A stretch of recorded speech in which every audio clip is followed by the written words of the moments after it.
to a lovely Friday stream. Actually done pretty well this week for streams, not gonna lie.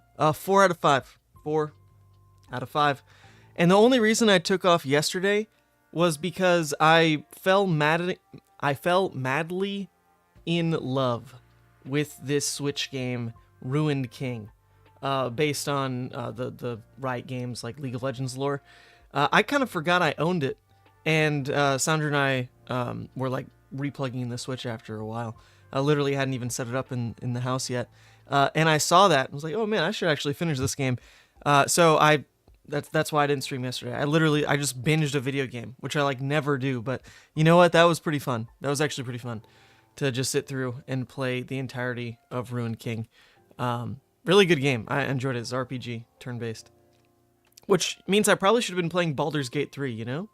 If I was playing a turn-based RPG game yesterday, why was it Ruined King and not Baldur's Gate 3? That's a good question. It's a very good question. But, hey, hello everyone. Tyler, what's up in the chat? Yo, today's a Blitz stream.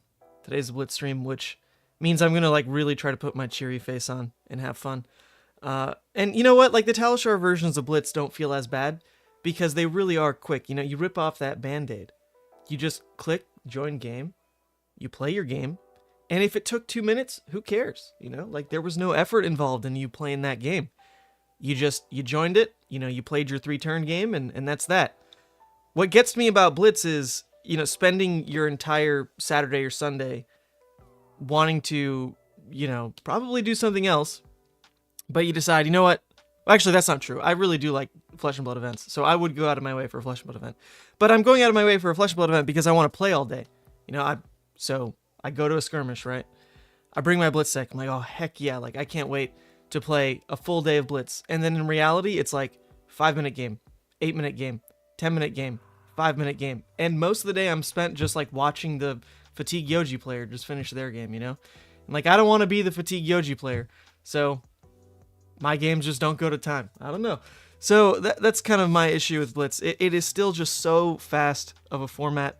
And actually talking to the team and their opinions on Blitz was really interesting because now everyone's a little concerned with skirmish season, like, you know, farming Genesis, whatever. And actually the team's opinion, or more so Yanji's opinion, is that Blitz is actually way lower variance than people give it credit for because your decks are more consistent, which actually makes sense overall, right? Like if you look at that zoomed out for a second, okay, yeah, 40 card deck. I'm going to see my power cards in ways that are just a little bit more guaranteed than they would be in a 60 card CC format. You know, you've got your kind of like stable pieces of equipment in play that can try to kind of give you control over like where you have your pivot turn, whatever. But the reality is you still only get like the one pivot turn really in Blitz. You can't use your life as a resource truly for more than like one real turn cycle. Otherwise the next one, you know, you're just faced with lethal. And then you also still, you know, in theory have a more consistent deck.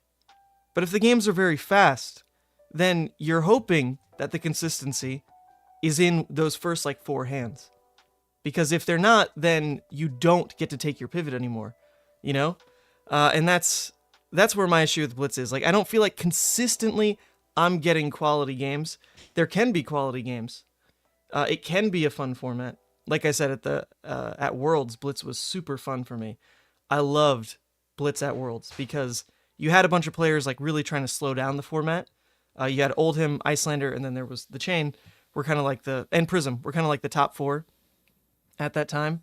But it was really cool because it was kind of like such an established metagame that people, you know, only had to plan for those matchups. There wasn't someone trying to just like show up at Worlds and spike with a like, oh, this, you know, like this is a no blocks, I don't know, Fi deck. This is a bad example. But anyway, it felt so established at Worlds that, you know, you could really have good matchups like game in, game out because you kind of knew what to expect. And it was a lot of fun. I was on Levia back then.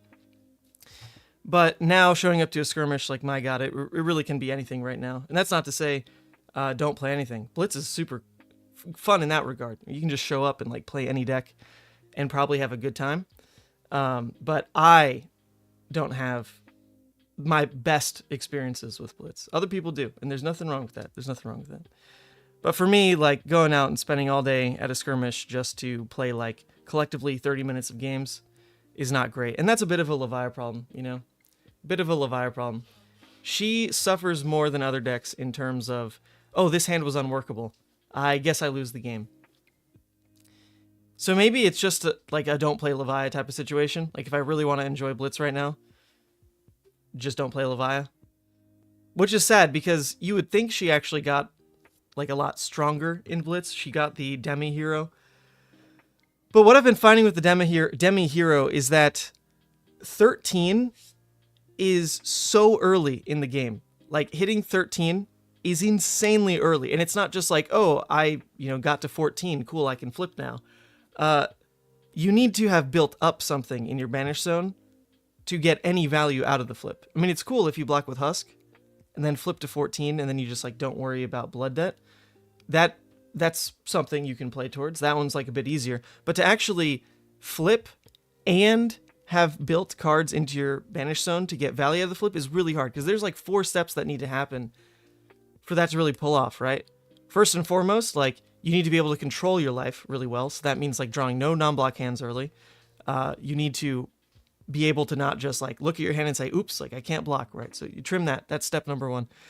Step number 2, you need to actually then fill your graveyard with quality blood debt attacks. And that normally comes from some mixture of like blocking and then playing, right? Because if you're just like drawing your Endless Maws and Dread Screamers, like blocking with all of them and then trying to banish them with something else, like there went your power cards. Like what banishers are you playing, right? So that's like kind of another weird balance is you need to fill your graveyard with your good blood debt. So normally in Blitz with half-asses, that means you got to just block with them because you're not filling your graveyard before that turn. That's another problem, right? Like Levia has always been like a half turn, a turn slower than most every other deck in Blitz because you need your graveyard fill. So those things have to happen, right? Then third, you need to actually banish all the blood debt, right? You need to actually banish something. So that means you did find another turn after graveyard fill, right? Where you did get to banish. And then that's still not enough because you need the 4th step of having a turn that doesn't turn off blood debt, that still presents something. Because if you just like full block and then pass and that's your like turn off blood debt turn, or rather take blood debt turn, you probably lost the game anyway and Consumed will not win it for you because you just gave your opponent like a full turn of no pressure. And that's most of the time losing strategy in Blitz.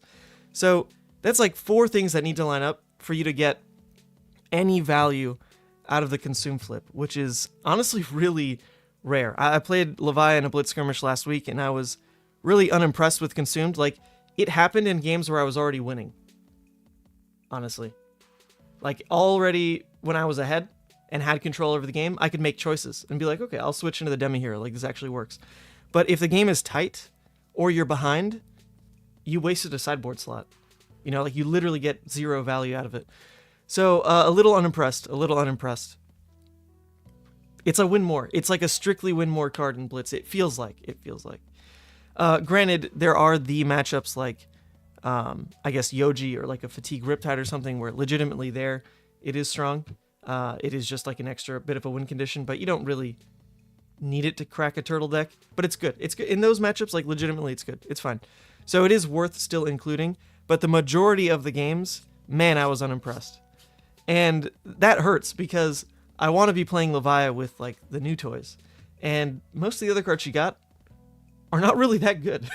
You know, most of the other cards are not anything to write home about. Slithering Shadowpede, they keep saying in the articles, I mean, man, that meta-analysis article came out about like Blitz decks to play, and they hyped up Slithering Shadowpede as if it was the best card in the world. I mean, literally, like, the entire Levia section went to, she's like cracking heads, Slithering Shadowpede is insane. Not only can you play it from Banish, but it cost 1. Like, they really hyped it up. It's like, okay, that card is fine. The card is fine, you know? It's quality enough that you do add it to Levia, but it did not break her. Like, calm down. It's not that good, all right? It's good. It's not that good. Anyway. I'll be playing another skirmish this weekend. I actually don't know if I'll go to a draft one or a blitz one. I can only go to one this weekend, and it's still a toss-up which one I want to go to. I kind of want the draft experience, but then I also don't want to just like skip out playing Levia in blitz. So, I don't know. A little bit of a toss-up, but we're going to play Levia blitz games today, and if they go super well, then like, you know, cool. I'll probably play the constructed one. Because I played a pretty memey list last weekend, and it was trash. Just like straight Berserk Levia, trying to just high roll every win. And the games that I won, my opponent literally couldn't have done anything different. It was pretty degenerate. Nothing they could do, I just drew nutso damage and they just died. The games that I lost, nothing I could do because I can't block.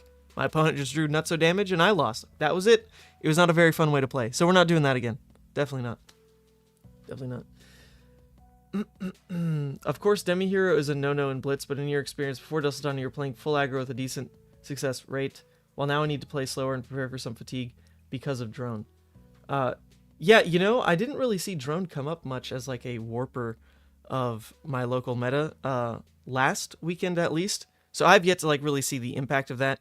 Maybe I need to just go to like a more competitive skirmish to see how people are abusing it, but more than anything, it was like there was one fatigue Riptide deck that literally just like took people to time almost every Swiss round that was playing Drone, and that was about it.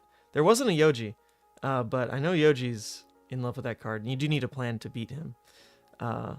It's awkward though, like Levia can't really abuse Drone. She can't just have a late game that cycles it. Well, actually, if you can flip to the Demi Hero, then you could have a late game that just cycles around Drone. That sounds like too many steps. Too many steps. Did you watch the latest We Make Best deck? Do you mean the, what was it, like the not OTK Rhinar, but like Combo Rhinar? Because that's a super old strategy. People actually in the comments were pretty quick to call it out. But yeah, in the old like dev series, I think it was Jason Chung, the lead Levi dev as well. He made this like combo Rhinar that was played on like the official LSS channel way back in the day. And it's like the same premise. What that really did do, though, for me, was potentially inspire maybe like Rock is supposed to play that way, right? What if that's the game plan? You don't just swing Rock every turn. You can. I mean, that's like the meme way to do it, and it's fun. But maybe the reality of Rock is to play it just as a combo kill deck, similar to what the We Make Best video was doing with the like old school romping club. And that way the text makes sense of damage can't be prevented on Rock. If you do stack up like some crazy full intim, like that's your late game, this like, you know, 2-3 pushes with Rock that just smack your opponent, they can't do anything about the damage. Maybe that gets slightly more wins. It still doesn't sound great because you can't really have off turns. You can't just like with the combo deck, slow down and just swing club to try to push life thresholds a little bit in between your combo finishes. You can't do that with Rock. So I don't know, but it is worth trying. Like a really slow pitch stack Rock sounds interesting actually. Might go back to that. And you're wondering why not to do that in Blitz, because it works pretty well. Well, it probably works against the slow decks in the field because they just don't do anything. The slow decks in Blitz really don't pressure. I mean, namely, it's just Yoji, right? I don't know what other decks really doing that, but they just kind of sit there and hope that you run out of cards, and that's how they win. It's fatigue, not like fatigue by damage. So you do get to like burn your cards, burn your threats, and if you can build a win by spending those cards, then like, yeah, you know, deck should be pretty decent into that matchup. And the combo Rhinar deck should do really well. Ruler School TCG, what's up, old time friend? That's my friend Jeremy from back in the Kalamazoo days. Hope I'm doing great. I'm doing pretty well. All right, anyway, Blitz rant. I think the main reason, though, that I don't feel the just energy that I did last skirmish season or even like last Worlds, any other time Blitz has been big, is mainly because I'm really trying to take Nats seriously. That's probably my main gripe, is the skirmish season feels really weird for, I guess, people who care about Nats. That's a very small portion of the field, right? So it makes sense overall. Give the people who don't care about nats something to do. That makes a lot of sense. But for me, who I'm like really trying to dive in, work with the test team, and like lock in good strategies for like the draft portion, CC portion, and just like really get nats buckled down, the skirmish feels like really thrown in there, and I just don't have like the focus right now to really try to do anything special. I'll just keep throwing my head against the wall with Levia, and other people can innovate. That's fine. Doesn't have to be me every season. Kasai deck tried to fatigue you in top 8, and you got him with a max velocity to close it out. Yep, a lot of people will try that against Dash, but that really puts it on the Dash player to just win. You know, if they're going to only block, then, damn, play your hands right, and you will win. There's actually this Dash, like, anti-fatigue strat in Blitz, apparently, with Scramble Pulse, where, like, you set up some kind of, like, because a Scramble Pulse, like, affects the whole chain, right? So you can run Scramble Pulse specifically for the decks that are trying to block you out, and then punish when, like, they're saving their equipment to just, like, make that one of your really big, like, 5-card pushes. And it worked really well. It beat my friend on Kasai, who won a skirmish the second day last weekend in top 8. I watched him lose to a Dash that was pulling that off. It was pretty cool. Pretty cool. Okay, anyway, a couple other updates. We've got a new sponsor of the streams here. Oh, you did that from the vault. Oh, that was you.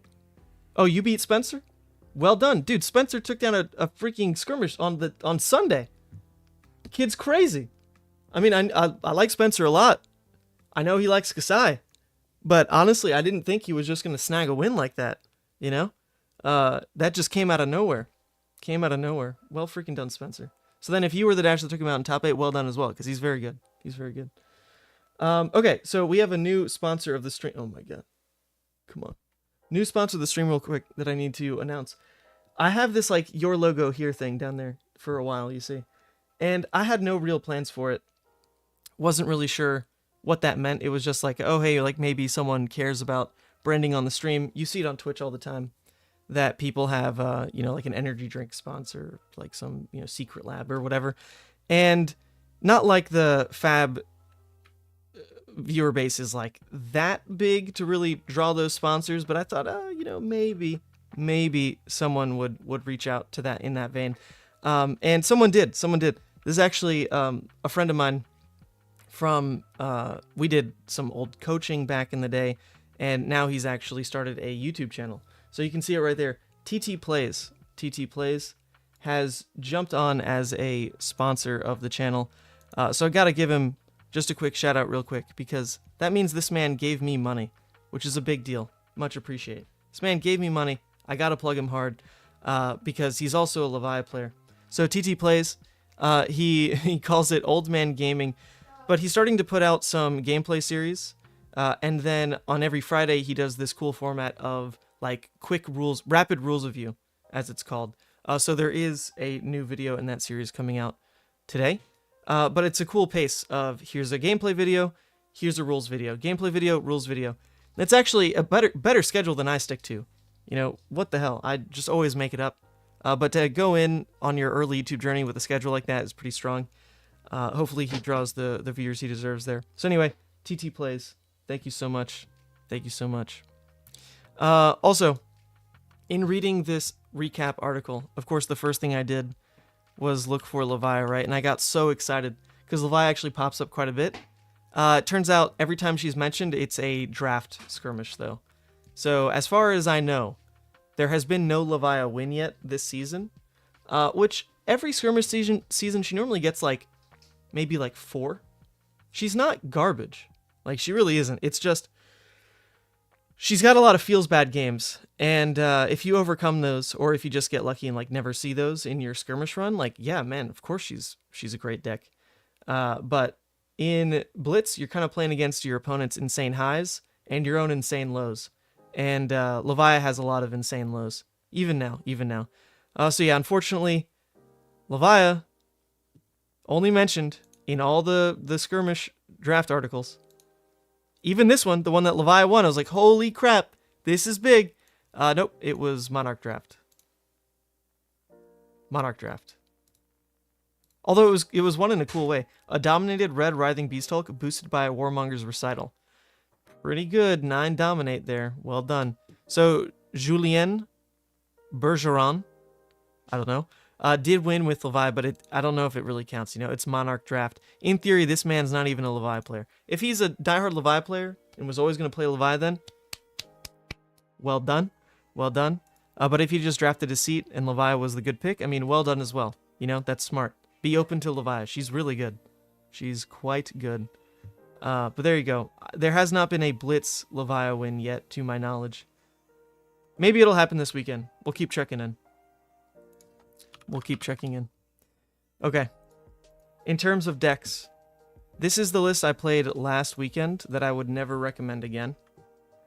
This was straight up like kind of the I'll high roll you or I will lose type of list with Berserk.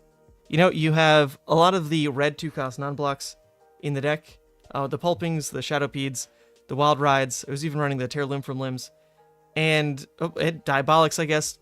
Deadwoods, I have a lot of non-blocks, right? But the point was, if I can just go second and kind of come out swinging with 12 damage, then I can likely keep that momentum and win the game. That was the idea. And out of my 5 rounds, I went 3-2. And sure enough, like the 3 games I won, it really felt like my opponent literally couldn't do anything. I just went second, slammed my damage. They never got a turn. And I just won. And I don't think they had a lot of fun. I mean, I'm not going to say it wasn't fun for me, like sure. But it didn't seem very enjoyable. And then the games I lost, it also was definitely not enjoyable in any capacity. Because it was just, oh, I have no agency. Oh, I drew all reds. Oh, I drew all non-blocks. I can't protect life. I just fold. That's it. That's it. So that happened against a chain where I just like literally, couldn't match damage. Hands were a little too clunky, and it was just a hard loss. They also drew the absolute insane nuts and won the game on turn 3 anyway. And then the other game I lost was to my own blood debt against a Riptide, actually. That was a 1-2-1, which didn't cost me too much blood debt. It cost me like maybe 2. And then I took blood debt later because I just drew a hand that couldn't turn it off. And that was really rough. So that game was definitely like the low variance, right? And 3-2 was not enough to get anywhere. I mean, not a losing record, but like I said, even the wins didn't feel great. So I don't know if the deck's like bad, but I probably do need to retire it because this is not why I play Flesh and Blood. Like, I don't play Flesh and Blood to just sit down and like end the game in 2 turns or bust. But that's what this deck was trying to do, and it was okay. It was just strictly okay. So instead, we're going back to a list inspired by the good old... I don't know how many people remember this, but if we go back all the way to like that first video series I did that really ate up so much of my time. I absolutely love making this though. I wish I was still close to that game store, Odyssey Games back in Kalamazoo, to just whip out videos like this. But I did the best of 3 series against every hero in Blitz. So Levi was obviously a lot worse than it was a year ago, but it was Levi versus every freaking hero in Blitz as a best of 3 to try to get like at least some sample size of not just like, oh, here's one game, it went spiky one way or another. And the only game I lost, or the only best of 3 I lost in this entire series was against Chain. And this was Duskblade Chain, by the way. So not even a legal deck. Not even a real deck that you can realistically like ever play again. Back then, Duskblade was legal for a bit, and that's when we recorded, so oh well. But literally every single best of 3, I did win in some capacity. Most of them were 2-1s, a couple 2-0s. And this was with like an old grindy Levia, a grindy Blitz Levia. And it really became like my favorite way to play the hero back then, even in CC. So we're looking at that style of list again. Grindier, right? Way less spiky, like a Berserk list. Way less kind of like forceful with your hands, like even a classic constructed list is going to look like, with like the Art of Wars, to just kind of make sure that you can present your damage. In the Blitz list, you're much more like reacting to what your opponent is doing, slowing down the game, really taking your 2-card trades, and finding value in, obviously your Blood Rush turns or your big spike turns, right? So around those turns, you want to just preserve life and block and make sure that you're playing 2 Blood Rushes every game. That's kind of the entire idea of this style of list, is you're slowing the game down enough that you're hoping to play 2 Blood Rush. And against most decks, that's enough. You'll play a couple 2-card hands that are pretty good, like a Deadwood Rumbler, an Endless Maw. Sometimes you'll get room for like the Dread Screamer Graveling plays, like you'll do what you can. But your entire game plan does revolve around just play 2 Blood Rushes. If you can play 2 Blood Rushes every Blitz game, you probably win. You probably win. So this is that style of list I was playing a year ago. And if you look at it now, there's almost no new cards. I think there's actually no new cards added, legitimately. Oh no, Vile Inquisition. The 2 main changes from like that style of list are I added Mark of the Beast because in Blitz, one of the only ways you can get consumed value early, here it is. One of the only ways you can get consumed value early, because of like that whole 4-step process I was talking about, was skip a couple steps and just block with Mark of the Beast. Or play Mark of the Beast. All of a sudden, Mark of the Beast becomes pretty decent if you're, likely to kind of get to that break point of consumed really early. Then you might as well have like a Mark of the Beast or 2 in your banish zone, so that when you tick down, it's not just like Carrion Husk. Because if it's just Carrion Husk, you got no value. Like, cool, you're turning off Blood Debt for the rest of the game. But if you can have at least even 1 Mark of the Beast, it makes you significantly stronger. So that's why those really went in. And then Vile Inquisition is just a blue block 3 that's better than like the Whispers or like the Sifs, anything else that kind of got run in the slot before as just like a turn 0 playable blue. Vile Inquisition I think is strictly better because it lets you cycle 2 cards, right? You're going to be pitching a card if this is from hand and playing a card, so you're still cycling 2 cards. Not cycling 3 like a Whispers or a Sift would, because in that case you're like playing it and opting or sifting 2, so that's 3 cycles towards a Blood Rush. This is only 2, but there's the massive upside of being able to force Reckless Swing thresholds, force Writhing Beast Hulk thresholds, and also if you turn off Blood Debt, you can just like sit back and well, I don't know if you can like realistically just like win off the Vile Inquisitions, but there are scenarios where, if you need to take like a crazy off turn, but like all you needed to do on your turn was like deal a damage, well, Vile can like still kind of do that. This also helps you push against the fatigue decks, where they're likely mostly blues anyway, like a Yoji deck, right?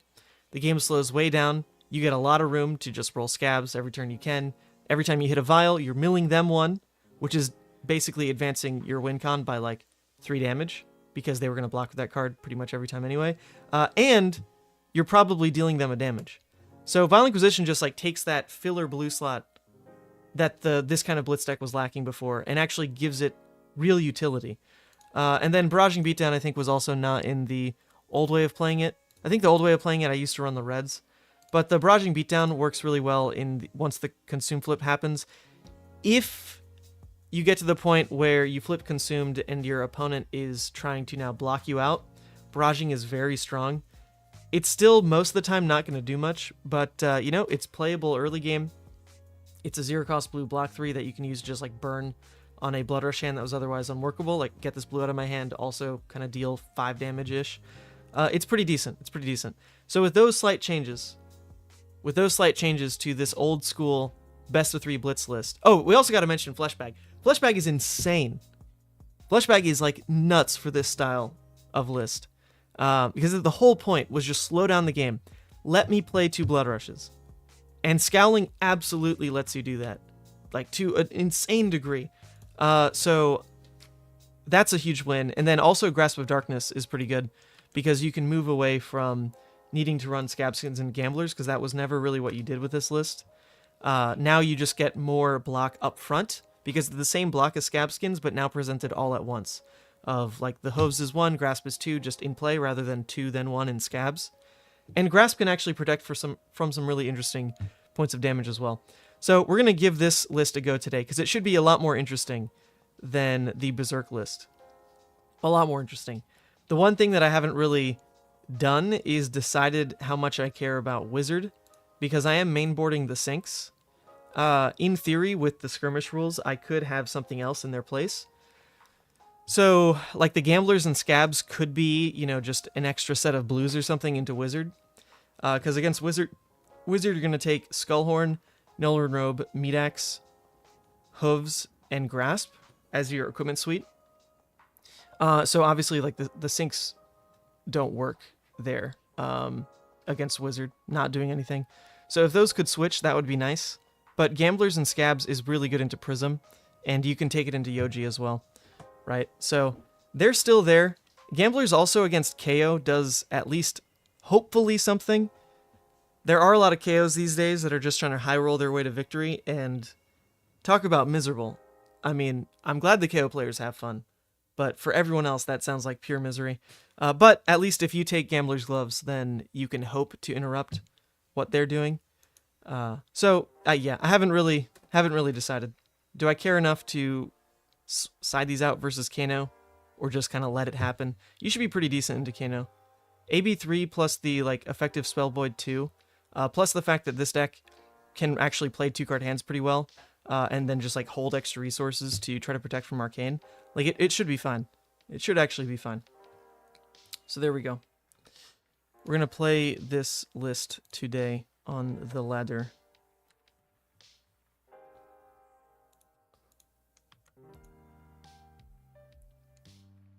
You've been high rolled by KO before. He used your dice. Felt very bad. Yep. I mean, a KO will win or lose just by the dice. Doesn't matter who gives it to him. He's just gonna roll him. Sometimes he wins. Sometimes the deck does nothing.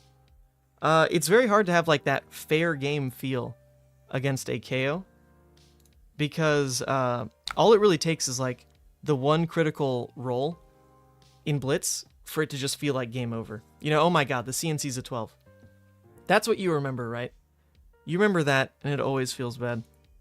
If they run absolutely hot, then sure, there's nothing you could ever do. But generally, even just like one big hit on the exact hit effect they needed just sticks with you. It feels so terrible. Okay, so same deal. Mark the Beast getting into Banish is like a pretty big deal for Consumed. But actually, for the Dromai matchup, we don't really care about that. Although this looks like... Okay, interesting. It's still a Storm list.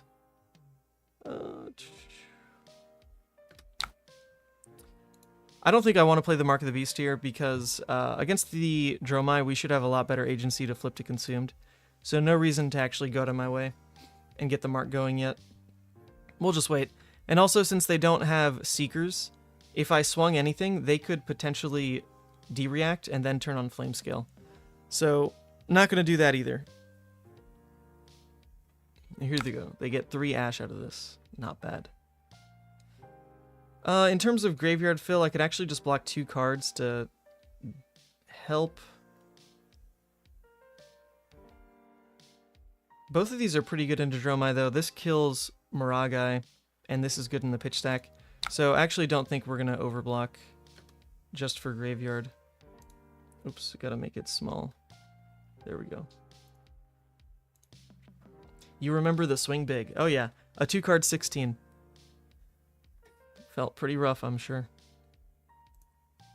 So we're gonna pitch the Convulsions and keep the Dread Screamer in hand, because at minimum it guarantees that we have a blue in the next hand, and like I said, it can kill a Miragai.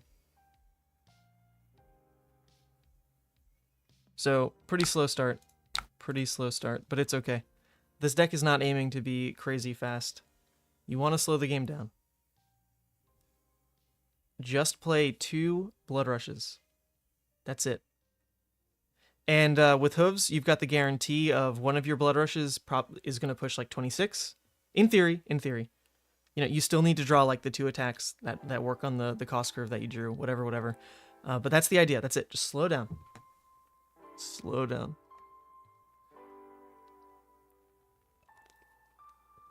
You play KO at your local LGS. Sounds like fun for one person. Okay. I don't really hate taking this first Blood Rush, even on the 3-card hand here, because the Boneyard Marauder means if we draw blue, then this is the 18 damage Blood Rush. Like, pretty low effort. What that means, though, is we don't get to pop this turn. So if they come in with a Kyloria, I'd want to save the Sink Blow for that specifically. So let's just say no blocks on the Sweeping Blow here. We're just going to take the Blood Rush turn. We have the Boneyard. Feels okay. Was playing into Prism. She had total control. Hit on a Pulping Blood Rush turn. 14 Dominate GG.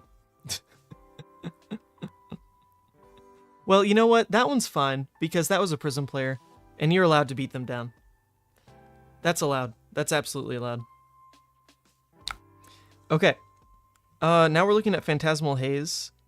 Well, popping it would feel pretty nice, but we're committed to going for the Blood Rush play. They can't have like an Arclight to really mess up the turn. There's no permanent that we're giving up to basically leave on board to go for the play anyway. So let's make sure now that we don't just lose the Husk. We'd be taking 3 down to 14. We're, in theory, turning off Blood Debt. But 14 is a little scary because 1 tick of Arcane damage would push us off of the flip. So we're going to block 5.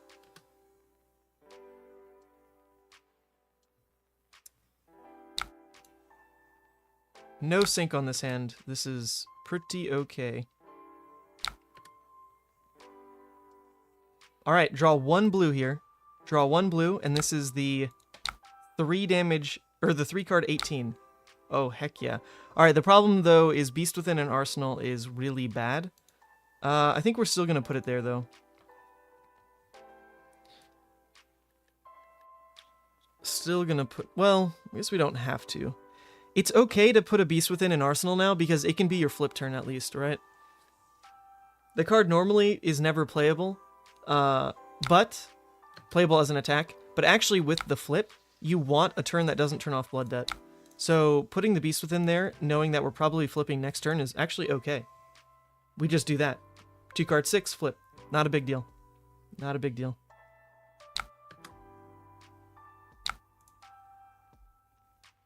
Alright, we got our 3 card 18. 3 cards, 18 damage. Alright, yeah, now we have all the room in the world to put Beast Within an Arsenal.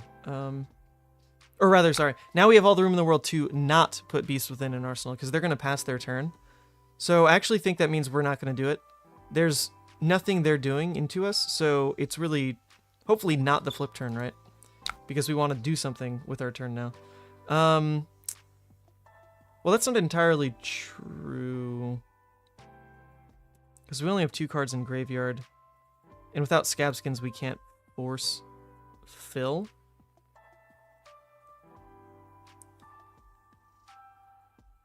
Taking 1 doesn't lose us the consume, though. It also doesn't make us consumed. Yeah, I'm still going to put an Arsenal here. Okay.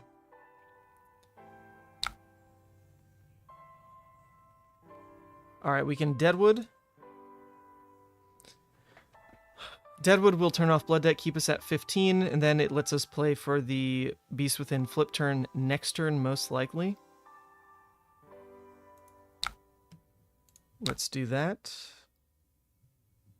I could overpitch everything. I'm okay losing the Dread Screamer, though, because if I do discard it, I can just banish it and then use that when I'm consumed. Okay, nice. Yep, so we're going to banish the Dread Screamer.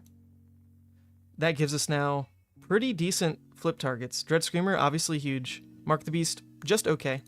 Just okay.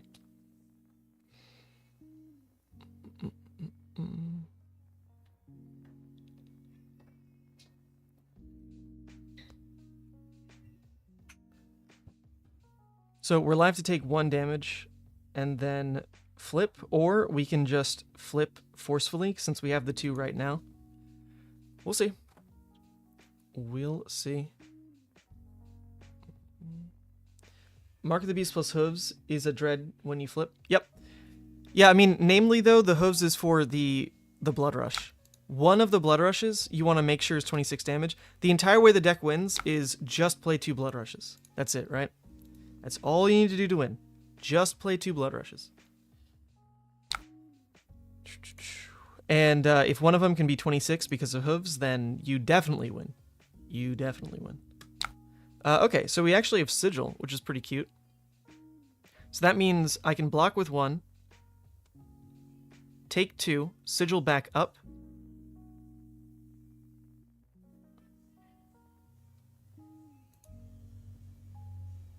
That does push me out of being able to flip, though. That's interesting. So maybe I just keep the Sigil, actually. I can just block with both of these. Beast Within, flip, Arsenal, Sigil.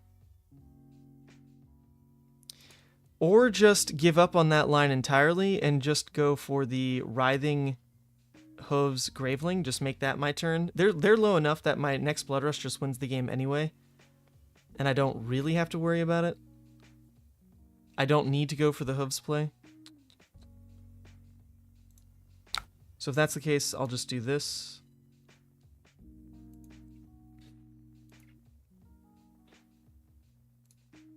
Seems okay. We're going to go that route.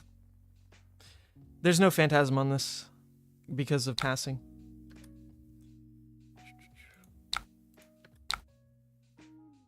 So actually, I do want to show the Sigil first, just because I want to banish it.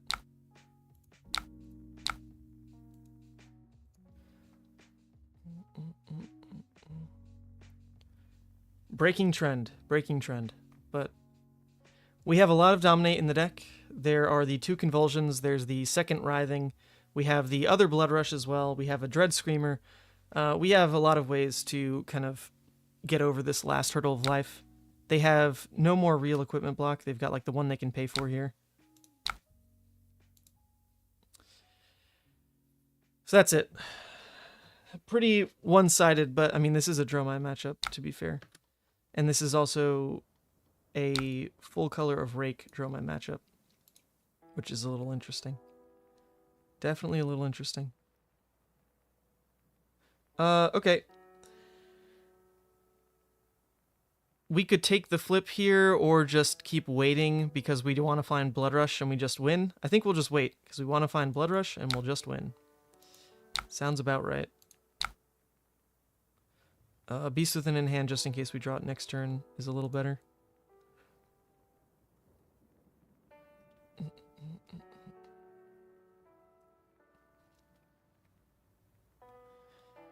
Oh man, this is actually such a throwback to that old Best of 3 Blitz series. This kind of deck was so fun to play back then. I don't know why I ever put it down, honestly.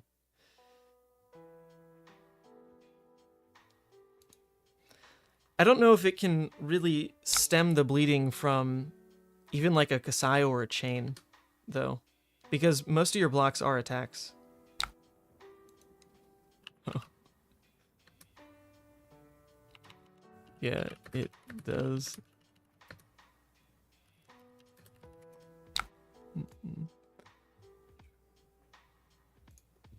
There are the 3 misses right here, so I guess we could flip. Nope. Nice.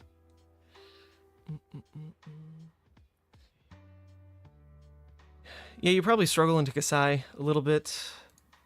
Pretty tough to get great blocks going since all of your cards... Well, not all your cards, but like a good... Like, what, 2/3 of your deck are attacks?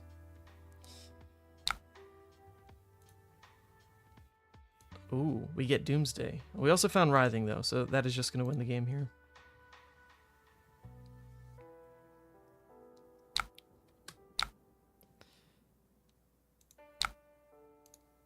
Alright, so that's all we really need to do. It doesn't pop it. But we should just win off the Writhing. If we don't, then, you know, I don't know how it wouldn't. They'd have to have like a D-React and pay for Footsteps, which I haven't seen any D-Reacts. This is probably it. Cool. So that's why we didn't overblock, because we wanted to make sure that the graveyard hit there. GG's. And then we can cast Doomsday to flex. Not a great showing against anything relevant, though. That was just a janky Dromai, as our opponent did admit. But there you go. That's the premise of the deck, at least. Let's try against Vynnset. Vynnset's pretty interesting right now. And we don't have a great sideboard plan into Vynnset. There's no AB piece that feels great to take. Because in CC, the plan is to take Nullrune Gloves, but we just don't have room for that in Blitz. It's crazy. There's just no room. So in that case, like, you kind of just have to ignore the arcane damage. I don't know if this deck can really beat that. Well, we'll find out. We will find out. Okay, pretty decent opener here, though. We can fill the graveyard with 2 cards, set a Dread Screamer, and draw 3 cards deeper into a Blood Rush in a game where I think we need to play it pretty short, honestly.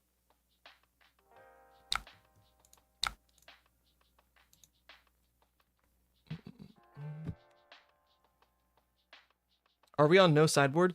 There's just no room. It's, you know, the 40 card main, and then you do get a slot taxed because of the Demi Hero, right? And then you have to pivot your equipment so hard into Wizard that that's another 3 slots just gone.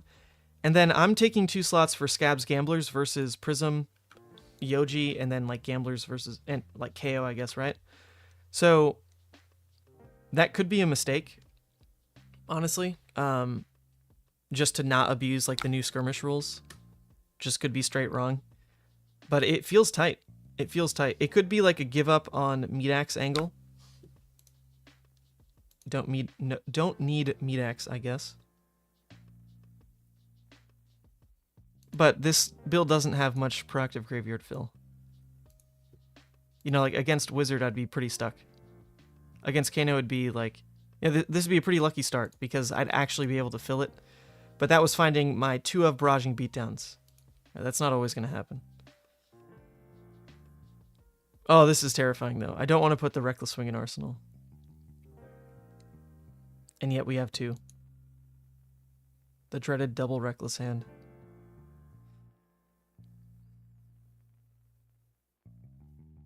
Alright, the reduced to enchant didn't matter. They're going Cracking Vexing right off the gate anyway. This is where no AB piece feels absolutely terrifying. Reckless would do so much here, just blocking 3 into AB.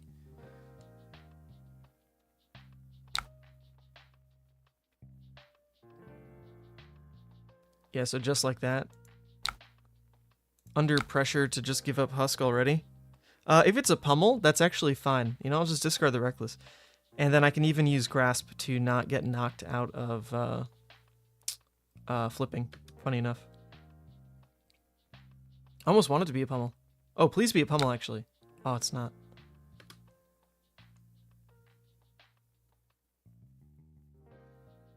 Not a pummel. Dang. Okay. So, we don't have any Blood Debt to really flip and get value out of Consumed, but it would at least mean we don't take Blood Debt anymore.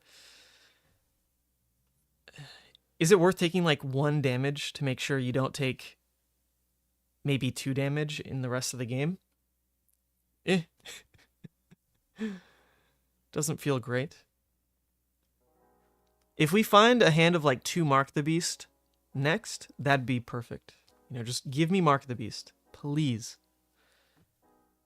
Please. Because the problem with putting Reckless in Arsenal is we're basically hoping that we actually do something with Consumed. Because then the Reckless in Arsenal can actually be like kind of a blockout turn. We flip, no big deal.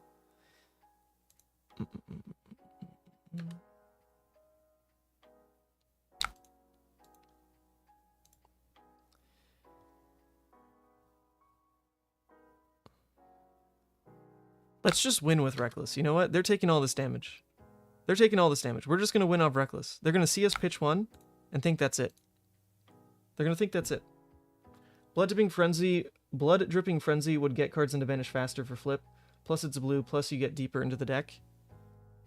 I mean, that's good literally turn 0 or bust. I would prefer the Vial in that slot. Pretty much every time.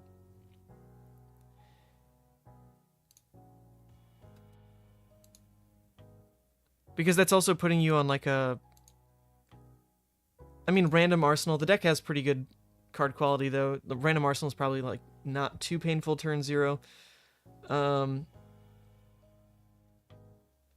Maybe it's not awful, actually. Because you're not really trying to get value out of it. It would just be for the graveyard, or for the Banish Zone fill, right? So value aside, and we just look at it as a turn 0 play. That's not awful. Not awful. But Vile actually has play. Like, it's a legitimately playable card. Okay, Deathly Whale. Now it could be a pummel, you know? Although we've already missed the consumed flip unless we draw into sigils. That's rough.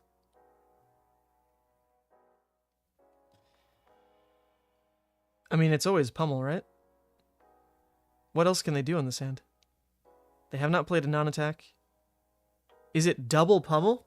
Oh my god. Alright, let's do this.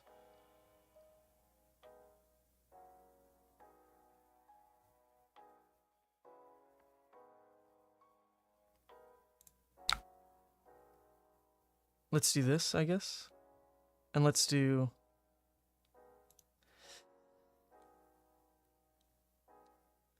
I could do this, then if it's a red pummel, try to get lucky on the reckless swing. That'd be kind of funny.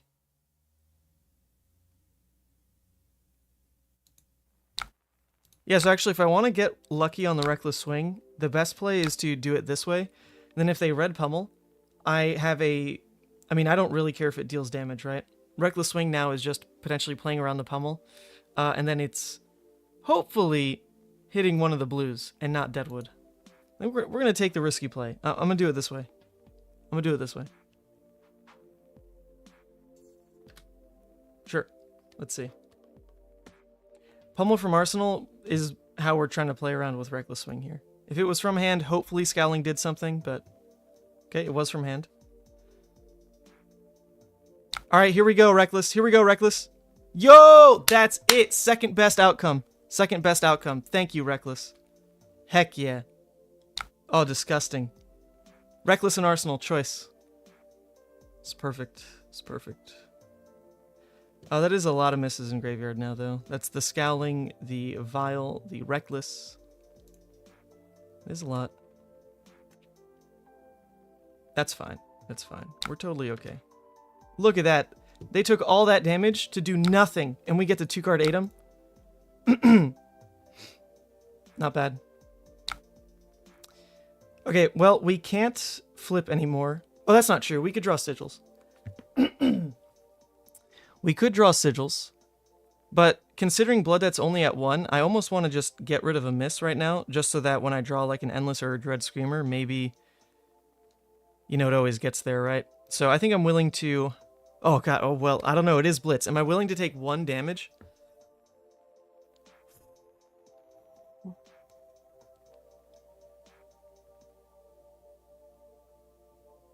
Am I willing to take 1 damage to basically fix the graveyard for next hand? I think I've got to do that. I've got to do it. Let's get rid of Scowling. No, Banish Vile means I take 2 damage. That's too much. And Vile is not really relevant in this matchup. It would get, like, incidental value. Not guaranteed.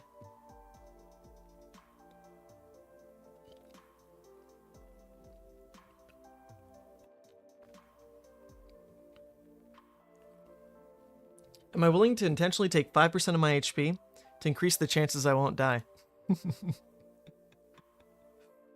You know what's crazy is if the Reckless had hit the Wrecker Romp, this would be showing lethal. That'd be nuts.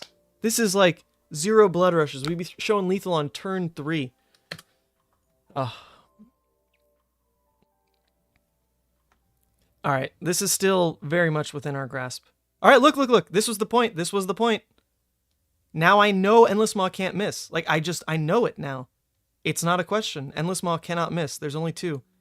So there's just no sweat anymore. No, Vile is for Yoji. It can come up against any deck that tries to block you out. Bravo can be fine. Riptide can be fine. Even Ira, like a defensive Ira, can be fine. But it's also just turn 0 filling that slot of like a Whisper of the Oracle or Sift, which, funny enough, used to get run in Levia. I mean, you know this, Sigma. You've been around forever. But in Blitz, like, needing a turn 0 playable blue that got you closer to Blood Rush was that was huge. And now you get to play Vile Inquisition, which cycles you 2 cards, right? You're pitching a card, you're playing Vile, cycles you 2 cards closer to Blood Rush. You're also not giving them a chance to mulligan by still doing that. and you're taking a card from their deck, which like, you know, maybe could work out. Could be cool. Okay, here's the issue though. I think they're always Swayed hiding. Swayed hiding? No, wait. That still wouldn't give them enough for widespread. It'd have to be Swayed hide, Revel, widespread. Would be the only way this works. They did full keep, so I'm a little terrified. I guess. A little terrified.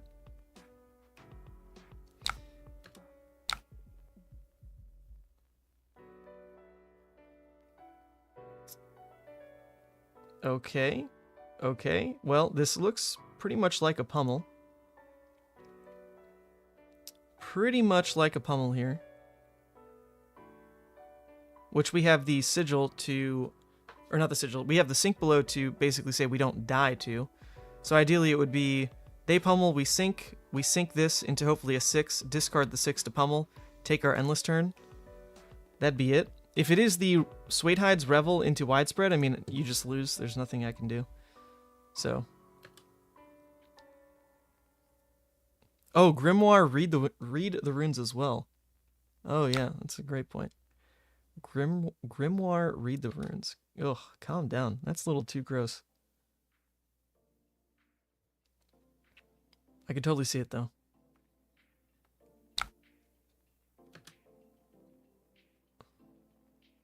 Okay. I mean, if that's what they do, okay. Actually, this is very okay with me. That we live here. I get to do this. I get to sink. That does put us at exactly 3 misses, and then we arsenal the sigil. Oh, this is really not bad. They're taking 1 blood debt. Easy. Easy. Oh, we got this. Yo, what's up, Emery? Am I going to any skirmishes? I've got 2 skirmishes this weekend within driving distance. One is draft and one is blitz. If blitz goes really well today, then I think I'll do the blitz one. If it doesn't, then I want to do the draft. Like, I really do care about draft experience deeply. Wait, if they paid 1 life for Vynnset on widespread. So if they banish a blood deck card, they just die. Well, that's interesting. Okay. Yeah, Monarch. Isn't it Monarch draft for skirmishes? Yeah. Oh man, they got lucky. Look at that. And actually, we got lucky. Doomsday is unplayable here. Alright. Can we not hit the exact 3 misses? We took 1 damage last turn to make this shit better for ourselves. Come on. Oh, there we go. Let's go. Let's go. You're going to a Blitz skirmish this Sunday as well. The community is doing something special for this one, so it's going to be tons of fun. For just the normal Blitz format? What are they doing? What's up? They die. Like, there's no way they live this turn. Because they can't go, like, double reduce. They don't have a rune chant. Whereas otherwise it could be, like, reduce, Diatic. Actually, that's not true because they played a red reduce. Good game. Alright, apparently you want to beat Vynnset? 0 Blood Rush Levia is the deck, baby. 0 Blood Rush Levia. It's how you do it. We've decided as a community that everyone brings a merchant. Oh, that is hilarious. Oh, here, insult to injury, opponent. Insult to injury. Sorry.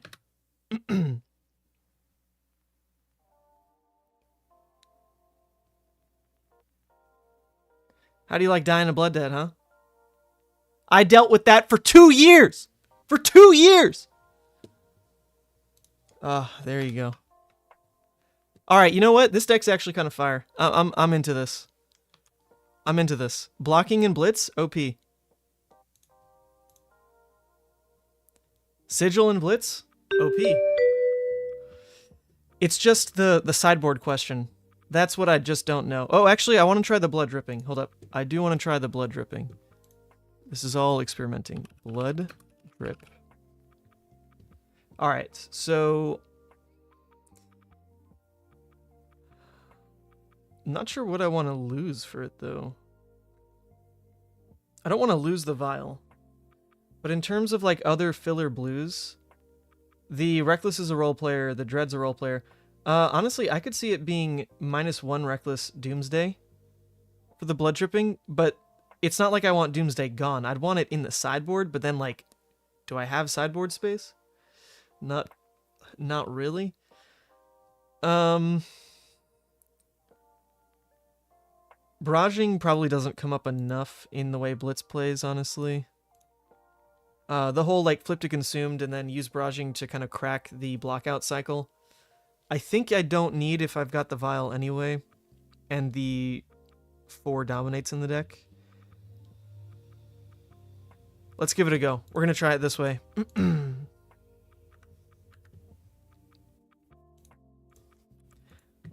Alright, this is probably quite hard for us. Because we want to block. We want to slow down the game. And Rhinar doesn't want to let us do that. Although we have Flesh Bag. That could help, I guess.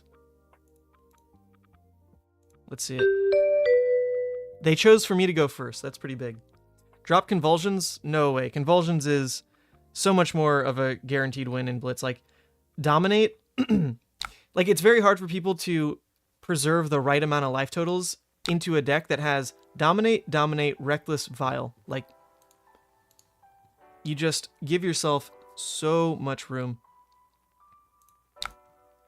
Alright, we've got some graveyard fill going. This is pretty good. But the other option here would just be to Sigil Pass.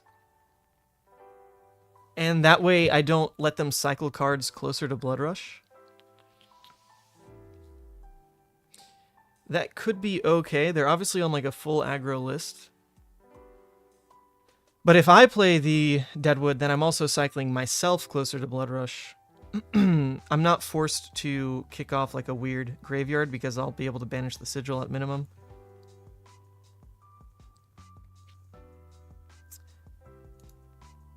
I'm gonna play it out. Let's just drop it. Because if I get full intimed, then I need to have something in graveyard. So I'm hoping to not discard the Mark of the Beast, honestly. Because Mark of the Beast is going to force me to banish it and then the Sigil. But that's not even terrible, right? Because then that plays into Consumed a little bit. Let's see it. Oh, okay, okay. Worth. Here it is. No, I would not overpitch Mark. It's actually good enough. If it does banish there, it's a little worse for graveyard, but it's better for the Consume flip. And then it means we don't go into turn with Arsenal. And we're also at the mercy of whatever's on top of deck to like not be a power card. Which, I mean, it was a Blood Rush, so 50-50, we won that exchange. And if we mill the Blood Rush there, it's awful. Awful.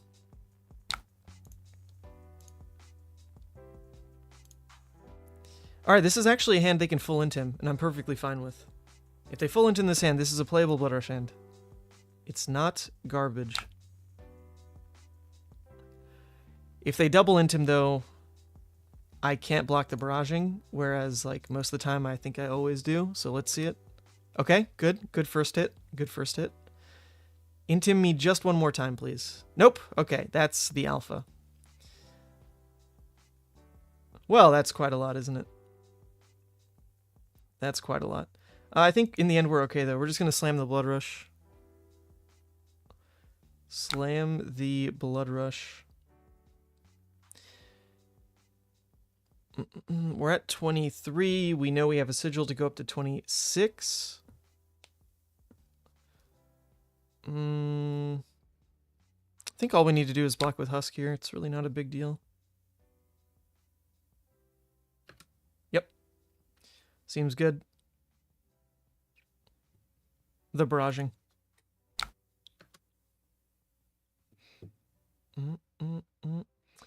Okay, so actually this is an interesting option because without the blue to start, we're a little bit more susceptible to the Scowling. Because now we're looking at a hand where I'm going to need every card to pitch for Claw Claw Boneyard. So I could just... Oh, actually, I have to do it, though, because I only have one card in graveyard. Alright, so we're very open to Scowling here, but it is what it is.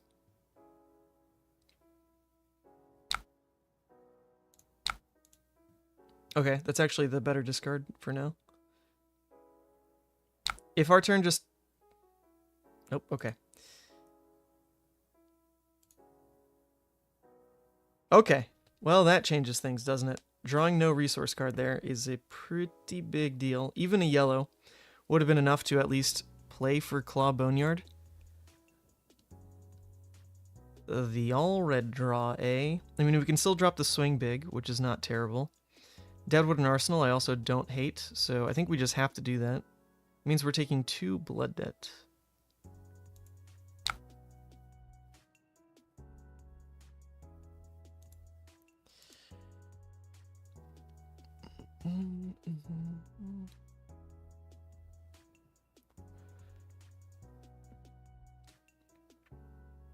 They're off Arsenal. I mean, they obviously had a pretty good going second hand, but in terms of like math breaking, it's not crazy.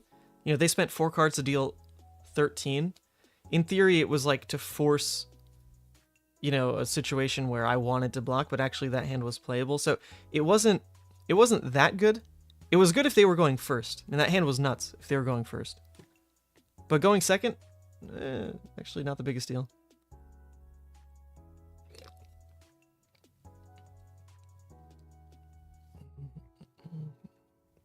No way I'm going to pitch Sigil. I mean, we're looking at a game where I've just gained 6 over the Rhinar. And I have Husk. I'm like 12 life over the Rhinar this game. I'm not going to pitch Sigil. The sad part is, though, this Blood Rush did not take the Scowling. So the second Blood Rush probably eats the Scowling, and that's pretty rough for how we're trying to land damage here.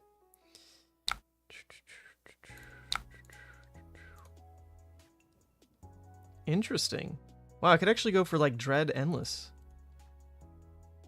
Yeah, that's possible. Dread Deadwood, also possible. Especially if their turn is just Claw. Ooh, baby. Just Claw, eh? Alright, so it's actually pretty safe because if I take it down to 14 and they actually Reckless on defense to try to mess up my flip, I can grasp the Reckless Swing us card. So good. Oh yeah, so we're just going to take it. The other option here actually is block with Hooves. Make this a Hooves Endless into Deadwood play.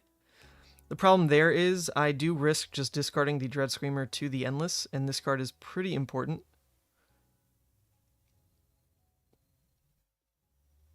It's a 3 damage difference to commit Hooves and hope I keep the Dread. I don't think that's consistent enough there. So we'll just eat this. Hooves can get more value than that.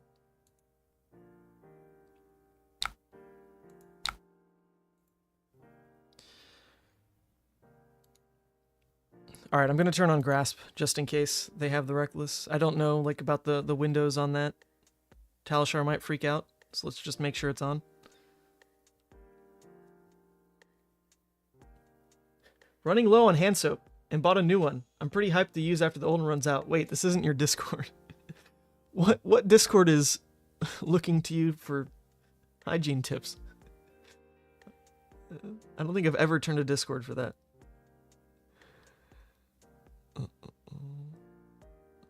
Nothing against you, little Gherkin. Maybe your soap advice is like top tier. I should be paying you. Your personal friend group.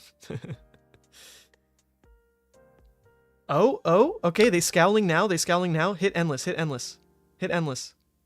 Let's win another 50-50. Oh, damn. Ooh, that one hurts. That's okay.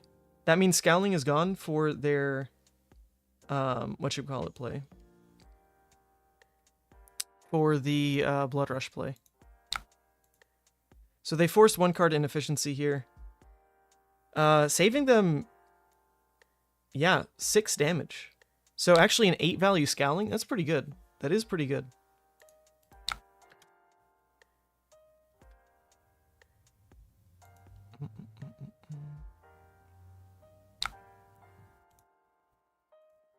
Okay, this entire hand blocks though, so we're gonna hope to basically flip next turn is gonna be the idea. Play Deadwood, flip is the goal. Will we actually get it to happen here? Who knows? They did just start with a dominated 8. 1, 2, 3, 4, 5, 6, 7, 8. We could do it.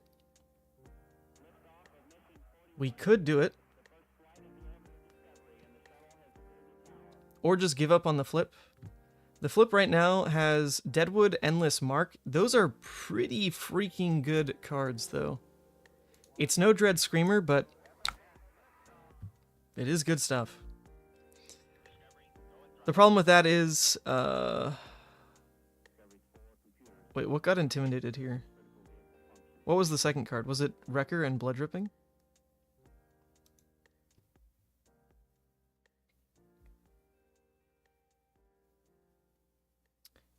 Was it these two? I think it was. So the problem with committing all of the equipment and blocking is we assume one card blocks here. They probably... Maybe they don't even Barkbone for Claw.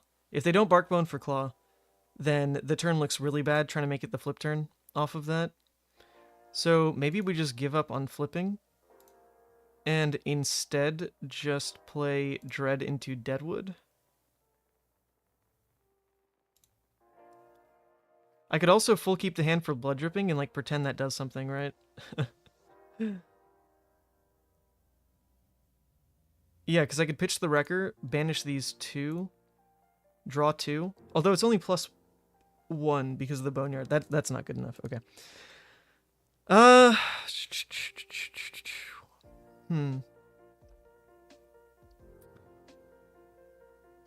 The Scowling also, in theory, gets value, because if that is a blue, then he gets to just deal 6.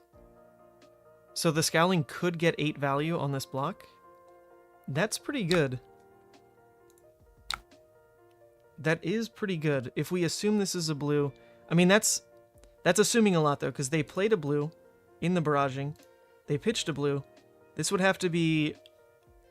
Actually, I really doubt that's a blue. I highly doubt this is a blue, unless they drew into it and discarded the Smash Instinct. Because they wouldn't have... Yeah, like they wouldn't be able to have another 6 blue here, because they pitched the other Wrecker, or they blocked with the other Wrecker early. Still, it's the theory, right? It's the theory.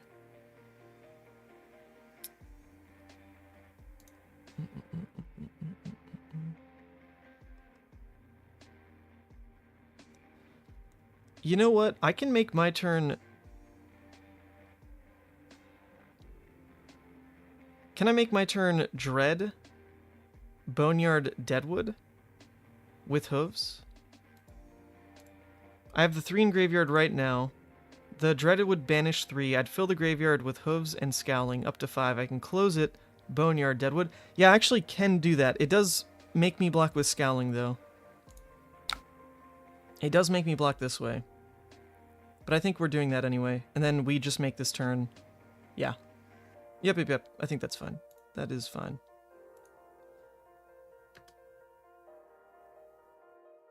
It uses all the blues in hand as well, which is nice because it was going to be kind of an awkward arsenal if we had to put one of these there. Alright, we're giving up on the flip. No flip, no flip.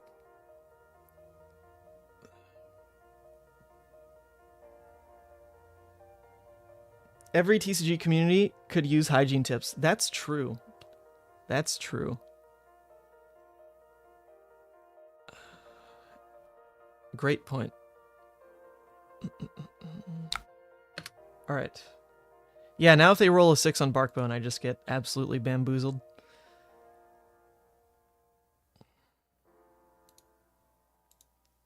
I could indeed. Oh, okay, they don't. They don't. They do keep that for Arsenal. Alright. We've got our play then. We actually don't need to...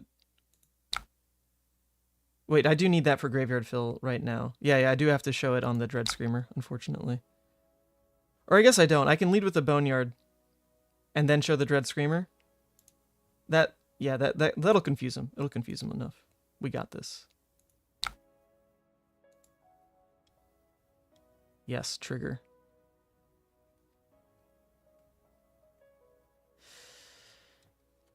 Oh.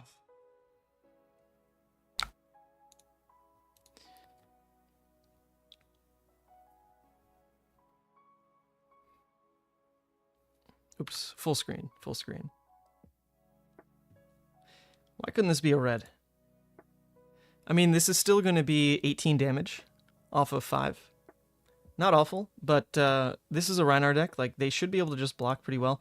They're running some amount of non-blocks, but with 2 pulpings already gone, maybe that was it.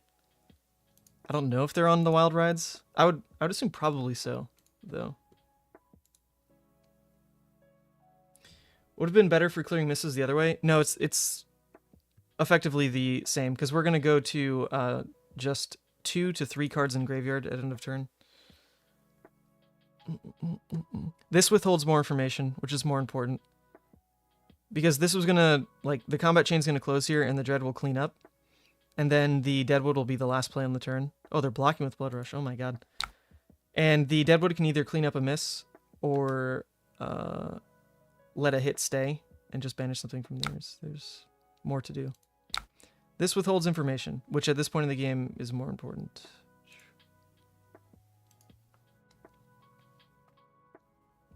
Yeah. Gotta close the chain, you know? What are your thoughts? Skirmish is awarding just 1 point now. I don't get it, man. I think they should ramp up the Living Legend system. I don't know if I'm like crazy for saying that, but I really feel like there should be more points out there in the wild. Truly. Not Blood Rush. Not Blood Rush. Okay, nice. That was a useless card. So we do want to then leave the graveyard for us where it's at, and we're going to hit something on the opponent's side. I guess Blood Rush in theory. Although, if they're running Dig Up Dinner, it's technically better to try to take a hit. They're not running Dig Up Dinner. Come on. I don't get it. Like, I think Flesh and Blood is... Oh my... Double Blood Rush is gone? Woo! Let's go! I'm taking that any day. Oh my god. Oh my god, it was 2 non-blocks! Just like that? Just like that? Whoa! Alright, this deck is crazy. Deck is cracked. Who needs non-blocks in their list? How about your non-blocks deal 8 damage? Huh? Oh, that's just a Levia thing? Cool. It was both wild rides confirmed. Pretty much. Like, what else would it be? Let's go. What does Breaking Chain do? It sends whatever was on the combat chain to the graveyard. Uh-oh. Our opponent thinks Levia deals arcane damage. Hate to tell him the truth. So actually, on this kind of hand, I would normally still swing. Because it's not like they can really punish us with anything other than... Well, no, they could. It could be a shunt. And then it's like we're taking 1 damage and helping them cycle. But this hand needs to dig a little bit deeper. And we would be able to pitch the Dread Screamer, a Reckless Swing back into the deck, and Arsenal the Endless. Which is... It's the better early game card against Dorinthia, because we might have to overblock, right? So, I'm gonna do it. Play into shunt. Play into shunt. So Breaking the Chain sends the cards that were on the chain to graveyard, right? And you, as Levia, need to be conscious of what is in your graveyard. Because your graveyard is a cost for, like, about half of your deck, right? As an additional cost, banish 3 random cards from your graveyard.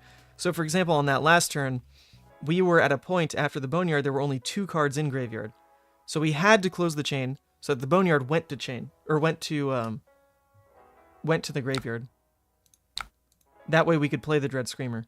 Alright, beautiful. Beautiful hand. This looks like the HP1 Precon Equip Suite. Oh boy. I'll be nice. I'll be nice.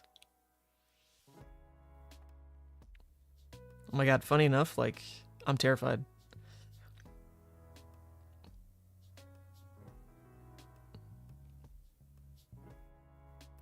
I mean, ideally, I want to block with a card. That way my Blood Rush is live. Oh, you know what? That's not even true, because Mark the Beast is going to banish itself. So I need to block with a card and an equipment to really make this turn work. So I guess I'm doing this then. It's a very early sack of equipment, but it's the only way this Blood Rush is playable, because this is going to go to grave. This is going to go to grave. Blood Rush will go to grave, which makes any Banish 3 playable, but Mark the Beast would not go to grave. It banishes. So we do have to do this. We do have to do this.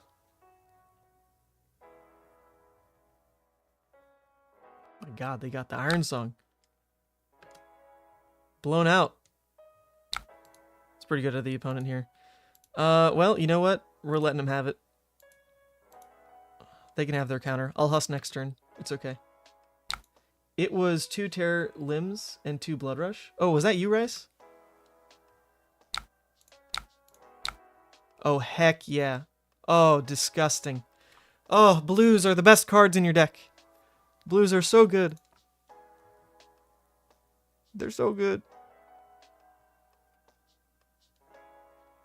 I can pay for the 21 damage turn 2 Blood Rush. Really unfortunate, though. We sacked Scowling and got... I mean, they had the Iron Song. Pretty punished. At the same time, though, this is the pre-con deck, we're pretty sure. So I don't think I need to be super worried about, like, a punish in this situation. I'm sure card quality-wise, we do just win. But still, that was good from our opponent. It was good from our opponent. No shade.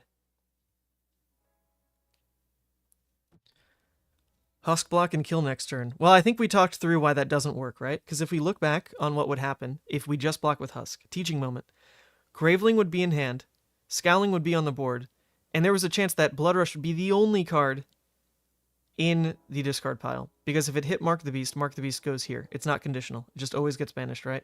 If that's the case, we're looking at a hand that would be really inefficient. We'd only be able to claw. Sure, we could Boneyard, or not Boneyard, we could Graveling, because the mark would have made it active. But at that point, we're wasting a blue in hand, and Endless is never playable. So that's why we needed Graveyard Fill. Or else we couldn't play the Endless Maw. And like we know that that was what we wanted our turn to be. Because this doesn't go to Graveyard. The one thing that's interesting about taking Grasp over Goliath now is, I think defensively, like, you do want this. The timing window of it is really unique. And it's quite strong. Also, it helps you push up your blood debt if you are trying to get like an early Doomsday off, if you're trying to control like where your flip is better. The defense is better than the offense, but you don't get the graveyard fill that Goliath Gauntlet used to give to the deck. Goliath Gauntlet used to be quite strong. To just say, oh, I'm at 2 cards in graveyard, Goliath, boom. You would play Claw Graveling or Claw Mark. Yeah, that's still an inefficient turn, though.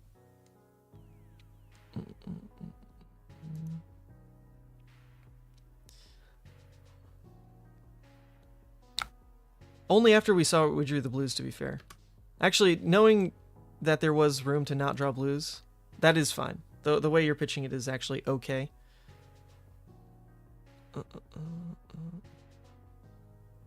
I had faith, though, that we would draw blues. Big faith. We pitched the Reckless. Let's put this here. This there. Alright, we can flip next turn. We can swing big flip. We have the Mark the Beast and the Graveling. Pretty good. Pretty good.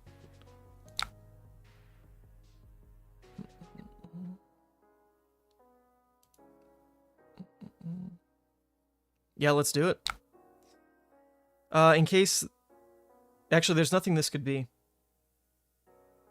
So, yep, we just take the swing big into the flip turn, arsenal the sink below. Actually, I think we arsenal the Graveling, funny enough. Well, no, because we've got the Graveling here in case we draw the Dread Screamer. So... yeah, it's going to be the sink. It's going to be the sink. No, this drawing those blues doesn't come back to bite me. This is fine. On the flip turn, you don't want to turn off Blood Debt. Like, it's funny, because on the flip turn, you want a bad turn, which is kind of weird. So drawing the full blues here, it lines up perfectly well. Because we needed to get rid of Husk anyway. If we blocked with a card from hand, we're risking that being another Iron Song. So it's actually totally fine. The one question is... yeah, I really don't think it needs to be the Graveling in Arsenal.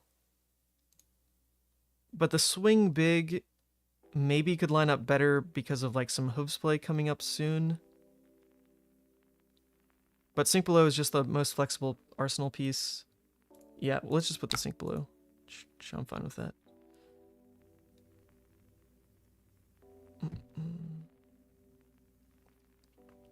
Yeah, it's counterintuitive, but like the flip turn on Levia can be your all red hand. It can be your bad turn, and like it actually feels good. You get rewarded for, oh, the inconsistency actually helped me. Because if your deck always turns off Blood Debt, then you'll never be able to flip unless you just decide to block out. And then, if that's the case, you presented nothing into your flip turn where you are vulnerable, because you're at 13 life guaranteed.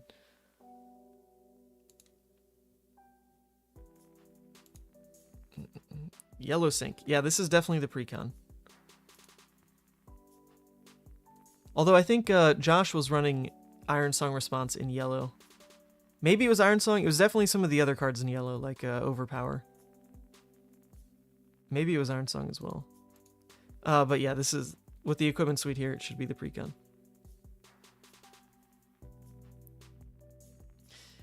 Well, they didn't say precon only in the lobby. It was just Blitz.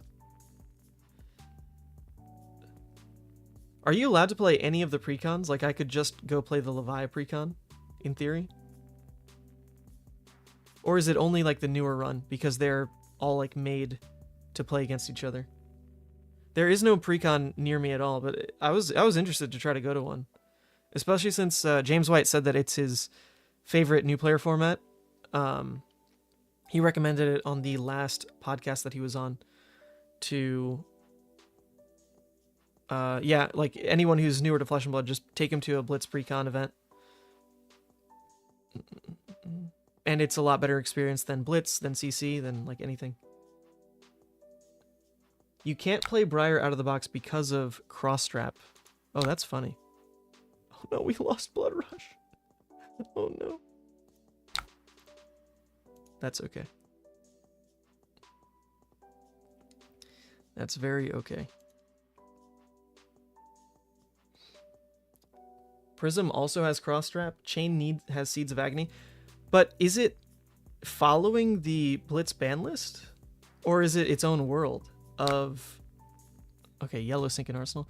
Or is it its own world of, this is Blitz precon, and, like, that's that?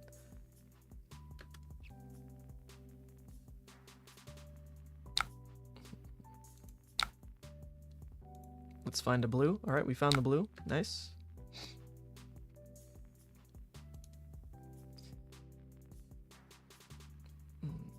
Yeah, precon is its own thing. Yeah. There you go. Okay, well, they're not. Oh, this has Go Again from the Quicken. Oh, man. They actually are threatening the Dawnblade counter by pitching into the next one, right? Well, if that's the case, then I can just say no blocks here.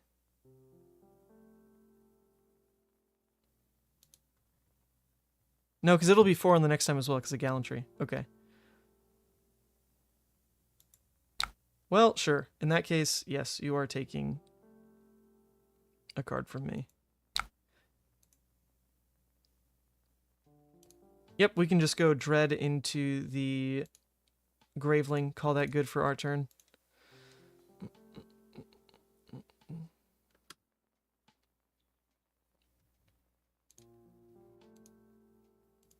Do we know where the other Dread is? I wish there was a way to check what was banished face down. I think what was banished was the Vial and the Blood Rush. Okay, so we still have the other Dread to make that where we go wide with Hooves, potentially. Like a 3-wide with the Dread and Hooves. Man, that's just exactly what Draft Levia feels like. Oh, it's so juicy. You just set up a 3-wide. What about Maw into Graveling, break Hooves? No, I don't really see a reason for that. Breaking Hooves at this point is going to be kind of our kill turn, because we're down our second Blood Rush. We don't really care about taking cards out of their hand, because we have an extra, like, set of cards to play from, basically. So, if they keep cards, that's actually beneficial for us, because we're going to be up 1 on kind of like how the turn cycles trade card-wise for at least 2 more turns. Right, like I get to play 3 cards as a 2-card hand. So if they eat damage to keep a hand to return, like that's a win. That is a win for Levia.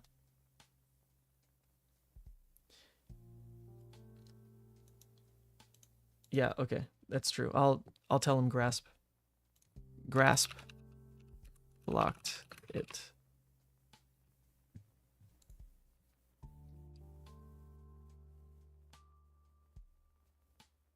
Yeah, okay, good. They were confused.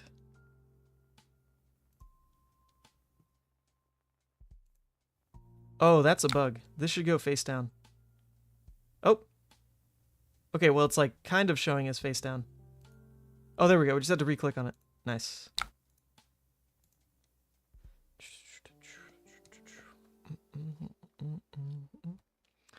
Even if they full block out this turn, we can still launch a Mark the Beast on 2 cards in graveyard.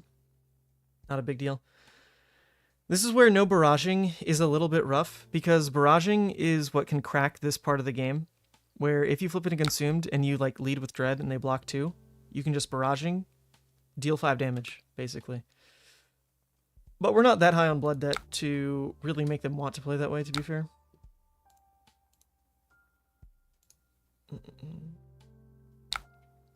One funny bug you encountered yesterday is that you can tell how many intimidated cards are blood debt. Yeah, that's always been around. Just so funny. It's like, oh, that card, that ticked up my blood debt. Must be blood. Must have blood debt. Yep. Yep. All right, Sync once again coming in clutch. Even if we don't hit the blue, at minimum, we'll be able to just Writhing. And that should be fine to win the game, you would think. You would think.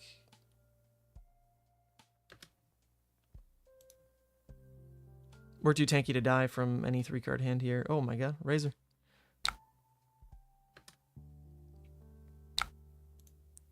Sink the Deadwood here. Okay, we should still win. They are down the 2 yellow sinks. I don't know if the deck... I don't know if their deck runs red sinks. I don't know if the precons are built that way.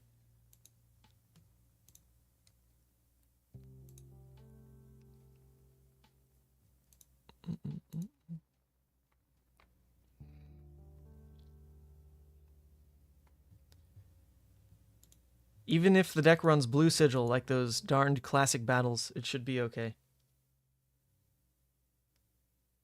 Yeah, this is the starter deck of Dorinthia, Lucas. At first I was just straight confused why the null rune pieces, and now it makes sense. It is the straight out of the box story. That should honestly, it should be its own format on Talishar. I don't think it is. Right. Can you say Blitz pre-constructed? You cannot. Okay, that should probably be added, honestly.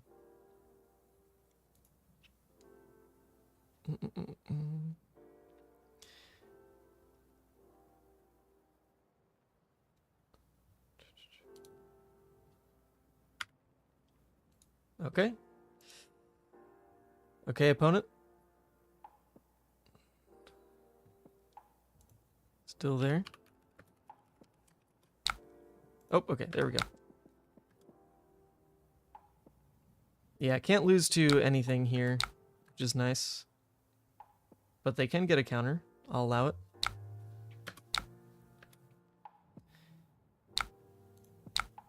This should be the game. They are out of their sinks. They're 2 yellow sinks. Which, funny enough, would be enough, you know? Doesn't matter the color of the sink, they just needed one. They just needed something. GG's.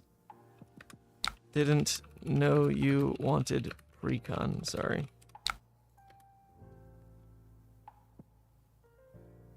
Screw it, I'm still counting it.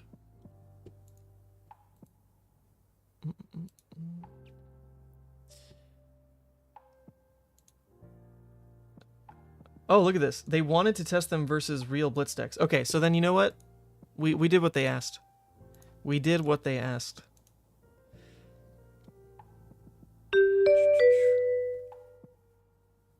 Man, Blitz games are flying by. These aren't even fast Blitz games, and we're still all the way to game 6 already. Okay, is this going to be a Fatigue Bravo? This would be kind of cool to play into, honestly. Yo, good luck.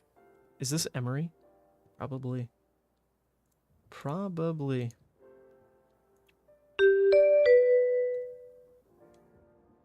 All right, if it is a Fatigue Bravo, I think we always have to hedge that it might be.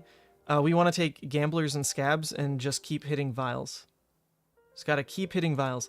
Not having the barraging is going to be a little painful. A little painful.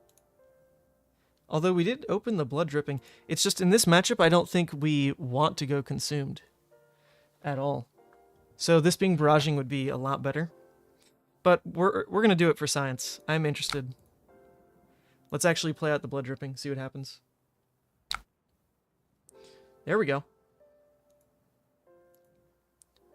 3-card 9.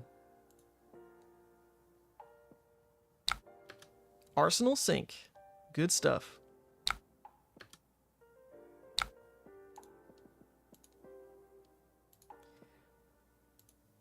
A little bit of an awkward hand here. I mean, we can sync out one of the blues, but that means I don't really want to play Blood Rush on that hand. I want to make sure I'm getting full value Blood Rushes. I still need to sync for the graveyard at minimum. But I don't know if I actually sync then, because... Yeah, no, I would always sync here. Yep. The only way this hand works otherwise is like, oh, I play out the Writhing, hit Scabs, roll a 6, Writhing, Claw, like, cool. That's not going to happen.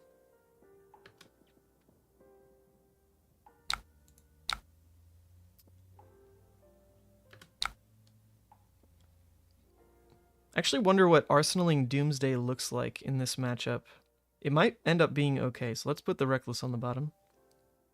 Most likely this ends up being the pitch card for whatever we're doing anyway.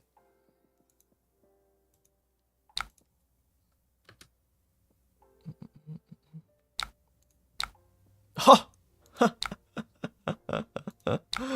What did I say? Writhing, roll a 6.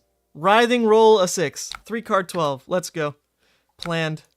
This is all part of the plan. It's a beautiful plan. Perfection. Oh, perfection. Oh, hell yeah. And they're eating it? Oh, this isn't even... Oh, never mind. Okay. Blue and movable. Pretty good, pretty good.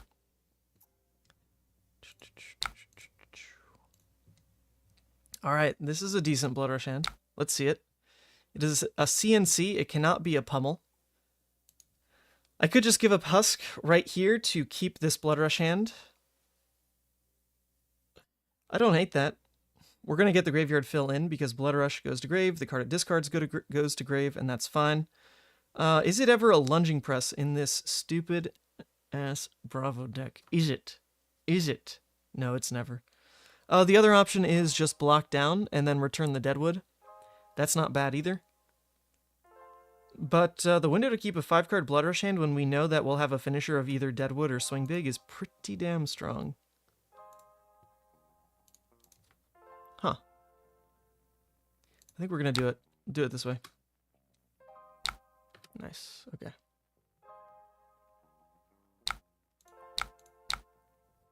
There we go. Okay. We got it all going for us.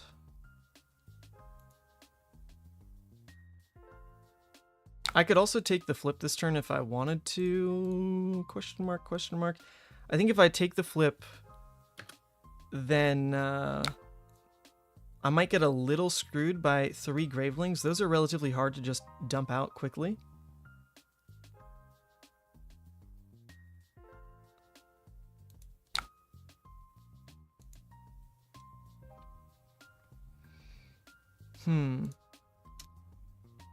It'd be dropping the Swing Big, flipping 3 Gravelings, though. That's off the back of Dread specifically or Scabskins. I don't know if I trust that. I don't know if I trust that. If I just launch the Writhing Beast Hulk, then I'm basically saying I'm never flipping this game because it just becomes too much blood debt.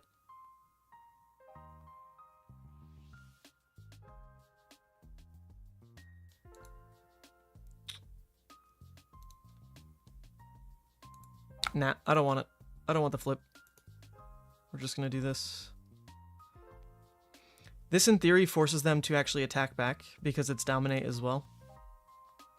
And that's good for us because we don't want them to just, like, not block pass. Puts the graveyard in a tough spot unless Scabs hits.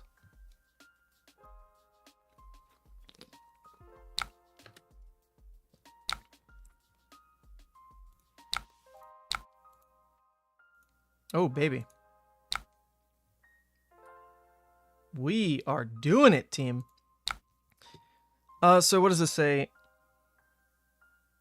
The only attacks they may play or activate are attacks with base greater than the damage dealt. Wow, so I'd have to give up Scabs and Scowling to even swing Claws? That's crazy. Well, I mean, I do have to do it. That way I don't get crushed and I can do another Blood Rush turn here. Yep, I do have to do it.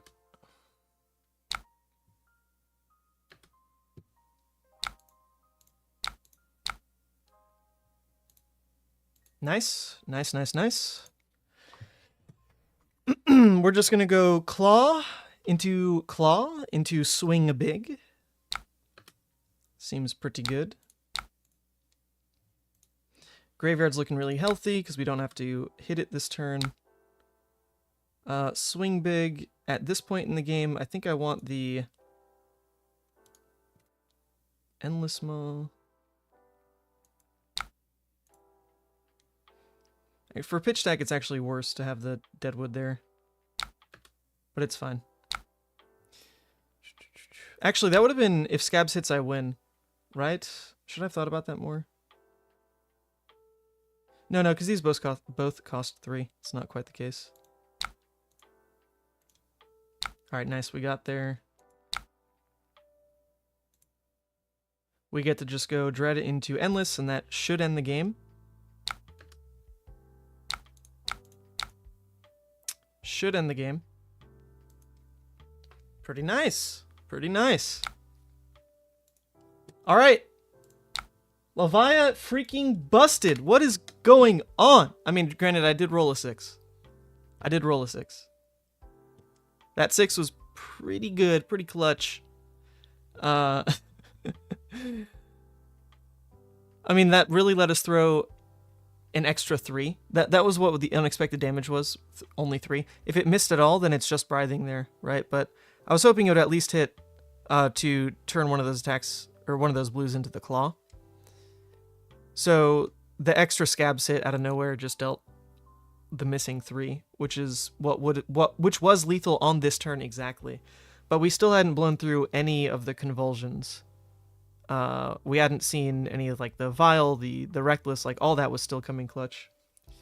I high rolled so hard. Whatever, bro. It's just Levia things, dude. I didn't start. Hey, but who opened Sigil, Emery? Who opened Sigil? What's up with that? That was you, not me. You just gained life over me. And I still won that game. Yeah, back-to-back Blood Rushes is kind of nuts. Pretty good, pretty good. You know, very hard to say if Blood Dripping Frenzy did anything over the barraging. I mean, turn 0, it let me fill the graveyard by 2, compared to barraging would just be 1.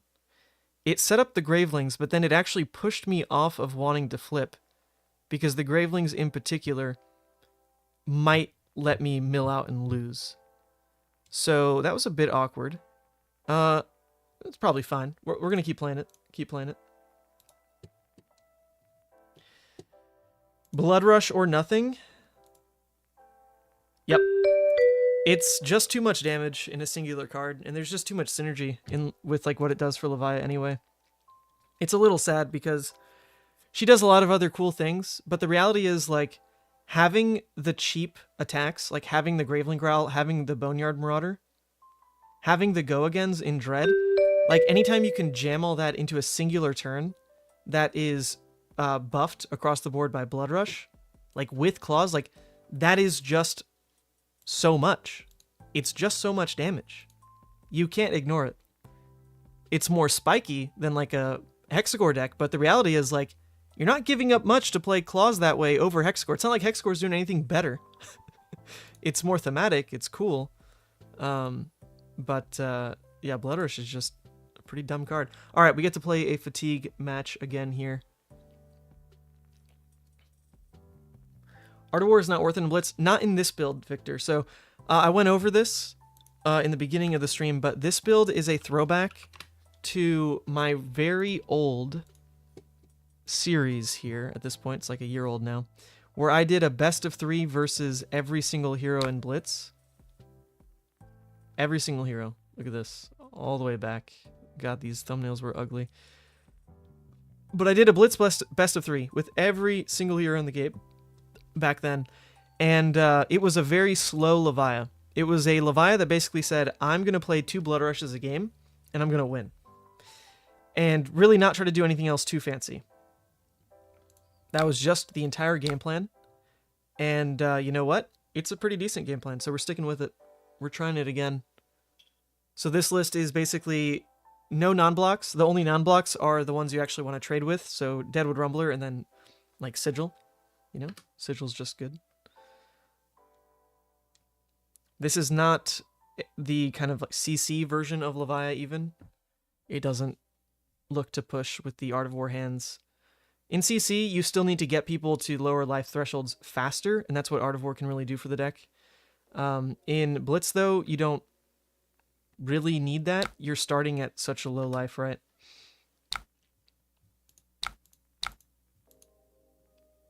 That you don't need Art of War to force the hands, really. I even played Levia versus Rudy. Heck yeah, dude! Man, you gotta go back and watch that, Chris. Top quality content. I said every hero in the game at that point in time, and Rudy was out. And I had a friend who was suckered into buying that kit. So we did it. No, Talishar didn't exist back then. I'm old, alright? I'm old.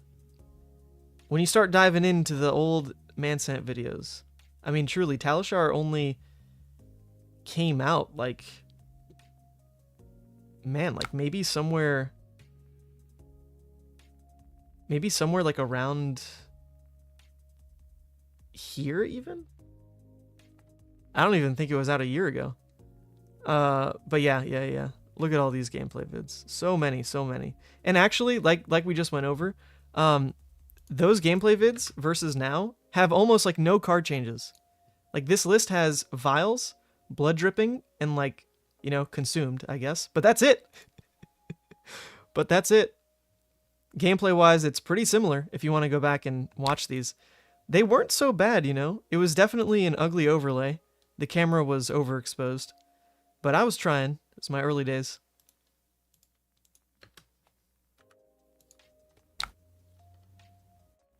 I appreciate that you called them books on tape on instant speed. Yeah, dude. I still do. I thought about going to Gen Con this weekend, and my internal monologue is like, oh, I would love to listen to a book on tape on the drive to Gen Con. Like, that's really how I think of them. They're books on tape. Because I would stop at, whenever I was doing like road trips with my mom or whatever growing up, we would always stop at Cracker Barrel. And it really wasn't so much for the food. That food is like super mid. But it was to go to their gift shop and buy books on tape. You know, find a new book.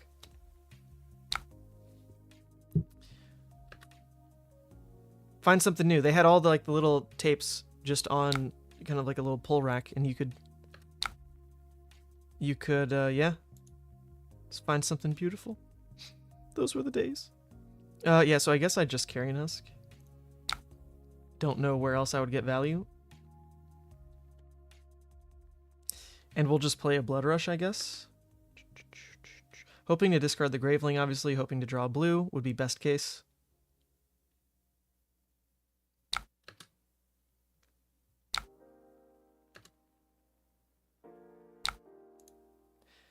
So we got to be careful, because I did block with a Convulsions turn 1, so we're down to just 3 Dominates. I would have loved for this to be a Vial, and then we could start doing the... Oh wait, you know what? I didn't take Scabs. I don't know how good Vial's going to be then. Okay, nice. Draw blue. Draw blue. Just 1 blue. That's all I need. Okay. Sick. We've got Claw, Boneyard, 3-card 18. They're off Arsenal into arsenaling our own Blood Rush again. Can try to look for... I mean, not really the 4-card Blood Rush play yet. Or not the 4-card, the 4-wide Blood Rush play yet. That's not really an option, but we could build towards it. Why would opponent run Quicksilver Prodigy with Great Axe? Oh, actually, yeah, that's a good point. I thought this could swing again if it hit because it was the other Dorinthia, but that's not even true. That's not true at all. That was a Spillblood quickened Great Axe that actually couldn't swing another time. That's a great point. Absolutely fantastic point. I'm just terrible, I guess.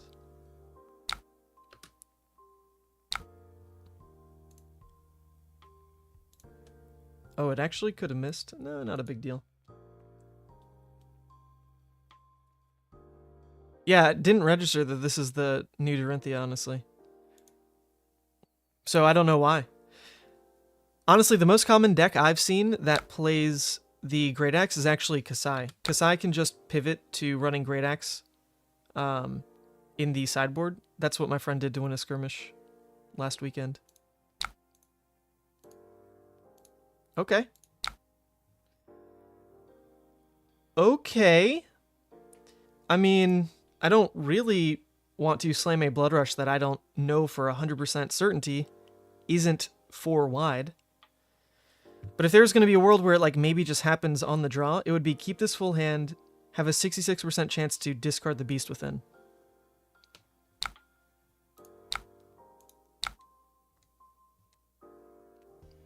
That would be where it happens, potentially. I'm never flipping into Consumed this game because decking out is too real. So I would just be blocking with Hooves in the off chance that Beast Within now triggers and lets me go 4 wide on this Blood Rush specifically. I mean, we're just going to play for it. We're going to absolutely play for it.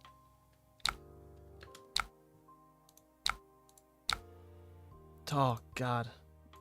Terrible. Terrible. Oh, we lost the 66%. We lost it.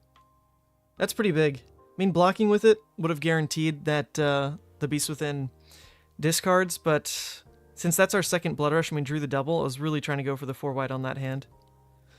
It's okay. It is okay. Sad, though, but it is okay. This means, I guess, I do flip.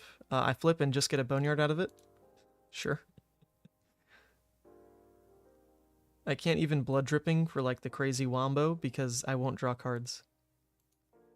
So actually, once again, Barraging would have been better. Barraging Beatdown. A little better than Blood Dripping here. Because you assume they're going to block, like, card on claw, card on claw. Then I could Blood Dripping, or not Blood Dripping, Barraging. Hit him with Beast Within for 10. Okay, we're still getting them for damage.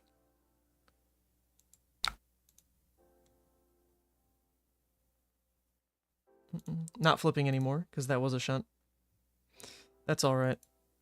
We don't need to flip.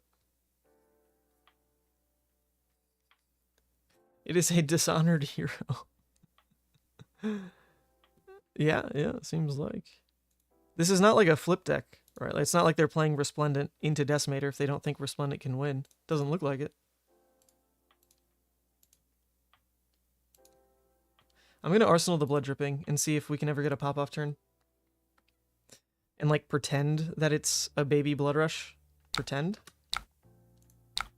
I don't know if it'll ever come up, but we'll try.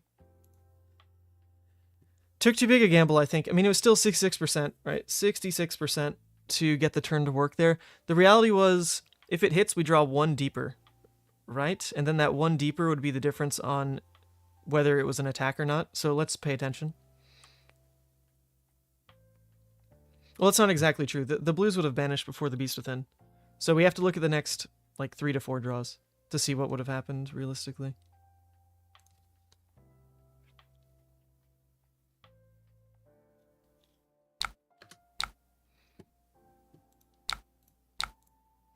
Okay, so we would have drawn the Graveling from the Beast Within, and then Mark and Reckless. So if we hit the Beast Within, it was the 4 wide turn. Oh, that's so sad. We would have legitimately landed 9 extra damage if we won the 66% chance. 9 extra damage if we won the 66%. Crazy. I think we go for the blood dripping here, though. This is kind of cool. We actually have a bit of a hand, right? That can play for it. Let's do it. Whoa, what happened? I can't tell. Okay, there we are. Interesting. So I can go Dread into Doomsday most likely here.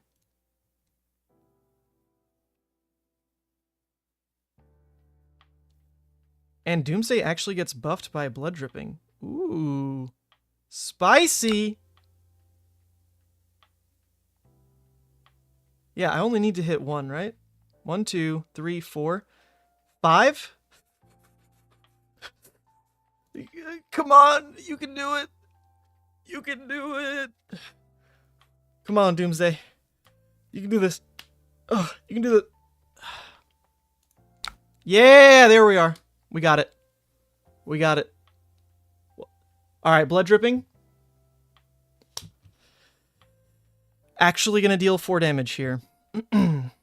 Because it buffs freaking Blasmafet. Oh, that's what we've been waiting for. That's what we've been waiting for out of this damn deck. A way to buff Blasmafet. Shade and Scream does it, and Blood Dripping does it. Which are not irrelevant. Like that, those actually come up.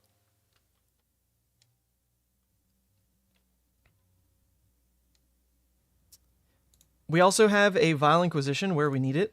Oh, the game's going great. So this was a 5-card 16, but we're also sticking the Blasmo. 5-card 16. Isn't 2 claws for more and Blasmo still for 8? Isn't 2 claws for more? They don't have go again. This doesn't discard, it banishes. So it doesn't actually have synergy off of the Mandible.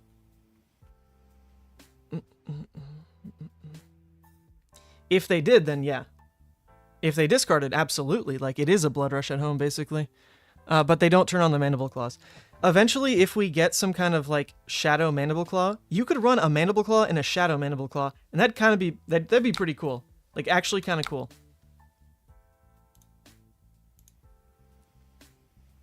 What you gonna do? You can't kill Blasmo. Good luck. Good luck. 2, 3. Alright, so without Scabskins, though, Blasmafet likely doesn't get a lot of value, but at some point, he will draw an attack. So until then, you know, we just use him to basically conserve cards.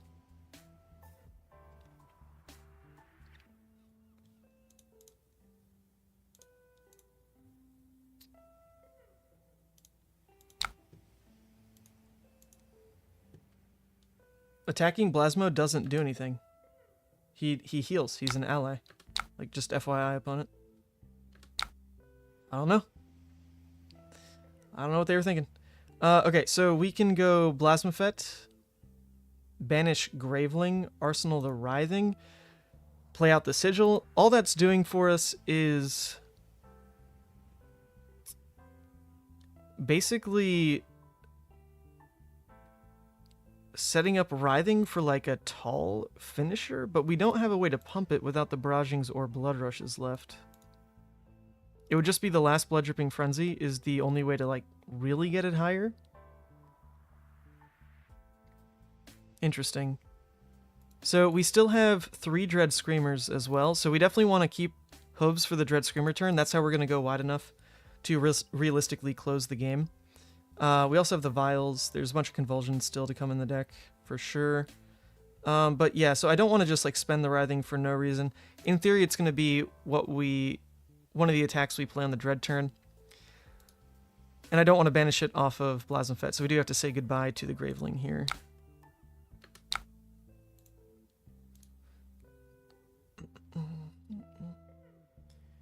Yeah, Sigil is very strong in Blitz regardless. I used to play it in the old Levia, and it's obviously huge for the Demi-Hero.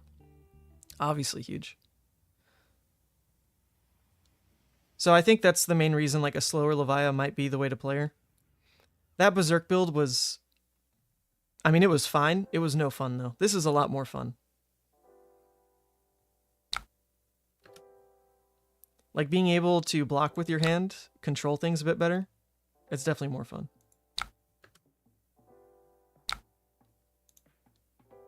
Okay, okay. Wait, does this do anything? 1, 2, 3. Oh, I can't go for like a crazy Soul Harvest finish. If I knew this could deal 18, right? Then that's the play. I just go Soul Harvest, Hooves, Blasmo. But it would only deal 1, 2, 3. It would deal 9 into Blasmafet. That's pretty good. It's pretty good, but it's not game-winning good, you know? I could go for a blood dripping turn that's realistically like pretty weak. Oh no, that doesn't even work because this doesn't give +1. It just draws me a card. All right, so I can't really do the blood dripping either right now. I think I'll just take the Soul Harvest play then. It's the most damage my hand will do. They're gonna half the sink below, but like I just don't need it. I would rather it out. It goes to 2. Doesn't matter. We're not worried about this. Let's clear out some misses and all the hits. 1, 2, 3 to come in for 9. And then 1, 2, 3, get rid of misses. Boom. Has the transformation made much of a difference? No, truly the demi-hero happens when you're like... When you're already winning, the demi-hero feels good. When you're losing, the demi-hero does nothing. But there is this like gray area where you can, in theory, like... basically buy yourself into a game where it gets value when you are otherwise behind, strictly off of Mark of the Beast. Because Mark of the Beast lets you skip a bunch of steps in getting a card that you care about in your banished zone. Like, if you can actually block with this, get it in banished, and flip, and that's like all you have in banished, that's actually quite strong, because it was like a low effort way of building up some extra intellect, basically. If you can get that to happen, it's quite good. It's quite good. No hooves because this doesn't win the game, right? If this could deal 12, then we would hooves for Blasmafet every time. But it wouldn't win the game here. Well, I guess knowing that they have a Steel Blade, sure. But otherwise, cracking hooves for Blasmafet is only 15, and they in theory block 12, right? So...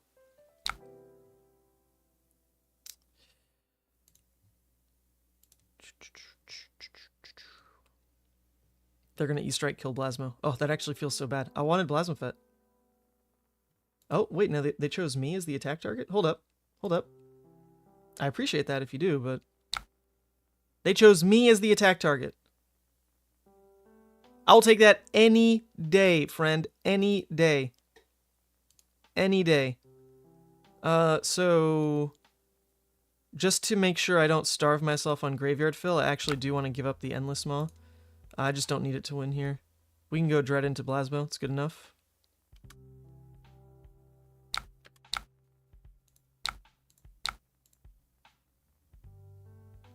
Hello? Talishar? There we go. Alright.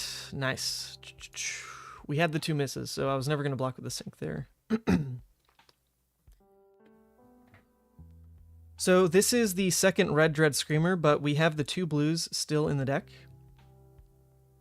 We still have the Vial, we still have the Recklesses, we still have the Convulsions, the other Convulsions rather, the other Writhing Beast Hulk. Still have Hooves. There's a lot of ways to close this game still. And we could flip to Redeemed, if we wanted to. I don't think I would want to, because this Vile Inquisition will likely win the game, but it's nice as an emergency button. Why not?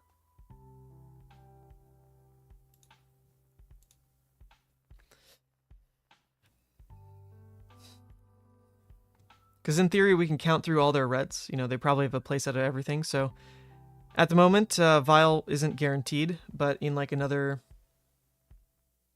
what, like 4 turns it will be, basically. The only red they pitched back in was an E-Strike on a Steel Blade and an Iron Song on a Steel Blade. So there's 2 reds in their pitch stack, and that's it, I think. Roto made a Levi Commoner deck, and you're going to test it next Armory. Let me know how it goes. I really haven't looked at Commoner since the rules changed for one, and then also since the new set, but I'm sure Levi is probably a lot better now. Because the cards she got feel like Commoner playables. In CC and Blitz, not so much, but as far as Commoner goes, it's probably quite good. Theoretically, you could Hooves on a Dread Screamer to Dread. Vile. To get out of Banish, then flip to Redeemed. Yep, that's possible. I don't hate that. I don't hate that. But the Dread Screamer Go Again, at this point, is always taking cards. And might as well do that, right? Because there are some clunky bits, like the Steelblade Shunt, that could come up. You know, we know that he's got another red Steelblade Shunt, another blue Steelblade Shunt. So as long as we know that we are taking the full 4 cards, then anytime this comes up as an inconsistency, we're going to punish. Right? Like, if this is a blue Shunt, then he dies. It's kind of the deal. Screamer, Hellhammer, Growl is a spicy Commoner combo. Oh my god, that sounds fantastic. Does Writhing not win here? I don't have resources. No resources. Writhing will win on the next turn, though, most likely. Not guaranteed, though. Not guaranteed, because they do have the red Steelblade Shunt. And the red Unmovable, and a Sigil still. So not guaranteed. Alright, this is what we were looking for, though, in a turn that can abuse Hooves and win. It's pretty much right here. We go Dread into Swing Big, into Blasphemfet, and we just win. Yep, here we go. Alright, GG's. GG's opponent. Oh, Levia, I love how she plays into the slow decks. Oh, so satisfying. So satisfying. If you like this kind of endgame out of Levia, you will probably like her in draft. I feel like her entire draft playstyle is like the kind of grindy endgame of a, like, you know where your kill turn is. You know, don't waste resources. Smart arsenal. Yada yada. You know, track pitch a little.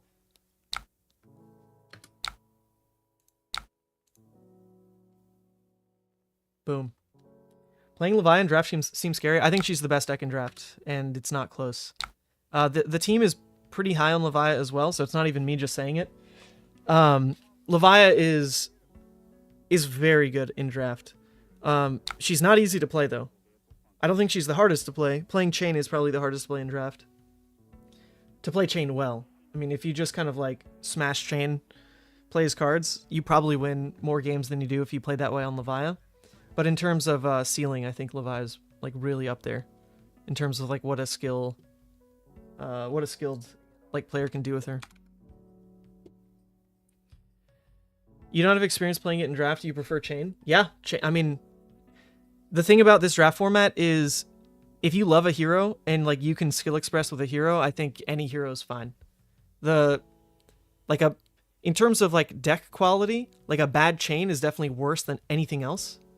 Like, a bad Chain, card quality-wise, is definitely the worst deck by far. But, like, a mid-tier of almost any of the heroes is a fine place to be. Like, if you end up with, like, a pretty mid deck on any hero, your skill can kind of make you the 3-0. Unless someone has the insane deck. And unless you are on, like, the trash deck. I really like Monarch format. It's been a lot of fun to play. Can I share a deck list? Yeah. You know what? I should just put it in the description anyway. But there you go. That is also the list. All right, I mean, 6-0. 6-0. This list feels pretty good. Granted, like, 2 of those games weren't quite real. One was against a pre-con Dorinthia who just wanted to play against a real deck. And then one was against a Dromai that I just don't know. I don't know if it counted as a real Dromai ever. It's a funny deck, though. But 6-0 is a good start. It's a good start. I'm a little sold, you know? Blood dripping into a fatigue deck actually did work. Granted, you don't always see it in that sequence. I didn't pitch stack it. But blood dripping enabling, like, the Doomsday play is quite good. The fact that it buffs the Doomsday, like, even if that's the only time you actually play out this card, is knowing that you can go, like, Dread into Doomsday. It's like a +4. You're getting a +4. which is relevant because that, in theory, breaks the turn cycle. You're going to go, 16 on that turn. So a blue dealing 4 is pretty good. That's pretty good. It's not quite what barraging does, though, because the idea on barraging is it deals 5, and it's way less effort. So you're looking at a blue that, like, for no effort, deals 5 on the right turn, versus a blue that takes more setup that deals 4 on, like, not its best turn, but, like, on its realistic turn. I don't know. Oh, little toss-up here, little toss-up. Vile also never came up. So, you know, it could be a play like this, where it's just go down to 1 Reckless, because that's like one of the more awkward cards in the deck to draw 2 of. Probably the worst. Go down to 1 Reckless, even though it's so good in Blitz. Oh my god. I don't know if I could ever actually do this. And then 1 Vile. Because Vile, similarly, like, you don't need the 2. And now we're adding more power in the blues here. Let's try this for a bit. See if we miss the Reckless.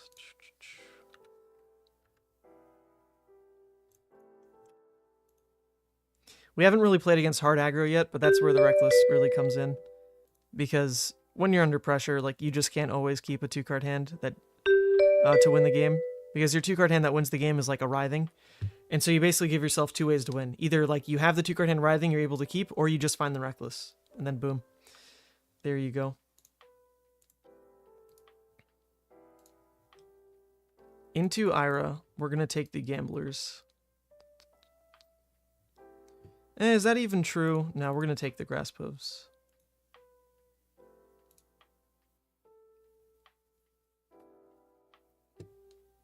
Alright, they're giving us Graveyard Fill. I don't hate this. This will be the real test. Yeah, Ira is normally not too bad. Believe it or not. I know literally no one believed that statement, but it's actually okay. Like, the math works out where in a grindy game, like, they are going to have a bit of an edge, but their first big turn is realistically off Tunic, whereas yours can just be off Blood Rush.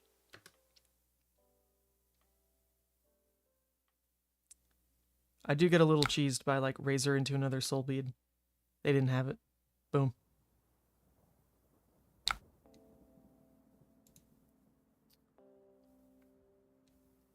Very awkward draw here, though. Very awkward. We don't even have Scabs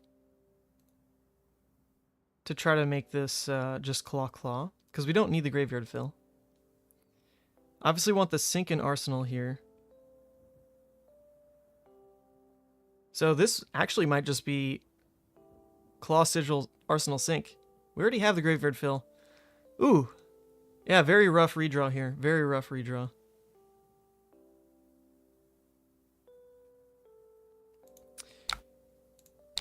Gonna keep the Dread just in case we draw like a blue and the red Dread. That hand's fine. 3-card 11.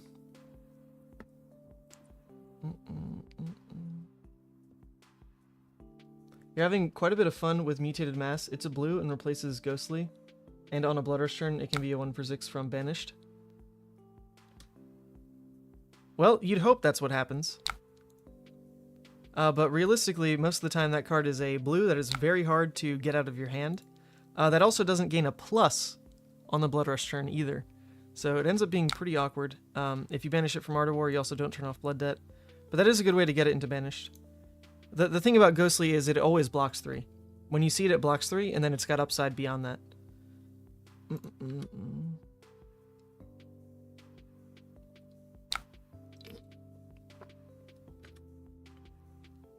Well, we did draw exactly what I said, which was the Dread Graveling.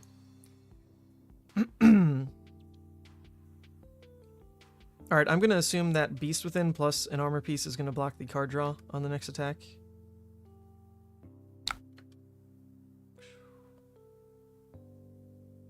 An Exude.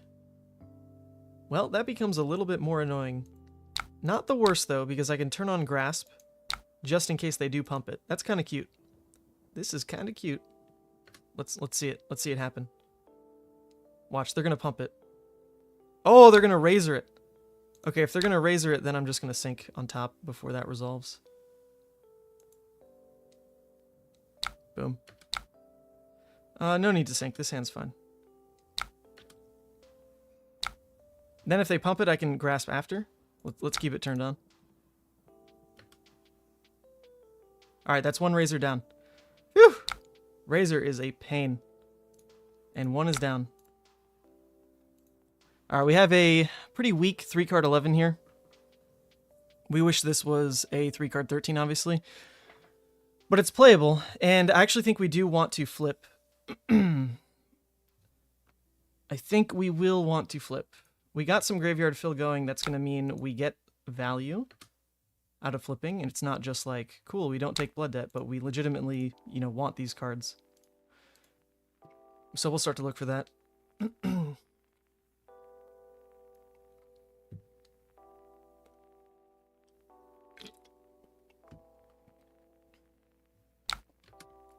Okay. Cool, we've got our Deadwood play. Not bad. Since we don't have an arsenal, I'm going to keep the Graveling in hand, most likely. It also increases the chance that our Deadwood actually hits. Alright, so same deal. Do I assume the Convulsions plus card, or plus armor, will eat the next thing? Yeah, I do. I do think that'll be fine.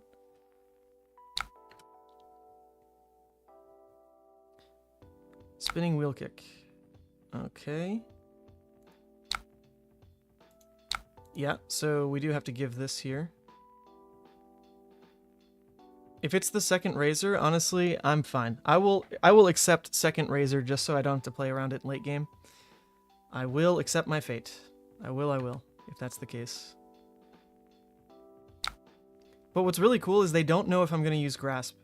Grasp is so tricky. I love it. Like, this is in resolution. They're like, oh, I didn't draw a card. Okay, oh, Arsenal Blood Rush? We're in? Oh my god, do I flip then? Do I flip? I've got 3. Oh, this is juicy. Knowing I Arsenal Blood Rush? Ooh, man, I want to do it now. 3 damage is a lot, though, to take in a Blitz game. Taking 3 damage, but knowing that I'll go into Consumed with a Blood Rush, a Mark, and a Boneyard. Wow, that's really not bad. Not bad. It also means Carrion Husk would go in face down. Tough. How are the games going? Look at that. Look at this up here. Look at this up here. 6-0, baby. Levia busted. And I ranted about Blitz for like 20 minutes to start the stream. I take it all back. I'm going to delete that part of the VOD. Blitz is great. Best format. Oh, this is such a tough call. So, the problem with me not flipping would be I have to trust my suite of Carrion and Scowling basically eats this hand. Because if they take... think. If they just take this and then try to push a 5-card hand with Tunic, that gets really scary. That gets really scary. But I think Scowling and Husk could probably eat it. But then it means I need to flip on my next turn, which is a Blood Rush. Nah, I'm taking it. I'm taking the flip right now. Alright. Cool. So we're not turning off Blood Debt. We're not turning off Blood Debt. Let's just clear a miss. Oh, this is big. This is big. They're going to eat the damage too. Okay, not all of it. Never mind. Flick Flack. Pretty good. Pretty good. Should I have banished Blue Dread? Oh, shoot. That's a great point. I absolutely should have banished Blue Dread. Great point. 100% should have been Blue Dread. That's the first misplay of the day. I did not even think about that. Yeah, a 1,000,000,000% it should have been Blue Dread. Oh, man. Oh, that's... I doubt that's like a big throw, but that hurts. That really hurts, actually. A Dread?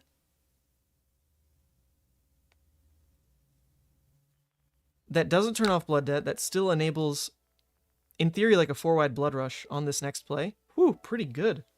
Pretty good. I don't want to Blood Dripping into Blood Rush because this doesn't draw me a card.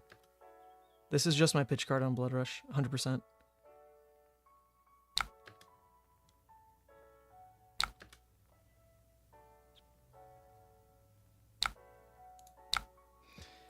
What, you got another razor?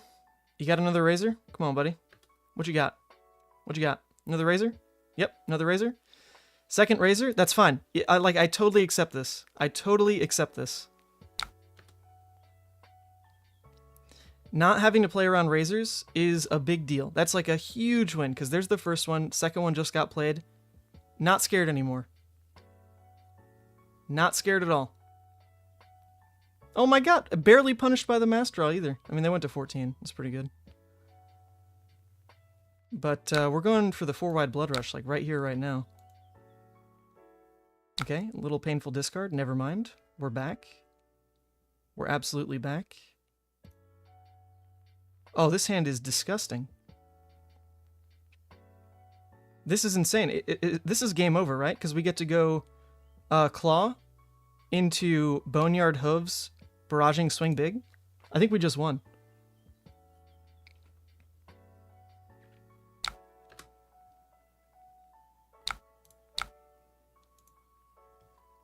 I think we just won. Holy shit. Deck is broken. Unless the Boneyard misses, which if it misses, that's actually not up to my banish last turn, because if I banished Dread or Sigil, it's the same deal, leaving 3 misses.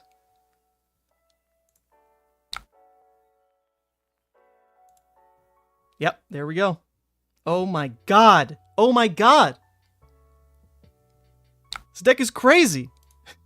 Consumed is nuts. Confirmed. All right. I take back that entire rant. Truly, I'm going to delete that part of the VOD. Levia is too freaking good. I haven't even used Scowling yet. I already did everything they could. Look at this. Look at this. Look at this. Witness. What the hell? Oh my god. Oh my god. Don't be a Flick Flack though. Come on. Don't be a Flick Flack. GG's. Holy. Oh, baby. Blitz is fun. Levia is good. We've done it.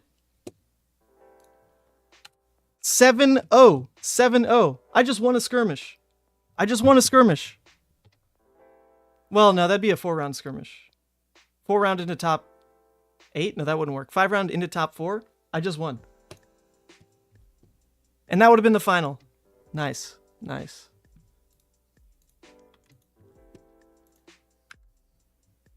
Not like Talashar's representative. Don't get on me for that. Oh my god. Talashar, please. Alright, now we're going to play against Prism. Alright, free win. We got this. Good luck, have fun. Alright, I do want to play into a Kano at some point and see realistically how awful that is. Barraging, though. Barraging was pretty good, wasn't it? Barraging was pretty good. Telling ya. Card's nuts.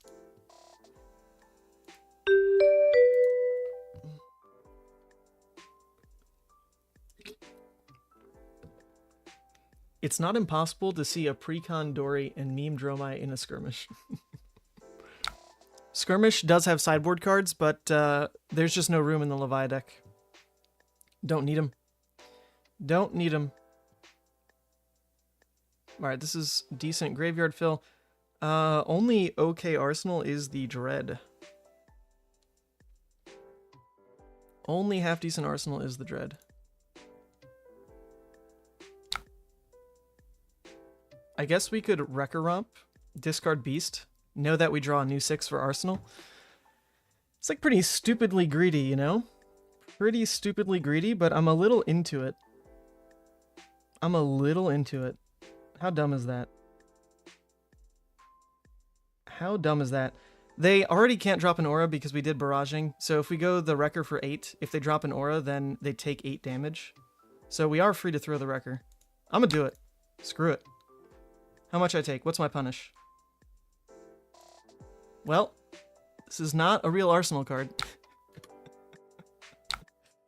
It's like the only 6 other than Beast Within. And we'd already seen those halves. Alright, well, we can't Arsenal this. Alright, thank God we're against Prism. This start would not beat many other decks in the game. Not even close. Not even close. Triumph, also pretty annoying.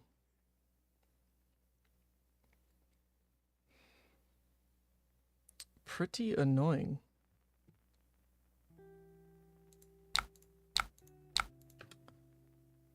My turn doesn't do anything anyway. I guess we'll give it up. Cool.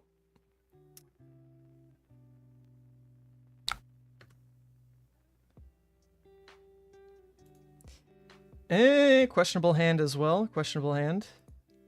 I mean, Swing Big at least plays pretty well into another Triumph or any other way that they could... Oh, there we go. Well, dropping an aura is one way to hurt me.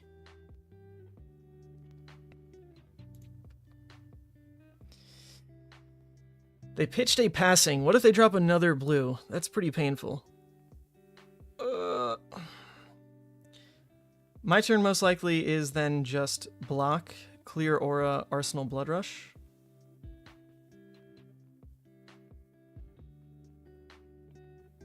Otherwise I'm taking 2, I'll just throw 8 back at them. But if they drop another aura, then throwing 8 at their face starts to feel really, really bad.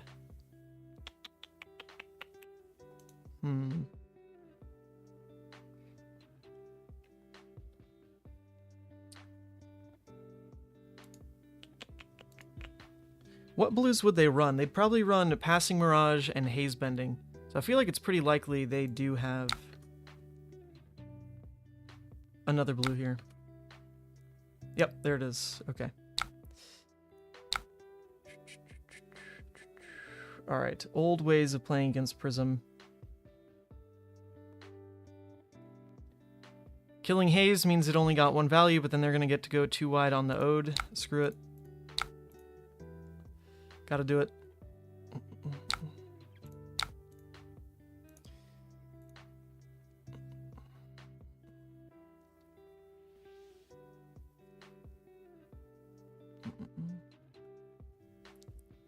We just need to land, you know, like 2 turns of good damage at their face, and the matchup feels a lot better. Oh, Herald of Triumph, though. Herald of Triumph, when we just pitched our Swing Bigs back into the deck. Pretty gross. On my turn, I don't mind Dread Screamer face, and then just clear the Ode. Lead into a decent Blood Rush turn. Problem is, I can't singular card block the Herald doing it that way. It is their second Herald of Triumph, though, so I guess I don't hate giving up the Husk.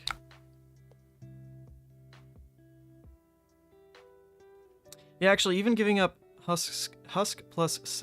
Oh my god. Husk plus is not how you say that. Husk plus Scowling could maybe stunt if they wanted to drop another Herald. Like, in theory. In theory.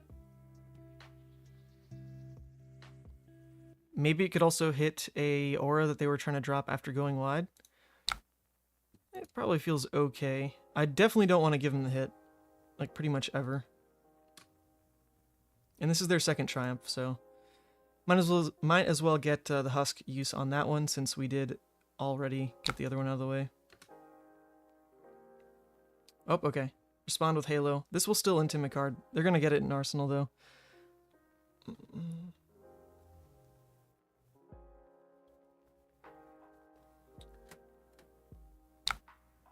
I told you were Rhea for a sec. Okay. Thank you. They're a good person. I'll take that.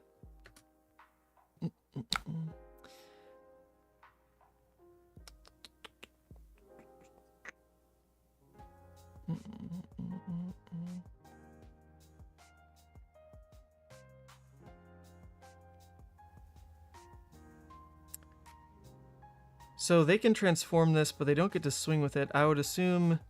Oh yeah, they already pulled the Spectral Shield one. So now this Ode gets to go 3 wide, deal me 6, basically, down to 12. Well, I think we just have to let it happen.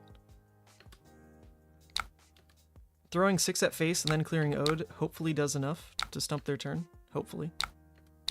Never quite sure.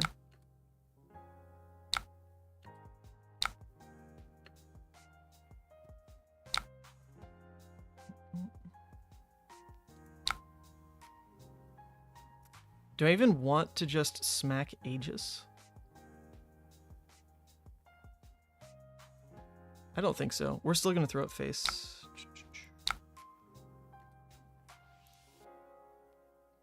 We left all the misses, though.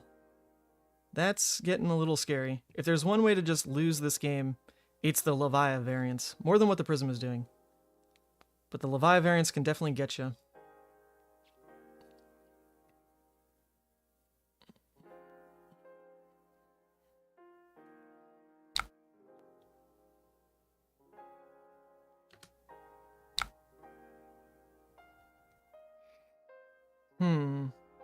I actually wonder if I should roll Scabs to go 3 at face, 3 at Ode. It becomes a lot harder for them to play a 1-card hand here. Because is this in Soul or what? It's not, right? Yeah, it's not in Soul. So if I can take one more card from their hand, then they can't do anything unless this is a Herald in Arsenal. They just kind of like swing and pass. I think it's worth the Scabs roll. I don't need the Sigil. Nope, okay. Falling apart here.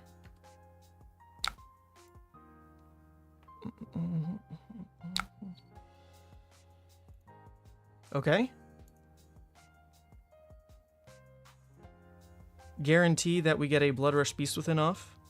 If we get to block down with 2 cards. If we. Want to play into your battle-hardened Kano list after? Yeah, sure. Absolutely. Alright, oh, so they can pitch into Empyrean. Oh, interesting, interesting. That's a pretty good way to kickstart their turn. Wow, that's pretty good. That is pretty good. So I want to find room to block with Blood Dripping somewhere. If I don't, then I basically have to lead my turn with Scabs so I can just get it out of hand.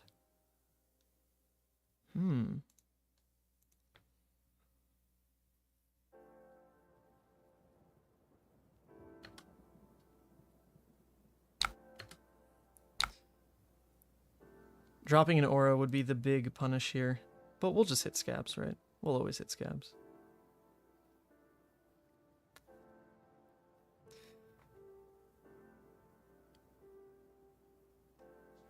Yeah, realistically, what can this block? Like the Herald if they pay for it? I guess they would pay for it, right? Yeah, they're probably attacking with Herald next. Alright, alright. I'll get to block with this. I believe. Oh, okay. Oh, they just drop a Passing Mirage. Alright. Alright.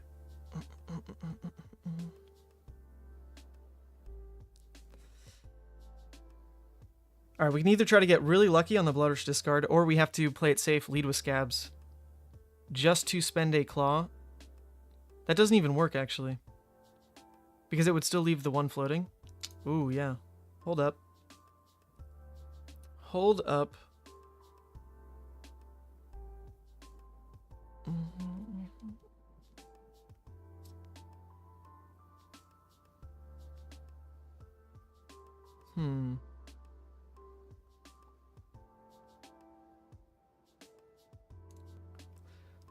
Let's just roll a 6.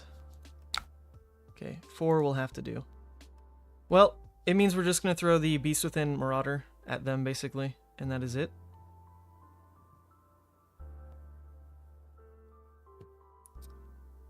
I don't mind ignoring the passing for 1 turn if it means I can, like, try to hit some of the ward, I guess.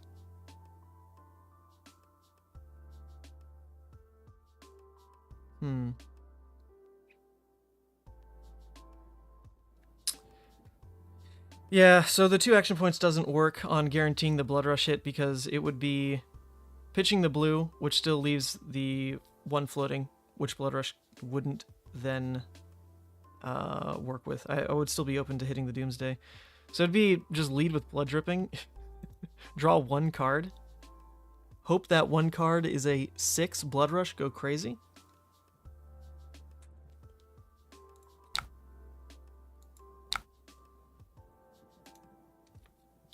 Man, 6 actually would have been so good there.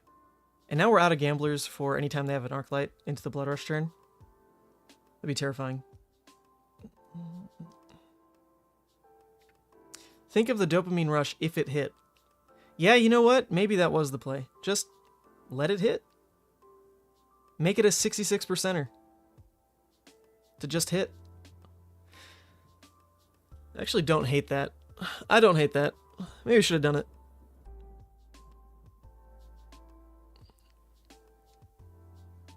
But we lost the last 66% chance line I took. So no faith. No faith.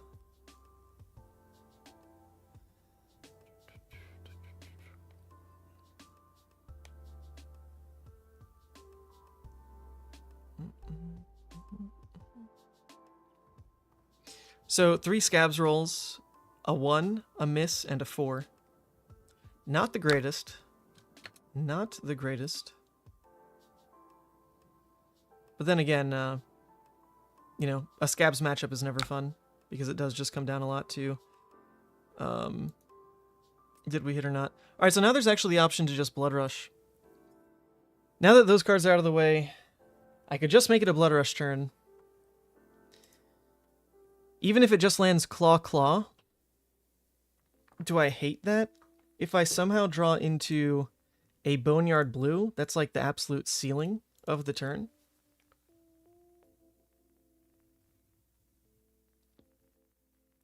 Making this Blood Rush even just Claw Claw is probably good enough, though. Probably good enough.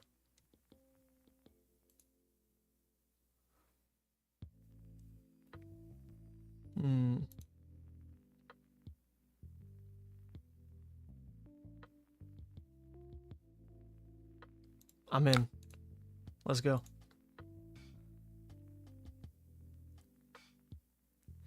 If they Arclight here, it is very sad.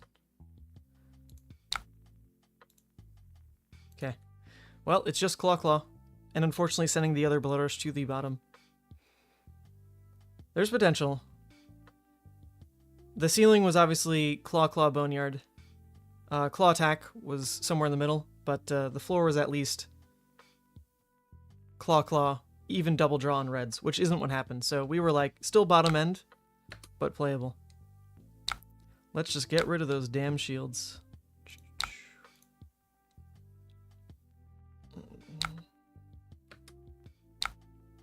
Well, we'll put them at 8, but we know the next Blood Rush is very far away is the problem.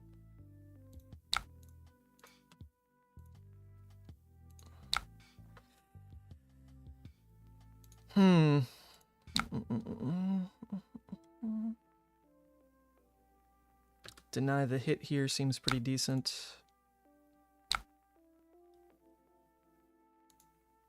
Okay, drew the blue. We like this. This hand got a lot better. Hand got a lot better. Ah! We've done it. Okay, this Dread is still definitely going to miss. And that is the fear factor. Look at this. 1, 2, 3, 4, 5, 6, 7, 8 misses. I mean, it's definitely happening. We're definitely missing. Nope, okay. Okay, best case banish. Best case banish. We're back. Oh. We're back. Clawing our way back. Clawing our way back.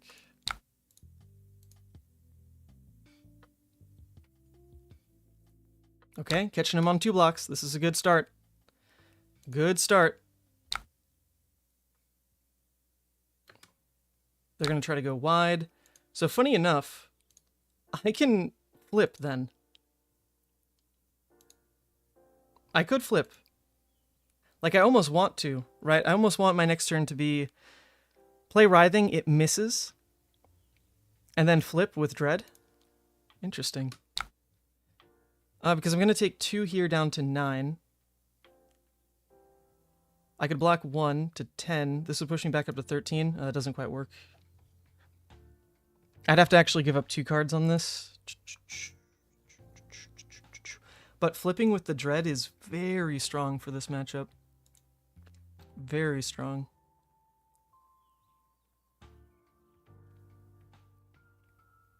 But they're at 4, so I think I need to just go face. Like, screw it. Just go face. Go Writhing. Arsenal the Dread. Play out Sigil. Seems fine. Seems fine.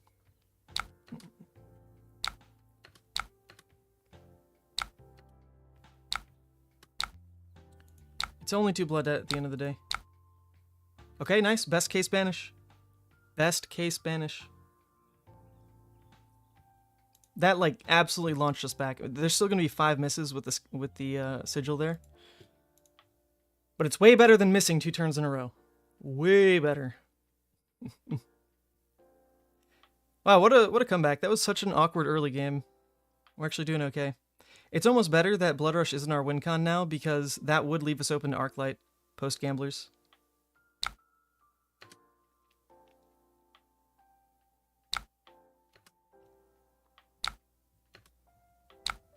Oh, nice. They're giving it Ward 1. Up to 3.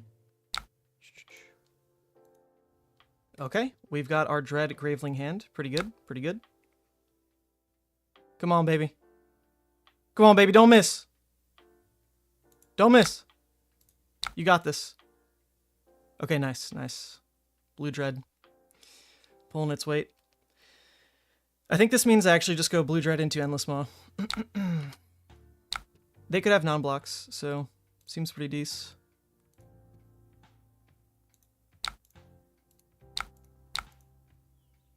Oh, the miss on the Endless. Man, that's huge. That's freaking huge. But that's okay. That's okay. It means we won't miss again. We won't miss again. Still huge, though. Whew.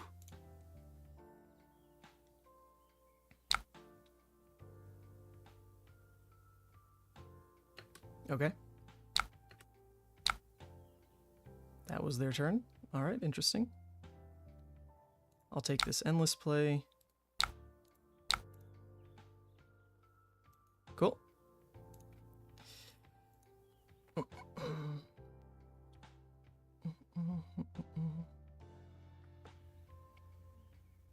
Oh, no way. Did they die? Holy shit. Did we get them? Nuts. Emery, don't go yet. Wait, just wait. Let me beat this Prism. Then you can go. Yo, let's do it. Oh, that's 8-0. That's 8-0 right there. Not even, that was like one of the most low roll games too. That was not even great. That was Scabs hit once, missed twice. Popped Gamblers on not even like the Arclight plays. Had to pitch away a Blood Rush. Nice. Nice. Good job, Levia. You do you, girl. That was a miss. That was a miss on an Endless Maw. What? That was such a medium game. Alright, who wants to play? Was it the Kano? I'll send the link. Copy. Alright, Kano. I'm ready for you. I'm ready to take this hard loss. Hard. Hard.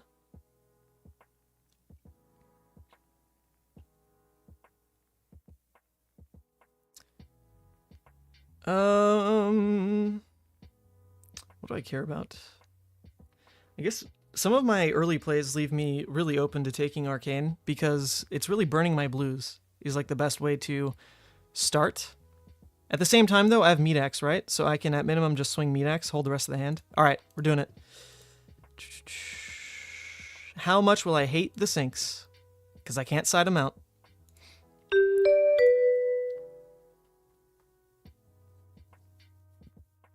Do you want to play first or second? I don't want to play against Kano. I mean, I don't think anyone wants to play against Kano. But we're going to pretend. We have AB3 and we have Grasp. And there's a world where, like, I don't know. You just get there. There's a world.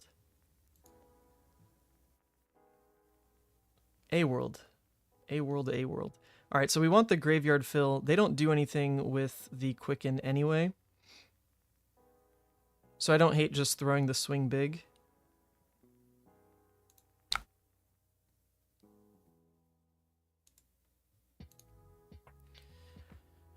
We want to Arsenal the Blue Dread Screamer, obviously. It's the most reliable extender for our turns. But one thing we need to note is basically as soon as we see the first Blood Rush, we need to be ready to go. Once we see the first Blood Rush, it needs to be, okay, hooves, kill him. Like, we have to be ready. So Arsenal needs to be set. That's basically the entire plan. Just kill him. You don't have claws, but if you have your Dread in Arsenal, then you can in theory go Dread, attack, Ravenous, and that should still win the game. If they take, like, literally any damage. That should be enough, because their equipment doesn't block.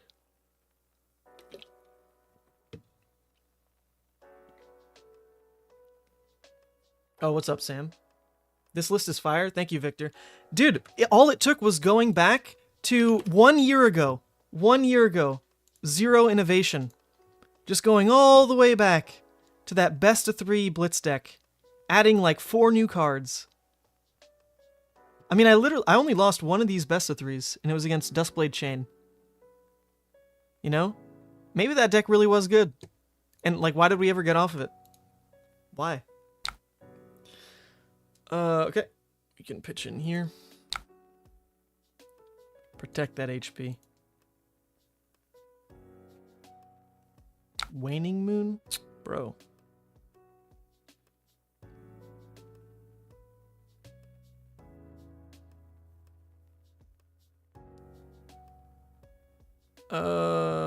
Yeah, I mean, my turn is just Meat Axe, right? So I can go ahead, just do this. Feels weird, but doesn't leak, and this leaves me 1 floating on their turn.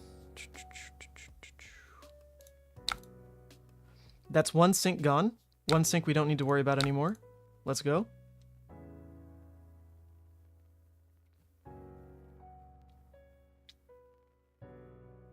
Nice, nice. 1 card, 6 value in theory. If they do try to smack me, I can AB1. And I still threw 5. Oh, Blue Dread is just like not the kill card. Not the kill card. It's decent, but this needed to be a red. What's up, Devin? Yo, look at this win rate. 1 misplay? 1 misplay. I'm actually pretty serious about that. I don't think I misplay a lot in play. Oh, they took 5. They're dead. We've done it. We've done it. And we're 8-0. Maybe Blitz is my jam. Maybe.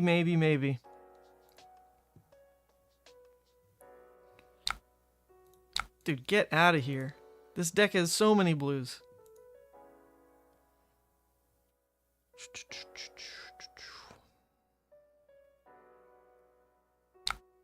Yes, sure. I will relinquish 1 red, I think. Yeah, I mean, they can't kill me from 20 realistically, right? Because that is what I'll be on.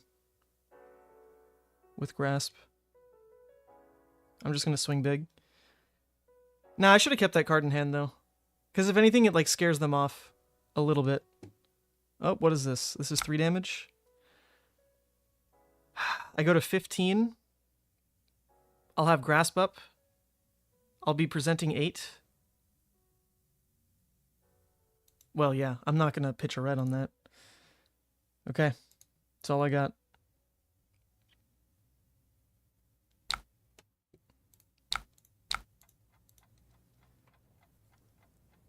Come on, take me home. You can do it, Swing Bigs. All I need to draw a Blood Rush next hand. And to not die this turn. Please. I have 17 life. I'm ready. I have 17.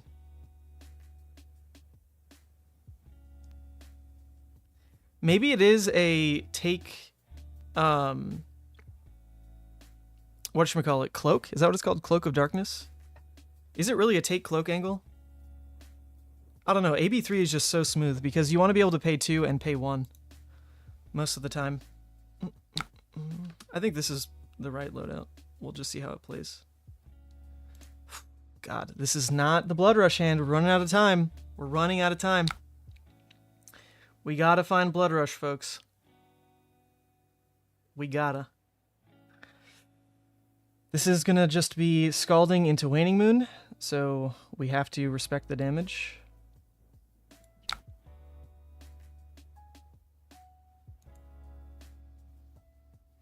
We need to just live until Blood Rush, for the love of God. Live until Blood Rush.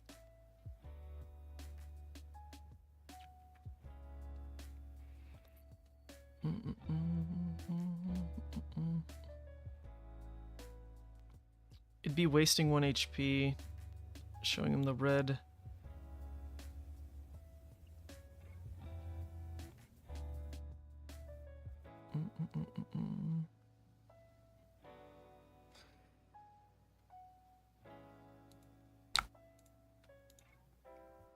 We're still holding some information back on this. We're keeping the 1 extra card. Potentially threatening the 5. If we discard Dread, hold a blue. That's perfect. Please. Please, deck. Please, deck. It's turn 4. I think we're going a little too late. I don't think we can win anymore. We needed to see a Blood Rush. Like, basically last turn. Oh, a Sigil. That's not bad. Oh, we like this a lot. Good job, deck. Good job. You're actually doing well. We weren't card inefficient. Look at us. Maybe we can live. Maybe we can live. We got another turn cycle in us. We got another turn cycle in us. Who knew? Come on, come on. Oh my god, not the hand, yo. What is this?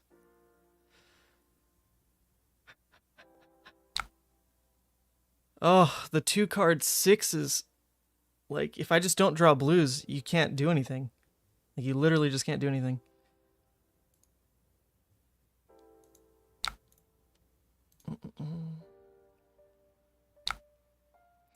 So they're holding a card. That's obviously the Emeritus, right? Emeritus or Blazing. They're trying to make next turn the kill turn. Otherwise, why wouldn't they block with 1 more card? The Arsenal is obviously like some other half of it.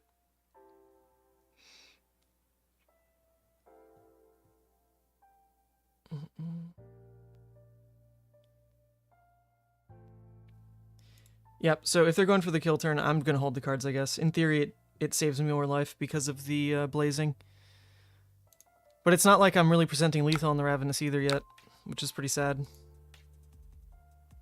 Just draw me a blue or a Sigil, please, deck. I'll be eternally grateful.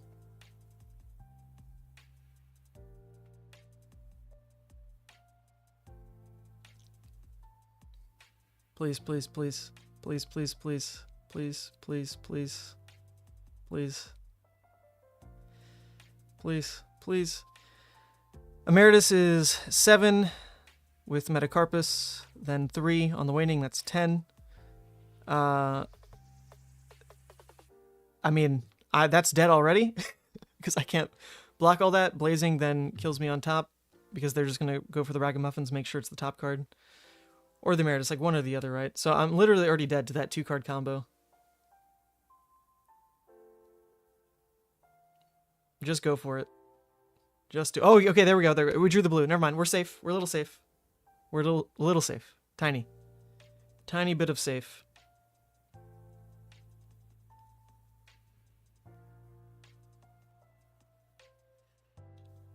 Okay, Blood Rush next hand. Blood Rush next hand. And somehow don't have a 2-card 6. For the love of God, Kano. Please. They could still have a 2-card 6 here. Although I doubt it, because they held 1 card, right? They held a card. So they're holding a card for combo. They have Arsenal for combo. So they're looking at just like a 1-card hand. This could be the window. Oh my god! Oh my god! It's starting.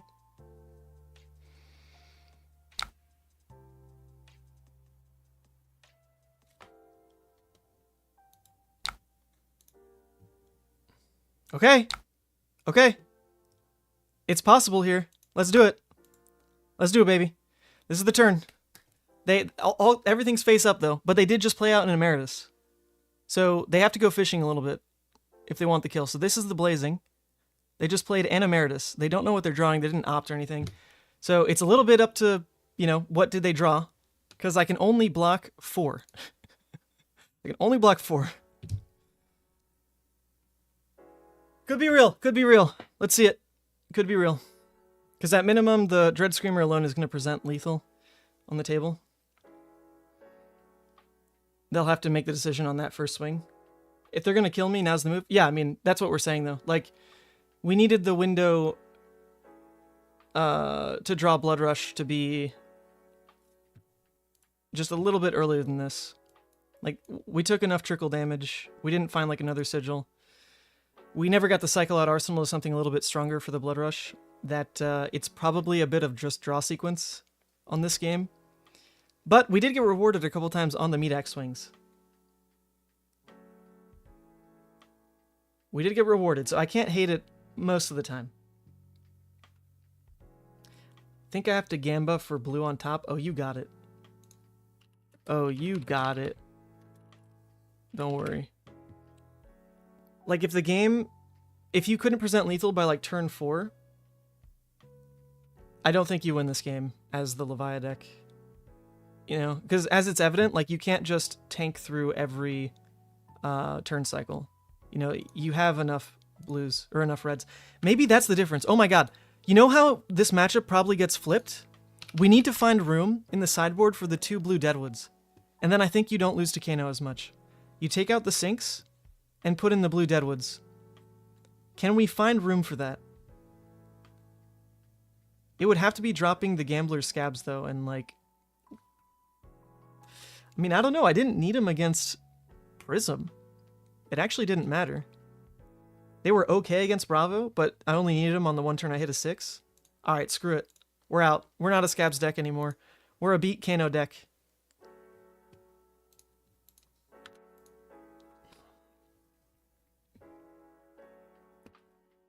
What if you take out Sync and add 1 more blue? Would that be too slow of a deck in all other matchups? There's no room for a sideboard in Levia. I think the Syncs are way too good for what this deck needs to do.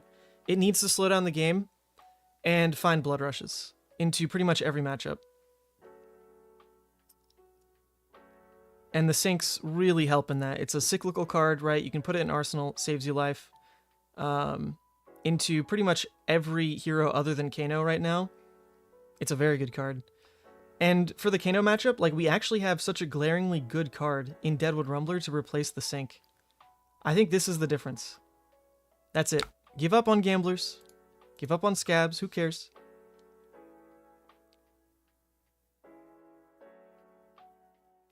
Alright, so they don't have Wildfire, so damage I take is just damage I take, you know? It all just leads into the Blazing. So let's let Grasp eat the first one. Grasp will eat the first one. We'll leave our pitch for now. We'll let it be. GG's? Oh, baby! No way! Oh, wait, we didn't draw... Oh, wait, hold up. Wait a second. I don't think this is a win, right? This is not a win. Well, this got awkward. They popped Ragamuffins, though, so I'm pretty sure I should feel safe most of the time.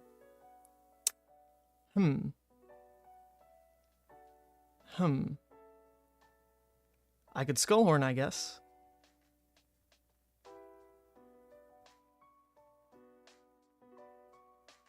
"50-50 chance of it being a win on the Meat Axe. But we know the card in hand is not a win. Yikes. Maybe I do Skullhorn then. Do I Skullhorn? I think I have to, right? I think I have to. I only have the 2 misses in Graveyard, so Skullhorn in theory gets me to 4. So I think... But the problem is if I play the Dread Screamer first... yeah, my hand ain't it. If I play the Skullhorn first, then I'm putting 4 misses before the Dread Screamer. I think I still have to do it. Because if I draw even just an attack, like, that's enough for attack into Meat Axe.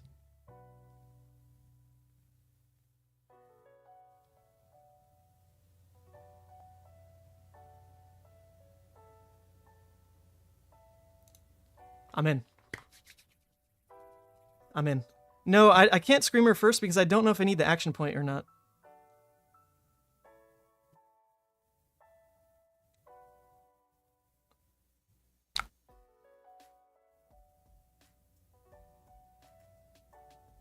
Alright, well that did nothing. Oh no! Oh no! I can't Doomsday, I only have 1 blood debt. Oh no! Not like this. I literally just took away my AB. For what?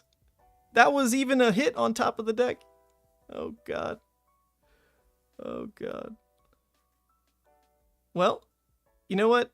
If I did get to keep the Graveling, though, it was a win, so. Once again, I lost the 66% chance. You know, every time I've taken it, I've taken the 66 twice now, lost it both times. Lost it both times. So we just don't do it anymore. He's saying, I think I still have him. Well, bless your heart if that's the case. Bless your heart. This has to hit. This is so... Oh my god, this is so trashed. Alright, just hit though. It's that easy, right? Just hit. What the fuck? Oh! Oh my god. Oh my god. Oh my god. Oh my god.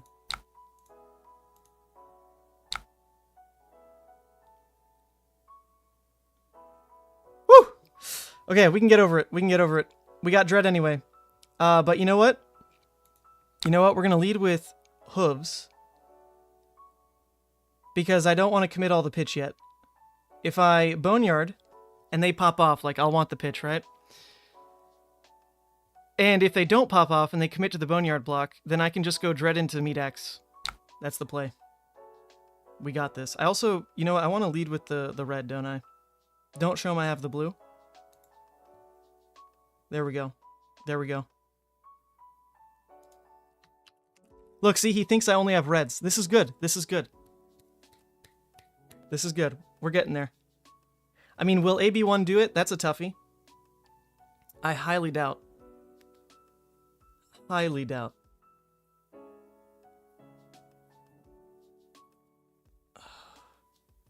Oh, he fucked up. This is it. Oh, yes. All right. No takesies, backsies. Bro, this is real. The tournament game. Tournament game.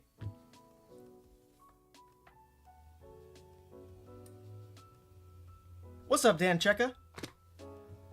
This is why he lost the semis? It's why you're about to lose on stream, bud. I mean, who knows? I'm probably still dead. Not gonna lie.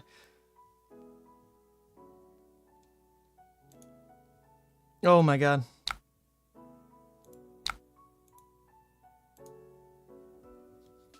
Still pretty dead, right? Like, he just gets the Red Emeritus. I die. Oh, the Blazing even. Yes, yes, yes.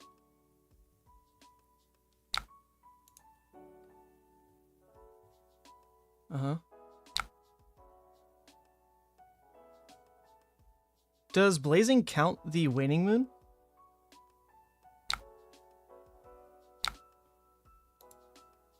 I mean, I'm gonna pitch into it anyway. I'm just double checking.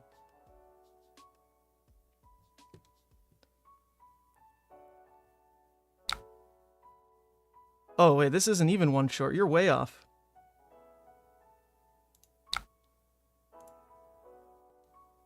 Oh, hell yeah. Hell yeah. GG's. Oh, we did it. Gamer gods. Gamer gods over here. Can't be beat. Levia is 9-0. 9-0. Alright, I do want to replay this, though. Legitimately. Let's rematch. Let's go again. I got the new sideboard. Does it track? Oh, it didn't carry the new sideboard. Oh, wait. Sorry, one sec. I'll re-invite. It didn't track the new sideboard.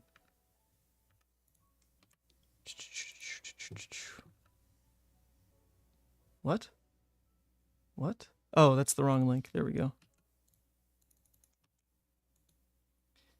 All right, no one tell him. No one tell him about the Deadwoods. Okay? Everyone quiet. Everyone quiet. No one say anything.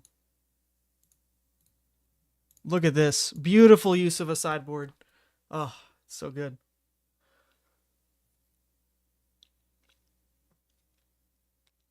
Are we going again? Yes, yes. No throws allowed.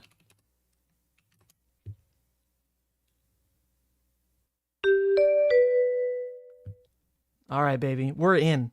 What a swap. Deck is S tier now. We can even start out of the gate with Deadwood? Nuts. Let's go. Let's go. Let's see our sigils early. Let's hit on every meat axe, and let's draw Blood Rush. And then how do you lose?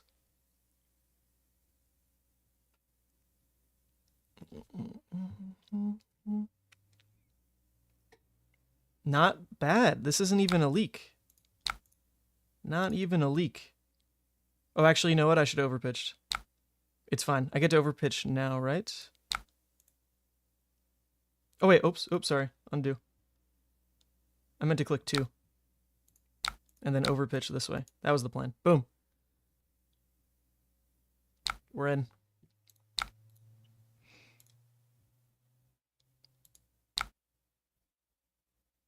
Beautiful. Oh, just beautiful. If I get to Arsenal the Dread Screamer, it is going to be hard to lose this game. Let's see it. Let's see it.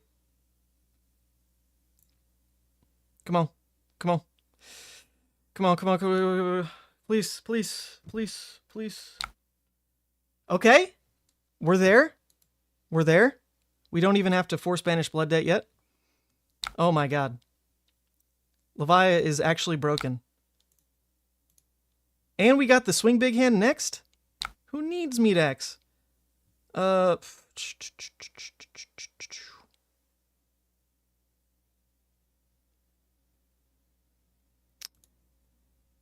Interesting. Yeah, there's no world where I just like mark hooves swing. No world, no world. But it is interesting to think about. Nope, not going to do it. We're just going to overpitch here. Keep the blue.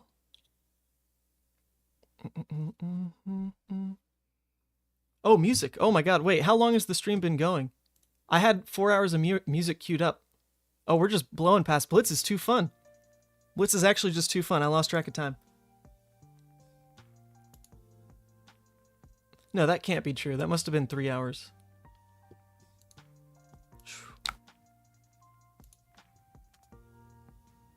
Alright, alright, alright, alright, alright. Sigil? Do I actually use Grasp on Nourishing?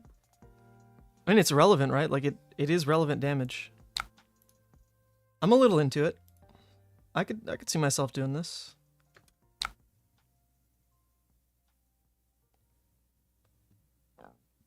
It's not multiplicative damage like on the kill turn, but it's damage that I don't want to take. I also get to deny it pretty easily because I've got the block 3 here, and I can just give up the card. I could even use my turn to go Dread into Boneyard, but then I'm playing into Blood Debt. Ooh, that's probably pretty bad.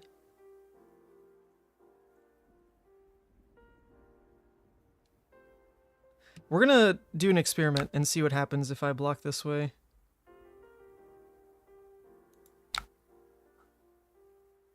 Because this also turns on Blood Debt.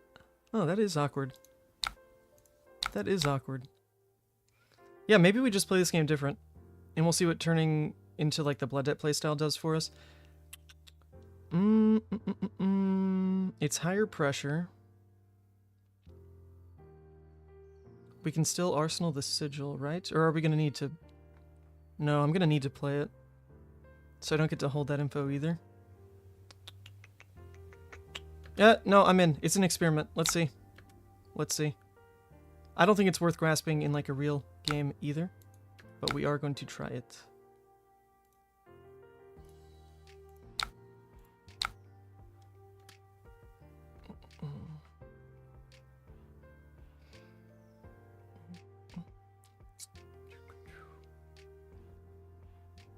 On the kill turn, Grasp is worth like 4 damage, realistically. versus it being just 2 damage block, but also denies a card, which is like 5-ish damage. It just doesn't translate super cleanly because like the kill turn, you know, is what you need to survive to win, right? It's not the cleanest translation.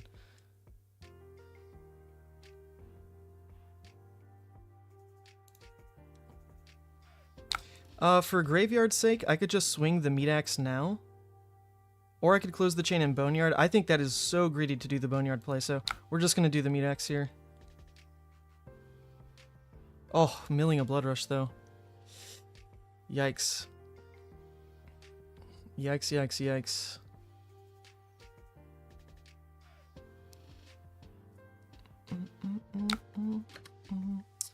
Ooh, so in another world, I just play the Boneyard and then I draw into the Blood Rush? Well, that scenario actually sounds quite nice. That's not what happened, though.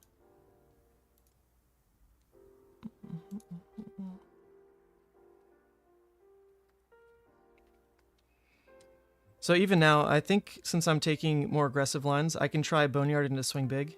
Arsenal Endless.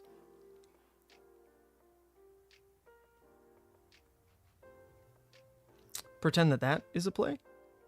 Pretend. Yeah, I think we're just doing it. I'm playing aggro this game. Playing aggro. I want to see what happens. Milling a Blood Rush definitely makes it a lot worse of a plan. But I'm not giving up.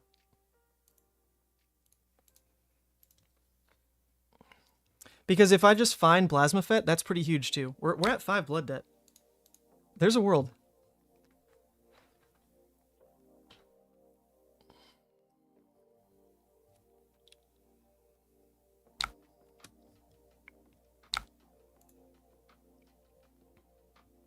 They can't deal 23. It's not a Aether Wildfire type of deck anymore.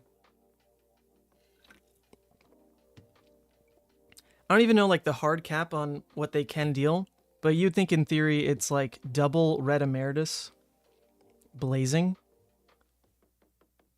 So in theory 14, 15, 16, 17. Okay, they can totally deal 23. It's got to be perfect, but they can do it.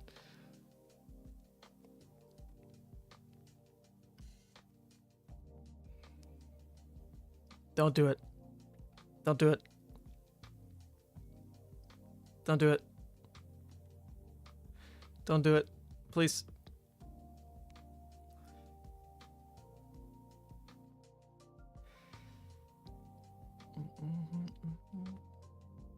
You've still somehow taken 64 from a Kano in a turn in Blitz.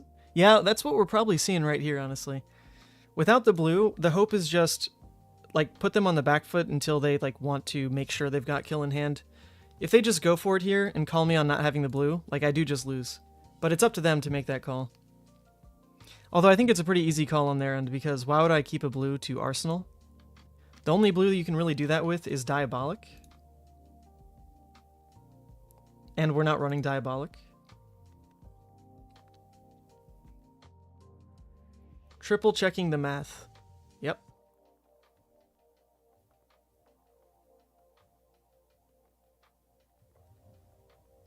If their math beats 1 red, then they do just win.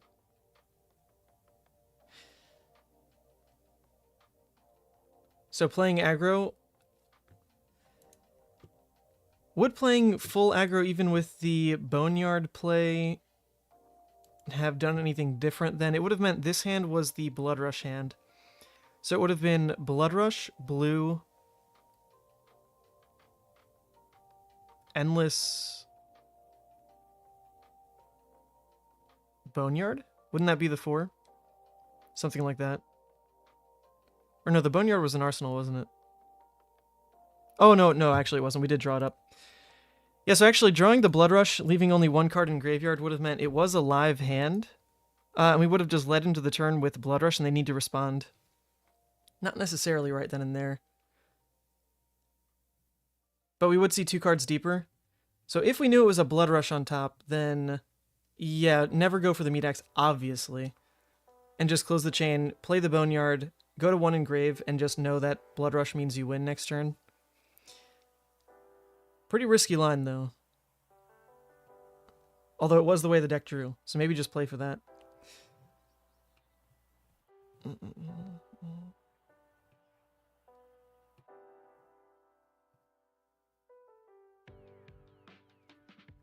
Yes, you can undo. We're allowing it now. He's got all the time in the world on this turn.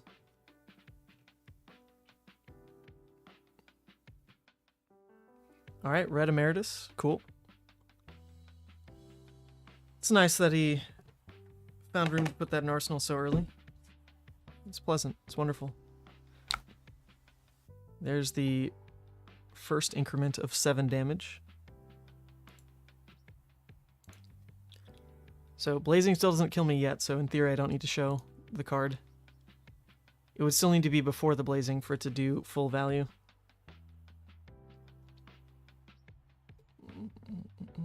But if it's even just one more tall attack like that, I lose. And you would think it's guaranteed. You would think.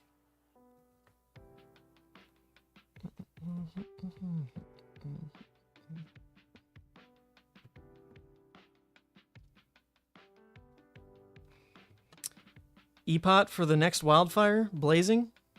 GG's. Or not Wildfire. Emeritus.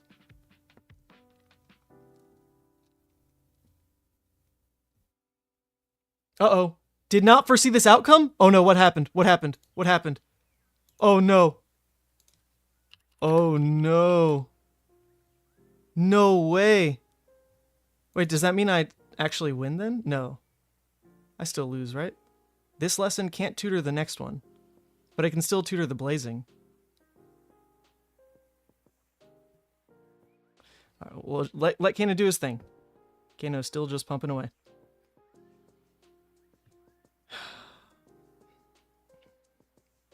I still lose, though.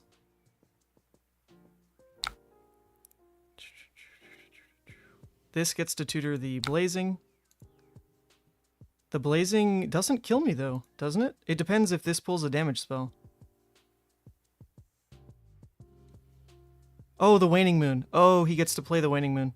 Alright, Waning Moon kills me. That's the difference. That's the difference. Or no, where does he put his damage? Where's the resources? Why didn't they go to Waning Moon? What is happening? Okay, Tome. Oh, he's totally fine. What is going on, though? It should have just been Waning, I die.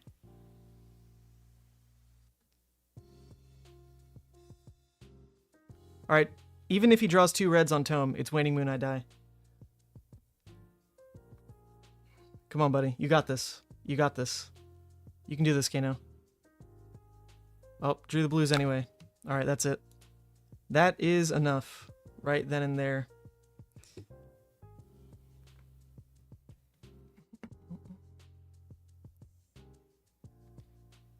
Oh. Alright, I was very dead. Blue would not protect me in that case. A blue would not be enough because they just hit the foreboding after that.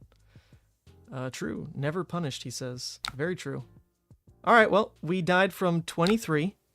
Grasp actually would have made no difference. Grasp made no difference in the kill turn. If it was a blue plus Grasp, then yes, that would have made a difference.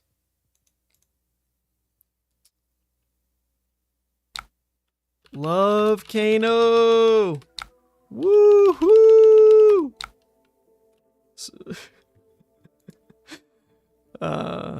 GG's. GG's. Alright. So, regardless though, playing aggro into the Kano wasn't better than playing slower. In theory. I think there's a real world though where I win that by just saying I need to draw Blood Rush next hand or I lose anyway. And I don't make the Meat Axe play. I just close Chain Boneyard, draw Meat Axe. But the Grasp really made no difference. When they've got that amount of damage, Grasp plus blue would have been, what, 1, 2, 3, 4 less damage, which is then 8 less damage. Actually would have lived at 1. Oh, that's okay. I would have lived at 1. If I had blue plus Grasp on that turn, but actually not true because that means I would have taken 2 damage from the Nourishing. So I would still be dead at -1. So actually, hold up. I was still dead at -1 regardless of where I used Grasp, even if I had a blue on that last hand. So actually, nope, no draw sequence really mattered. No draw sequence really mattered. I think if you run 4 Spell Void and 3 AB. I never win. Give up hooves? Give up hooves. Is that realistic? I just don't think there's room. IDK if there's room, though. Maybe it's like Arcane Lantern Cloak angle. 3 AB SV4. Still 1 claw. Interesting. I don't know, the graveyard fill on Meatex actually didn't matter this game, right? I think this game I only swung Meatex once, and it was the turn where I'm saying that Boneyard was actually better than swinging Meatex. In the first game, it was just like a Meatex go type of game. Okay, well, you know what? We're going to try that then. Do I have room for all these swaps? Because then it becomes Meatex. Yeah, I do.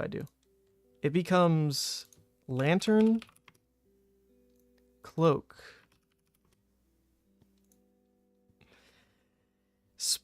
AB3 plus Spell Void 2, basically. Go feed yourself. That's well deserved. Thank you for the games. AB3 plus Spell Void 2. Yeah, you know what? There's a world where I could really see this being better. You lose the value on Meatex sometimes being a 5, probably like twice in the game, something like that. But you gain the ability of Blood Rush still letting you go, in theory, 4 wide. If you Arsenal the Dread Screamer like you're supposed to, then your Blood Rush plus Hooves is still Dread, Attack, Claw, Attack. You know what? That's probably enough. That's probably enough. Very interesting, though.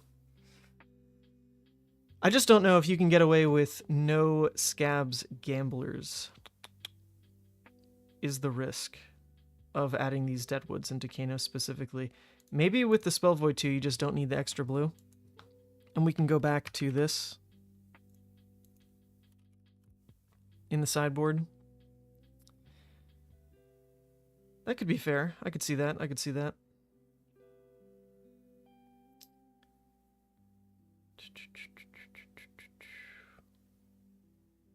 Alright. I do want to keep playing normal games to see about the Vile blood dripping count specifically. Because Vile's actually done nothing. It's just been a theory card. But in theory, it's a good card. But in practice, it's done nothing. So maybe it just doesn't need to be in the deck. Like, you know, what does the Fatigue Yoji matchup look like is my question now. The Bravo game, they had no shot at fatiguing. Like, absolutely zero. Here we've got another one. Good luck, have fun. Alright, we're going to pretend this is another Fatigue Bravo and play it that way. That's the matchup I want more data on anyway. So glad you caught the stream today. Nice. Appreciate that. Blitz actually is pretty fun, isn't it? Pretty fun. You don't think the extra blue is needed with the extra Spell Void? Yeah, Victor, that's what I'm thinking, right? AB3 Spell Void 2 is a lot, and you're actually not too sad to give up the Meatex for a singular claw because of the Blood Rush play, so maybe it really is just okay. The best arsenal here is the Yellow Graveling. It's not a great one. I think we're just going to roll Scabs. Just go Mark plus Claw, basically. Nope, we don't need to reroll that. We'll just put the Graveling here. Into a Blood Rush turn. Okay. Well, hopefully no punish. We can pretty happily block down with a card.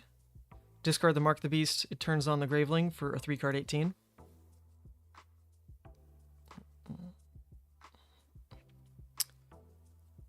Please no punish, good sir. Please, please.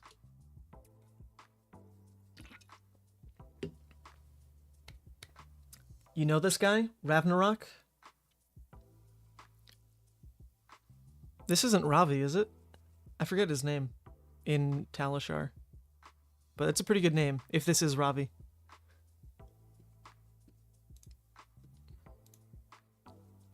Oh, actually, misplay goes up to 2 from last game. I should have played the Boneyard, not the Meat Axe. If my out was Blood Rush, I should have always played it that way. 2 misplays, 2 misplays. CNC. Oh my god. Well, he thought long and hard.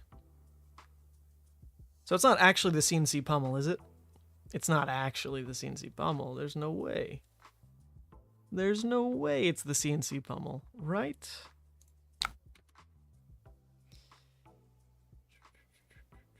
Okay, it is. That's fine in the end. We'll discard the Wrecker.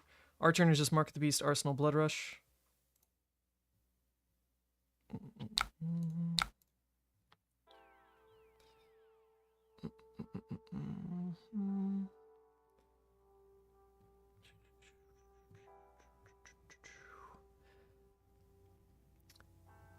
I mean, not best case scenario, but it's really not that awful. Best case scenario is they don't have pummel. But we don't just straight lose the game off of, like, making the Blood Rush get discarded or something. It's fine. And they just fall back on an Enothos turn. That's also fine with me. In this matchup, we're not really looking to flip to Consumed anyway, so if they make this a pummel play, not a big deal. We're already down Carrion Husk, right? Not a big deal. So if they play out 2 pummels... Okay, they don't. We are fine with that. We get our 3-card 13 here. Hopefully buying room into the Graveling.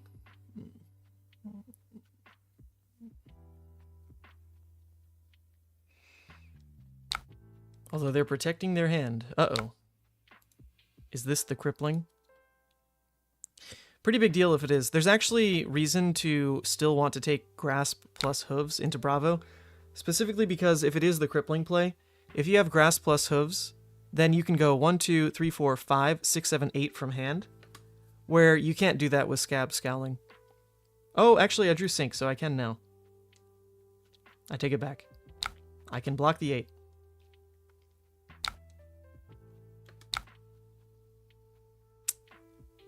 Although this is not dominated, question mark.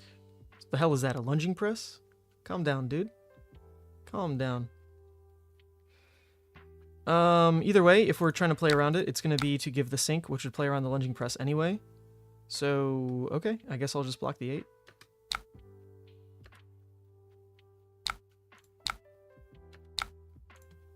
Yep, drew the blue, nice.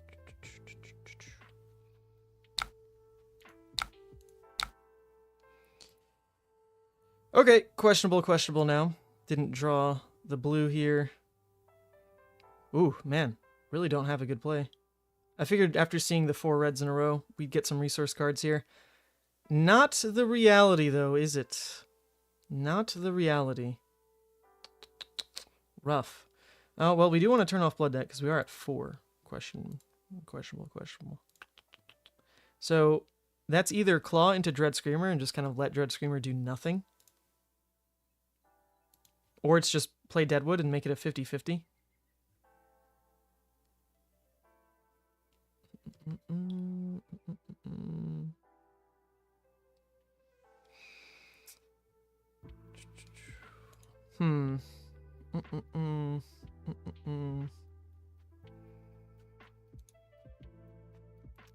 The Dread could also whiff. Yeah, not a great spot. Really not a great spot here. I think we'll just do the Claw into Dread, though.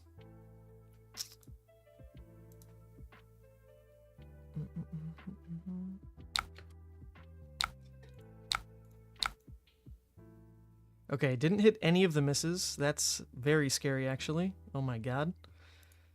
Very scary. Although, what this means is Doomsday is at least live, which is a pretty good draw. If we can find that. But it means both red dreads are also gone now, for no value. Scabs, nice.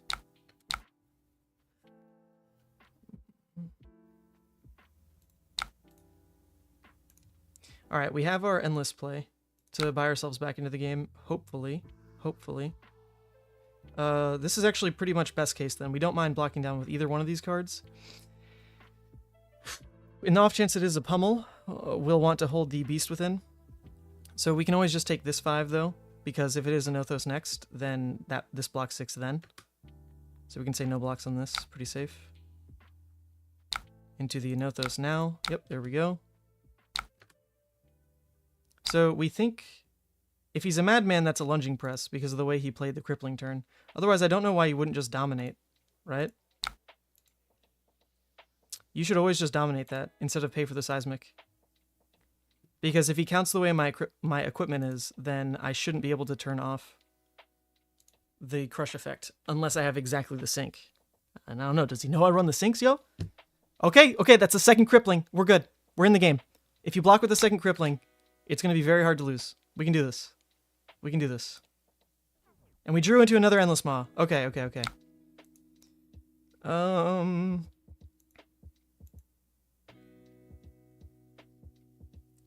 Well, speak of the devil, though. Pulverize is pretty good, isn't it?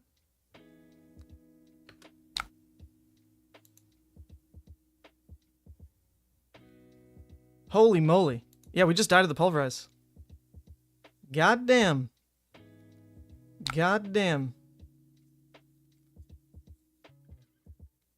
Yeah, the most we could do is block 7, and then we just take 7. Oh, okay. Rip. Game is over. Game is over.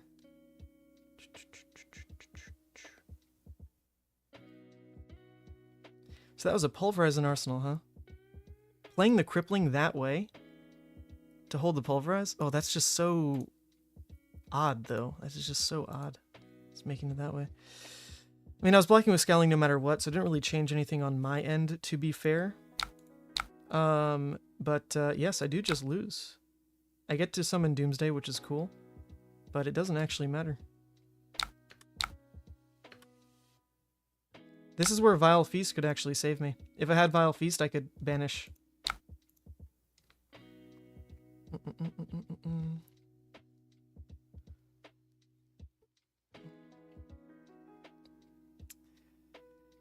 Yeah, you know what? Into Bravo, I think I'm going to try playing the Grasp Hooves again. Because if they're on Fatigue, it wouldn't be Bravo. They'd just be playing Yoji. Yeah. GG's. Alright, I'm going to call that the low roll game in terms of losses, which always does happen. I mean, that is Levia for you. That was pretty bad. I mean, starting with the 1. Starting with 1 really kind of threw the game in an awkward spot. Into their turn being CNC Pummel.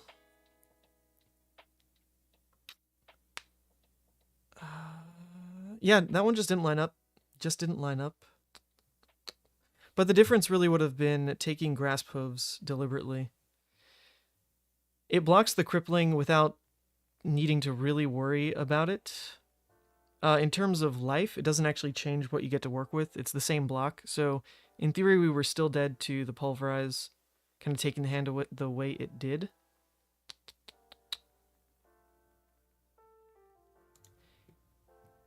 If I had the hooves, then I wouldn't have rolled on turn 1, going second. And that would have been the difference. Alright, we take hooves against Bravo. Now we know. Actually, similar to CC, I take hooves and grasp against Bravo right now. GG's, Ragnarok. GG's. A Lexi. Interesting. Alright, we definitely want more upfront block against Lexi. Even to the point where we could take Scabs and Grasp and just probably sit pretty happy there. I think we'll try it.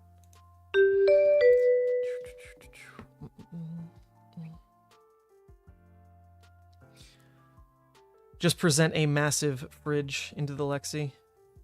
Hope that the blood rushes are enough to really get there.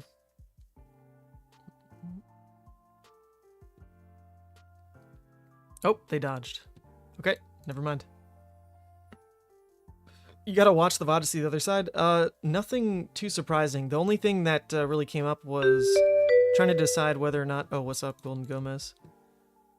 Trying to decide whether or not you had a lunging press on that crippling that you decided not to dominate. Because that does pop up every once in a while in Bravo lists. But I think most of the time I'm always Oh, actually, did I mean to take this into Briar? This was my Lexi loadout. I think into Briar it's fine, though. It's okay. We'll see how it goes. How do you win versus Dash? Just take your fridge and... Actually, this list in particular could probably try to fatigue her out. You could try. I don't think you could really do it. But if you can somehow use your Carrying Husk and Grasp, and then basically tick yourself down so that you never take Blood Debt again, you could probably do it. The only non-blocks in the deck would be the Red Deadwoods. And you could just look to Arsenal 1, play the other, and then you're working with a deck that full blocks. Alright, we got the high roll hand, though. This is sick. Nice. Disgusting. Disgusting. But generally against Dash, you just have to hope and pray that you win the race. It's not impossible.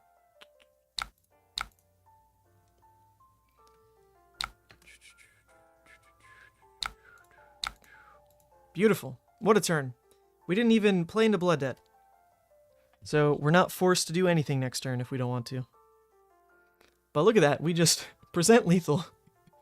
Present lethal going second. Oh, Briar. Alright, this hand sucks. We can fix it. I'll just sink into a Dread, right? Every time? Every time? Yeah.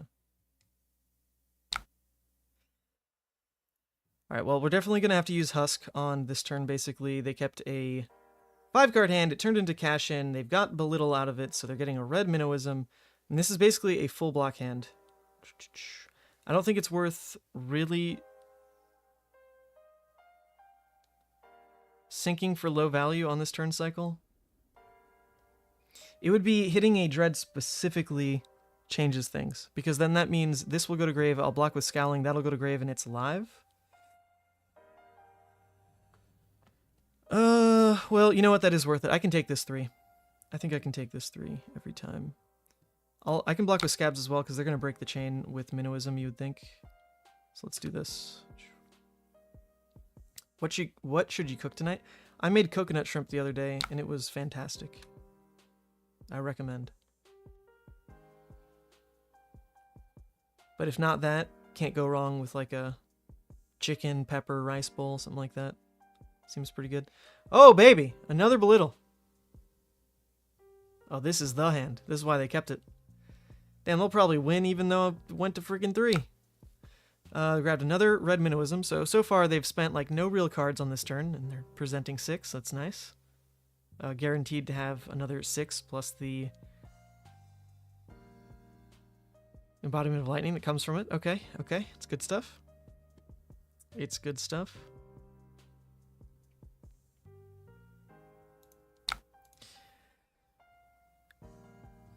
Maybe this thwarts their plans. In theory. I mean, I know I'm going to use Husk on whatever they Minnowism basically every time this turn. We're still playing for potentially sinking into a Dread Screamer as the out on this hand. Or even like a Convulsions could do it. Just make it playable. Not like we win. E-Strike now. E-Strike for 5, you say?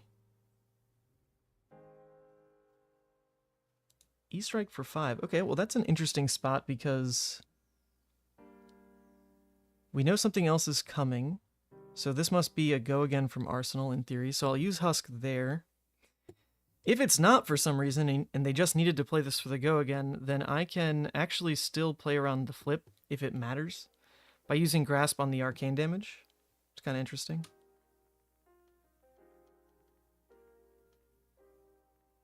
Kind of interesting.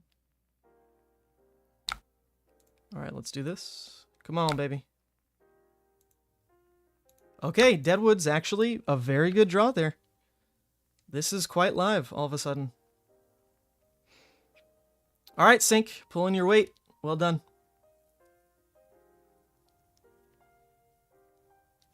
Oh my god. They hit Their turn's crazy. Stop.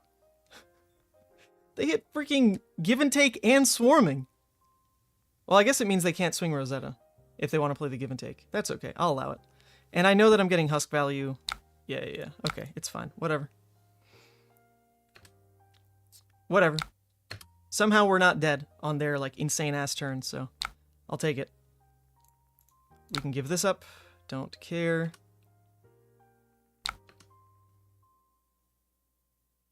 Okay, so they're card inefficient because they get a card back. I will take it, baby. Okay. Somehow only down to 8. We're presenting 8. Hopefully turning off Blood Debt. I don't want to take 1 damage in this kind of game. Please no. Please no. Nice. Sure. Let's go. What you got, Briar? I mean, to be fair, this was like a high roll on both our ends. I started the game with the barraging Blood Rush play to present literally 20, going second.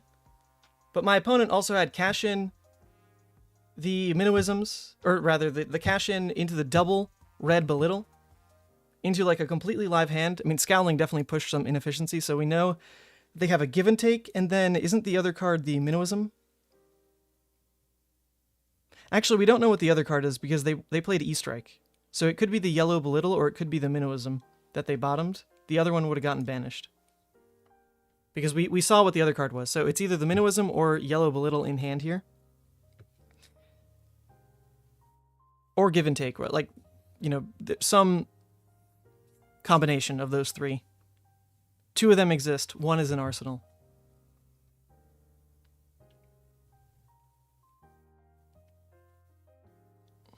Pretty good, though. We still have 3 block. Nuts. Alright, so there's the Give and Take. There we go.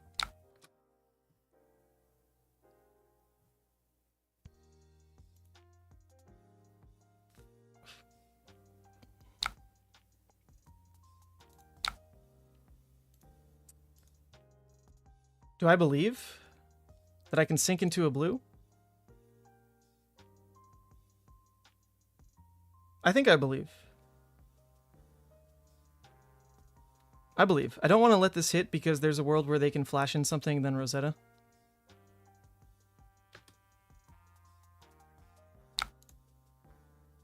I believe. Oh, hell yeah. Dude, Sink Below is busted. Sink Below is the best card in the game. What? What the hell? Sink Below is crazy. Holy crap. This is the best card ever. Oh my god. Oh my god. Levia is just nuts. What are we learning today, folks? This is the best deck in the game. Oh, that could have missed, too. That could have missed. Whew. Thank Lord it didn't. I mean, Blood Debt was already off, to be fair. GG's. Let's go.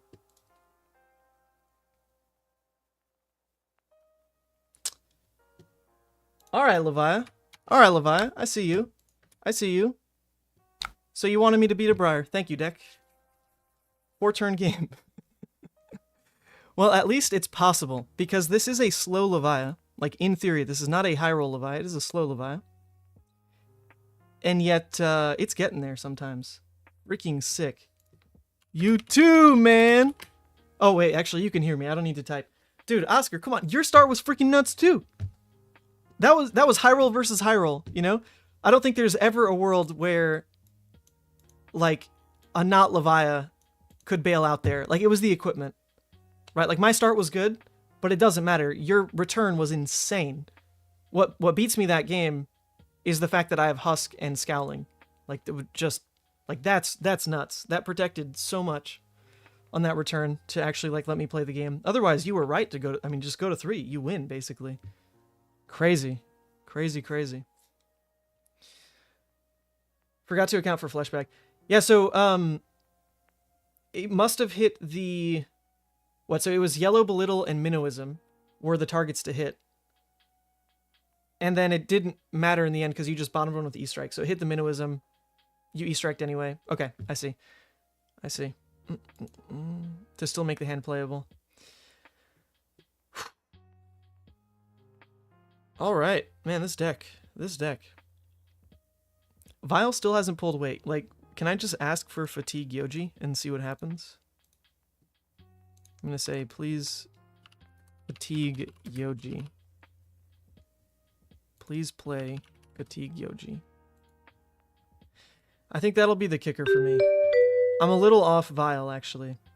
I'm a little off. Not like Blood Dripping is good, but it's got a pretty decent ceiling, and if Vile isn't doing anything, then Blood is fine, right? Okay, well, this is not the Fatigue Yoji, bro. I legit asked. That's fine. That's fine. That's fine. Good luck, have fun. We'll take it. Into the Lexi, I think Hooves probably still carries a bit more than Scabs, maybe. Just knowing that I can force a turn, make them block, is really strong. But then again, my block is gonna keep me in the game, in theory. Yeah, I don't think we need it. We'll go with this. Alright, Blood Dripping, unplayable.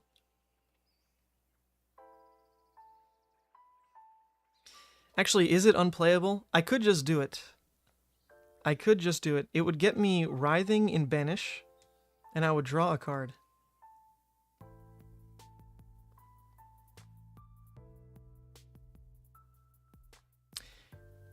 They're gonna load, which is pretty scary. So see, if this was a Vile Inquisition, I like this so much better. We're cycling 2 cards. Hitting their deck. I mean, they're playing good cards, right? We hit something. We hit something. It would tilt them a little bit. That's kind of what we're in for. But now we need the graveyard fill. All right, let's go. Actually, that's a. If we assume we always get the flip, Writhing is better. Yeah, we're gonna. I mean, that's what we're doing this for, right? Yeah. We're in.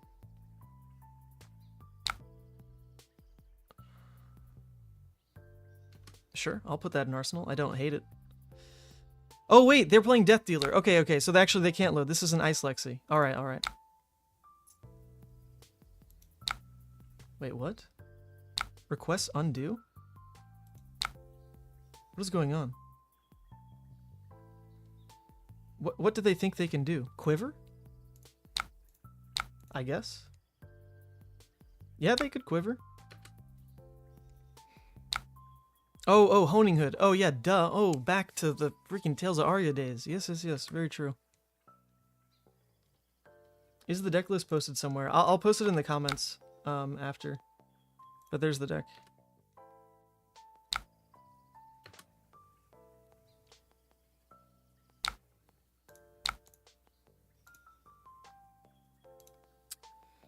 Well, that's a hand. I mean, this is a roll Scabs, make it a 2-card 9 hand, I believe. Oh, not anymore. We have a Frostbite. That is okay then. I'll just make it a 2-card 6. Play around that. Or I could just break the Frostbite now because it lets me play through the Sigil. Oh no, but that's a red. Nah, you can just have it then. I'm not paying that. If that was a blue or yellow, I'd think about it. Not a red though. You can have Dominate. Pulse, starting strong. 3 of a kind, starting stronger. All right, Shock Charmers, I've got my eyes on you.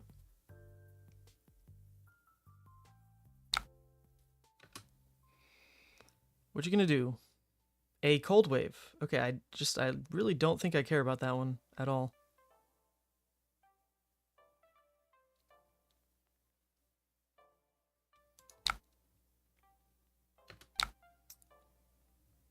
Yeah, so, it's not a relevant hit effect, but if I let it deal damage, they're going to dump that entire hand into Shock Charmers. But we're not really in like a give up husk type of situation.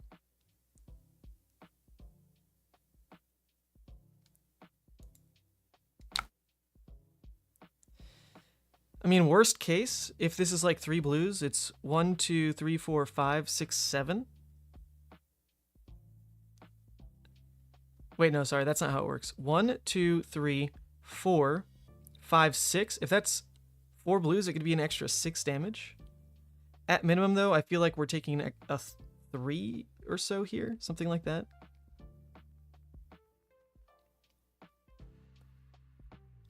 Huh. So if we assume I'm taking probably 3 to 4, let's say 4. 4 is safe. If I'm taking 4 damage extra to this cold wave, then I'm taking 11 down to 9, or no, 8 down to 12. I can still sigil above that to not lose my redeemed play. I'll find other opportunities for Husk, I guess. My return is just barraging into Boneyard, which turns off Blood Debt, presents 3-card 8, pretty weak, but if it takes cards from them, cool. I think I'm going to let it happen. I'm just going to let it happen. Husk will get value somewhere else. I should be able to sigil above the threshold here. It lets them be card efficient is like the one problem, but this isn't a real hit effect. It's just damage. Okay, that's 3. That is 3. Not the 4 that we were counting on.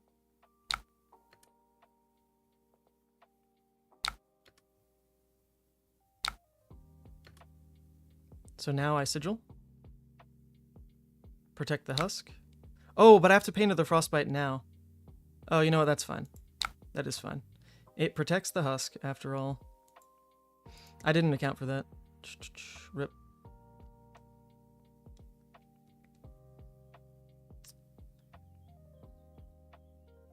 So actually, we could go for the flip right now. That's interesting. Oh, my turn can just be Claw, Arsenal, Boneyard, flip, and know that I have the Writhing. Oh, that's really not bad. I'm taking that. I didn't really do the math on that being the Exactsies. Not bad. Not bad. We're just going to have to Husk next turn. No big deal. That's kind of one of the better ways to do it, actually, because then Husk goes in face down.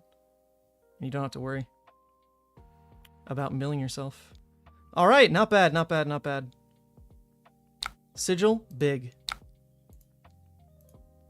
All right, drawing this hand, though, not big. Especially not with a Frostbite.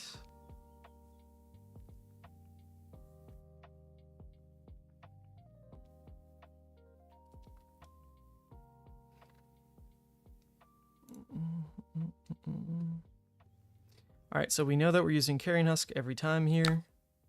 Basically have to.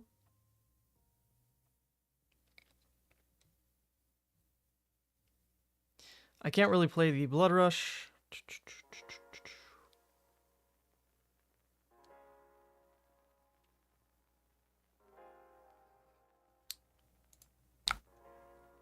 So I think we'll just do this, and then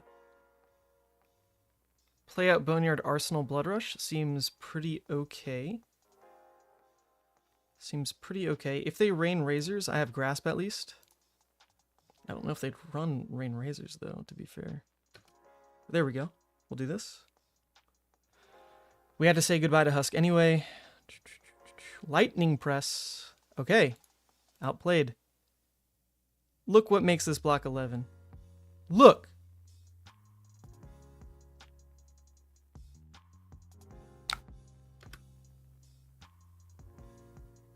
Nice. Grasp is broken. Well, not broken. It's pretty good, though. They run press. Yep. As we now know. As we now need to look to play around. Alright, so we realistically need to just find a window for Blood Rush. We've got some armor left to do it. We really haven't done much to them, though. Pretty much nothing.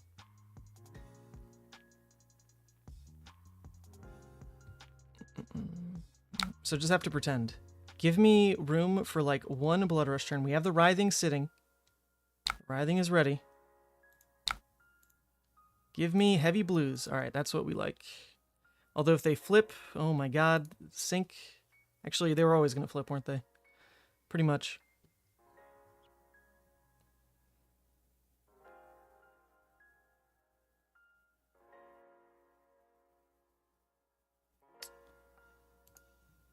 This makes it 8.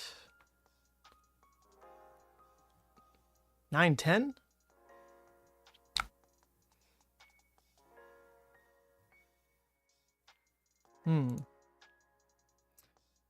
Well,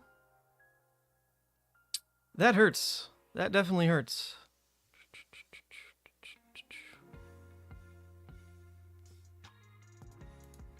Now I'm basically hoping that I can keep 2 blues to just play out the writhing, and then that's my turn.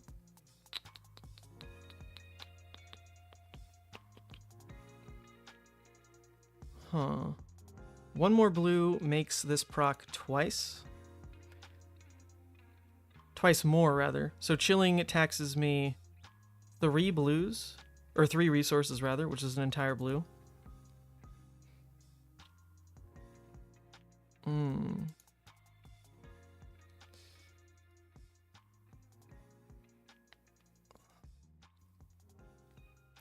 don't know if we can really find a window with how back-to-back this is.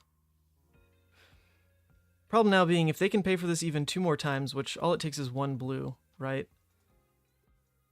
Then me paying the Frostbite for the sink below means I need to do something else on the discard. Then I'm also looking at 2 more Frostbites, which doesn't let me play out the writhing. It's dominate, Fino. It is dominate. I would love to just block. Likelihood that's a blue. Very high.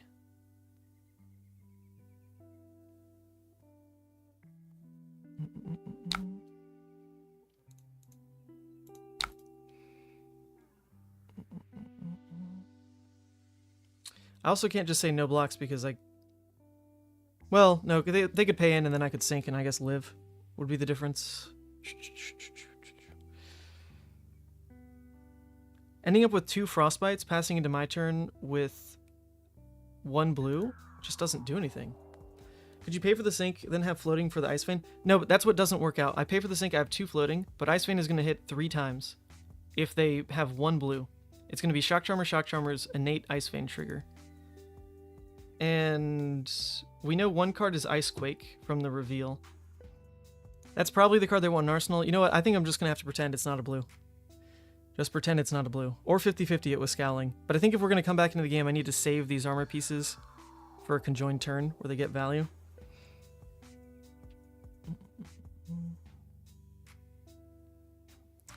Or do I 50-50 it now? The 2 leftover resources don't pay for chilling, people. There will be 3 triggers of chilling if that's a blue. And it is a blue. See? So there you go. There you go. So I could just go to 1 then.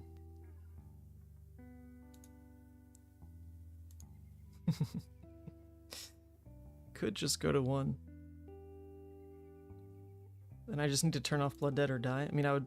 Well, no, I don't take Blood Debt anymore.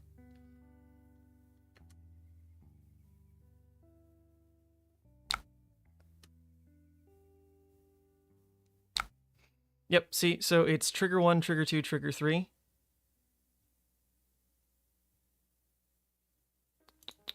On the Ice Vein tax. So if I let this hit go to 1, then I'm paying into the barraging to avoid the tax. I'm getting 3 Frostbites. My turn is just writhing. I know that they're about to lead with an Ice Quake. They just need to dominate any other attack. This doesn't really present any kind of lethal.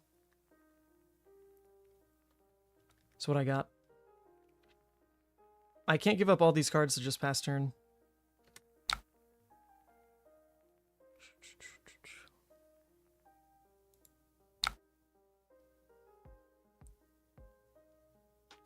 I do want to discard 1.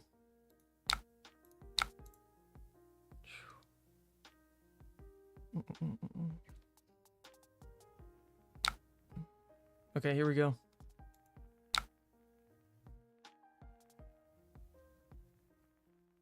Is my win con having to scabs just to get a claw in?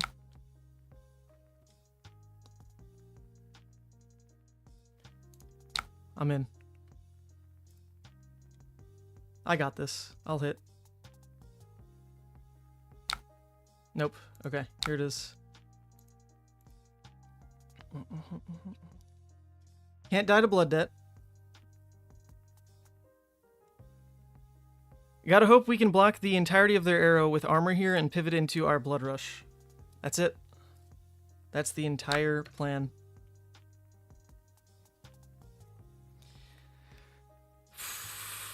No, they can likely go taller. Otherwise, why would they do that? Why would they do that? Boom.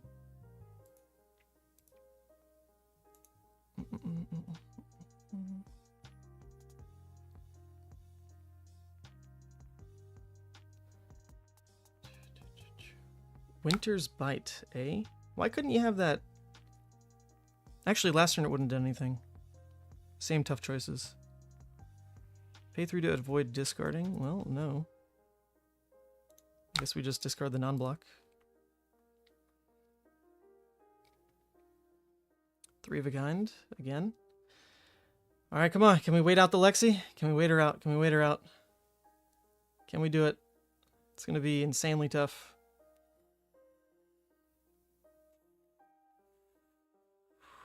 Alright, that's just 8. That's just 8. So they should have played this, unless that was their only ice card. Oh no, they're under 3 of a kind. Alright. They're under 3 of a kind, so we can just do this. They can't lightning press. We're fine. We're fine. We wait. We wait. Yeah, it's pure ice Lexi, Fino. You haven't seen this before? This is like just the dump shock charmers Lexi. Like the I hope you don't play the game Lexi.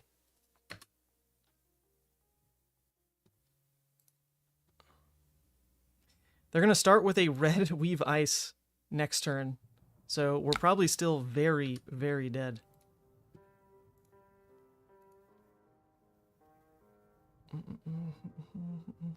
It's really fun for the Lexi. Yep. Lexi gets to just sit there. They normally get to play pretty much every 5-card hand because if their deck is doing what it needs to, then your opponent is never having a turn. But it doesn't happen all the time. Like if you take the loss to the Lexi, then, you know, just got to deal with it. The deck is not that consistent to be great, but the games where it does just work, my god, it is terrifying. Okay, so they did play the red Weave Ice, but they couldn't fuse.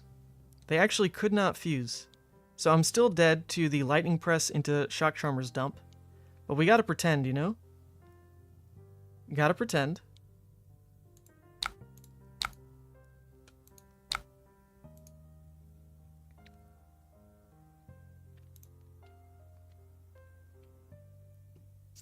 I'm into pretending. I'm into pretending. We can actually win. We can do it. Oh! Come on, just pretend. Just pretend. Pretend, pretend. They have the Lightning Press. I'm dead anyway. Because they can just play it before the Scowling resolves. Can I win, though, if I just block around it? Probably not. I'm only presenting 8. They only give 1 card. I think you just gotta pretend. Gotta pretend. Pretend, pretend. Lightning Press can't hurt me. Lightning Press can't hurt me. It can't hurt me, right? No way. Oh, actually, this is good too. Oh, man. Yep. Yep. Oh, that was great from them, actually. I didn't even think about that. That's an instant, so they can respond right on top. Oh, that's very good. So I just die. GG's. I didn't think about that. It wasn't just Lightning Press as an out. That is an instant. Good game. Alright, so the difference was I have to block with 1 more card and just make my turn swing big. I mean, that's not the worst, actually. It means I get to save the Scowling. It would mean I get to just block Mark of the Beast, card, Scabs. Oh yeah, that was so much better. Alright, so much better. Gotta zap myself for that. Yeah, totally missed. They can just dump into this. I mean, literally called it out. That Lightning Press as an instant means they could respond before Scowling, but this is also an instant, you know? Also an instant. Well done. Yeah, I got the misplay buzzer, Rice. Yeah. I got it, I got it. I don't know. I mean, that kind of game, if Lexi just, like, never misses a beat, is very hard to play. I think we did okay. Tried to play for our outs there. Until the last turn.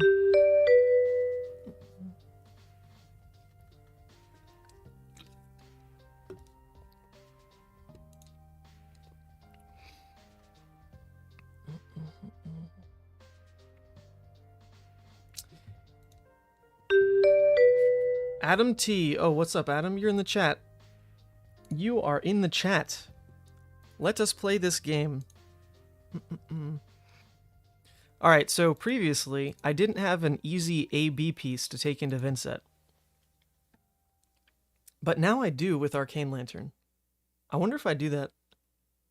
Since we swapped it around, taking AB1 into Vynnset.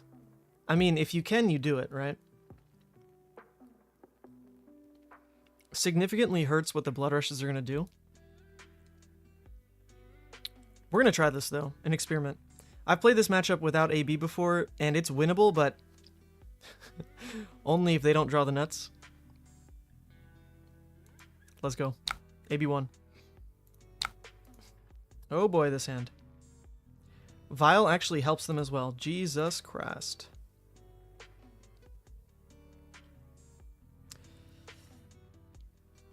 No good arsenal target with these blues either.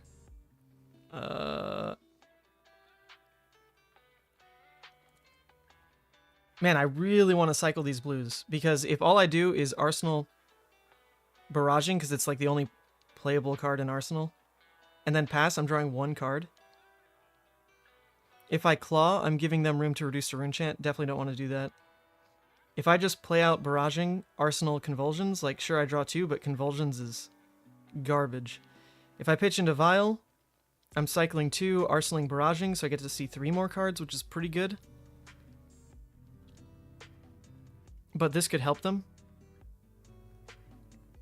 Oh my god.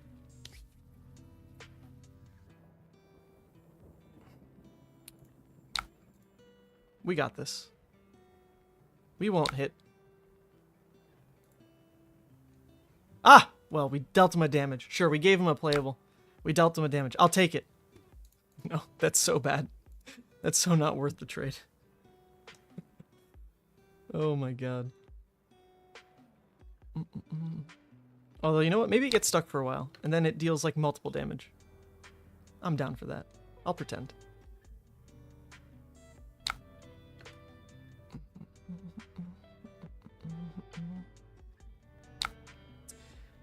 So we're giving up the barraging anyway. We can't really block this out unless I want to give Grasp and Hooves to it.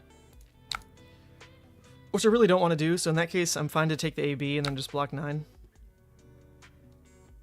Pretty much. Oh, Vynnset's active anyway? Okay, yeah, so then we definitely just let this happen.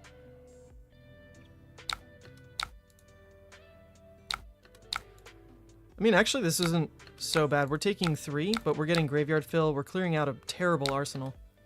Terrible arsenal. They're taking a little Blood Debt from our OP Vile Inquisition turn. This hand's fine.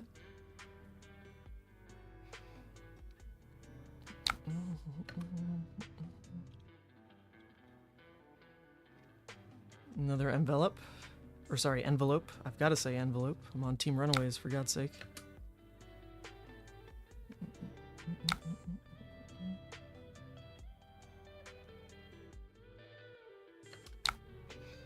We're not pitching into the Rune Chants on this hand. But we do want to block out the 9. Just because that's a red mauve at the end of the day. So pretty much there goes Husk.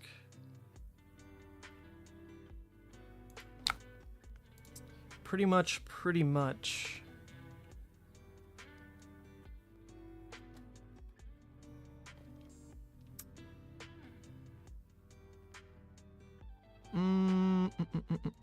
Other way to block this is just 1, 2, 3, 4, 5, 6, 7, 8, 9.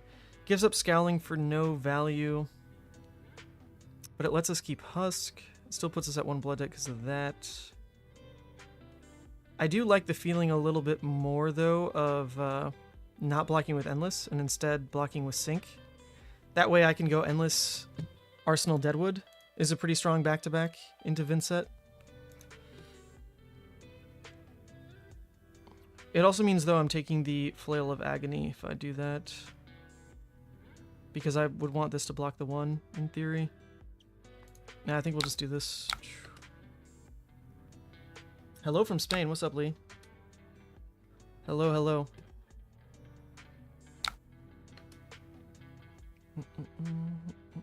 He could also pass turn here just because he wants the rune chant, which is possible. Man, if that's actually the case, then I don't like how we blocked that. I was assuming I would need to also block the flail. But since I have the Battle Worn 1, maybe he just holds it. Yep. Okay. I don't enjoy that. Now we're just going to Deadwood.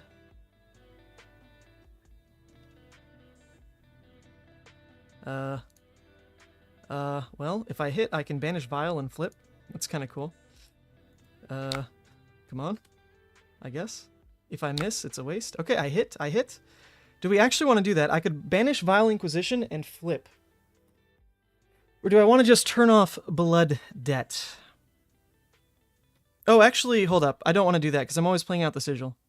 Yeah, let's not be stupid. I'm always playing out the Sigil because I want to Arsenal the Sink. Okay. Calm down. Calm down. We got this. We got this. Let's not throw. We're doing okay.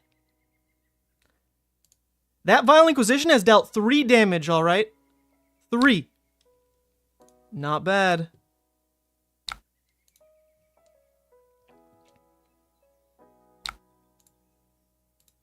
Okay, another good Deadwood hand. God, I love Deadwood. Red Deadwood's so good. Oh, and his... Wait, his Husk? How'd that happen? How did that happen? Did we deal a cheeky damage? No, they just straight missed it? Oh, no.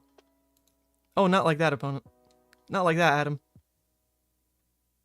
We actually so want to block with this hand, too. Let me just, like, block... Block 6, please. Can't be a pummel. We got our 2-card 8. Such a good rate for Blitz. Insane. If we miss, we miss. Obviously hate that. We hit, though. God damn. Okay, so now I could banish Vile and flip. And it would mean I'm flipping with Endless Maw. Or I could just turn off Blood Debt for another turn. Basically end up playing without the flip. I don't know, recurring that Endless Maw is pretty damn good. But it's taking 3 life? It's a lot for Blitz. That is a lot.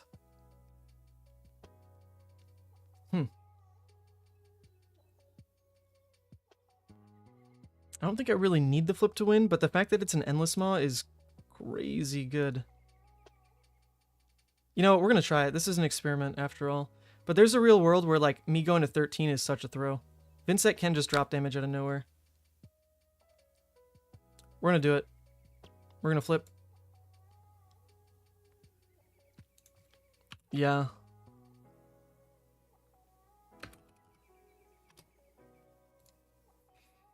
Alright, let's see how this feels. Experimental play. 3 is so much. You know, I basically nullified my own Sigil. But to gain an Endless Maw is a pretty big deal.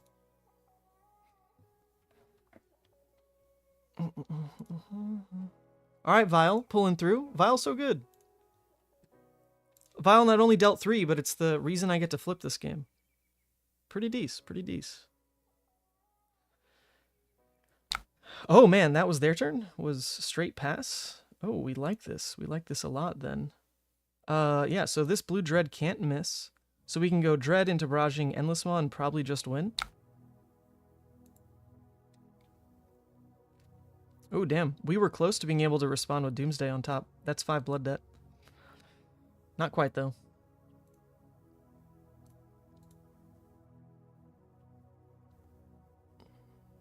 Five rune chance is a lot. Let's force his hand. Or also think about using hooves for Vile. Does that ever do anything? This is going to be coming in for 11. They're going to block 2 down to 9. It still lets 3 through. No, that won't do anything. All right, let's just do this.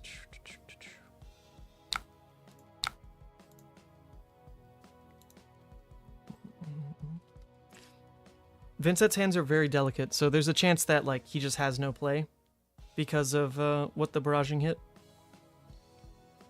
Barraging definitely carrying its weight. Like, there's no way I don't run barraging. I think it is a cut on Blood Dripping Frenzy. Bile also pulls its weight. Blood dripping,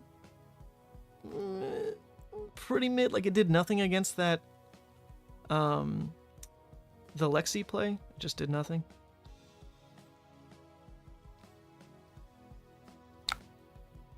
All right. I mean, those were cards that he definitely wanted to banish in some capacity, but we'll see what that last card was.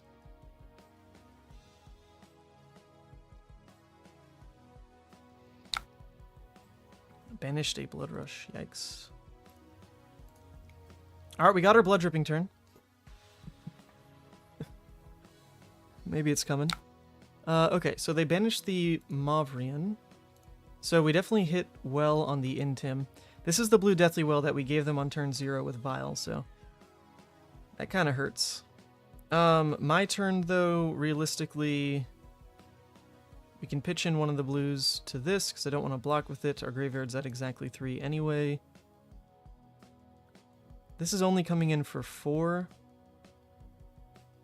So if I wanted to be really mean about it, I could actually just pitch all into the Rune Chance, just return the Writhing. They go into their turn with no Rune Chance, and we pretty much win the game.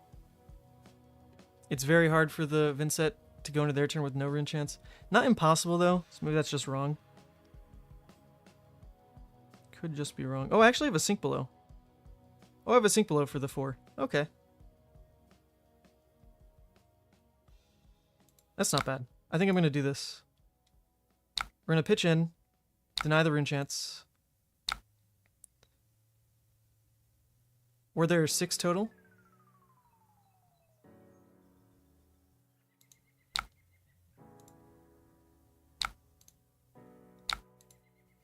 And then just sink.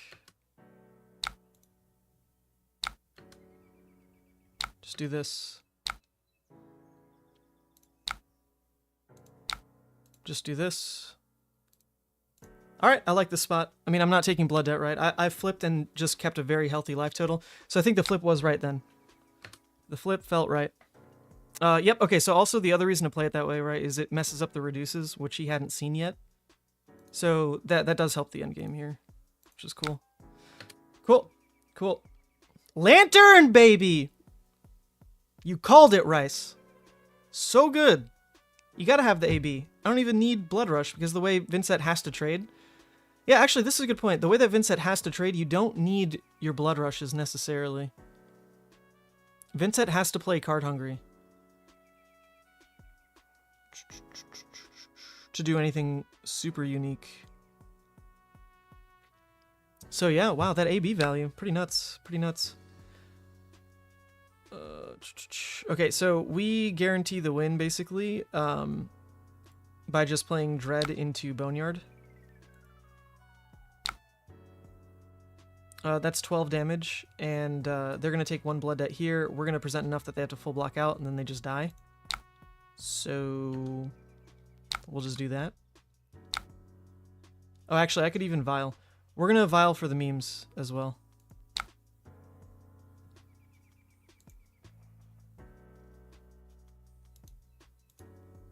Can it be a Vile lethal, or do we catch him on a 2-block anyway? Probably catch him on a 2-block, in all honesty. Yep, okay, that's it. That's it already.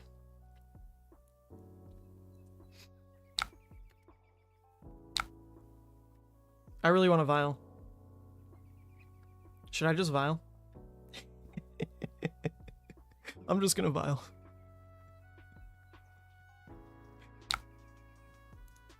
Oh, no, no, no. Okay, okay. It's fine, it's fine, it's fine. It's fine. It's fine.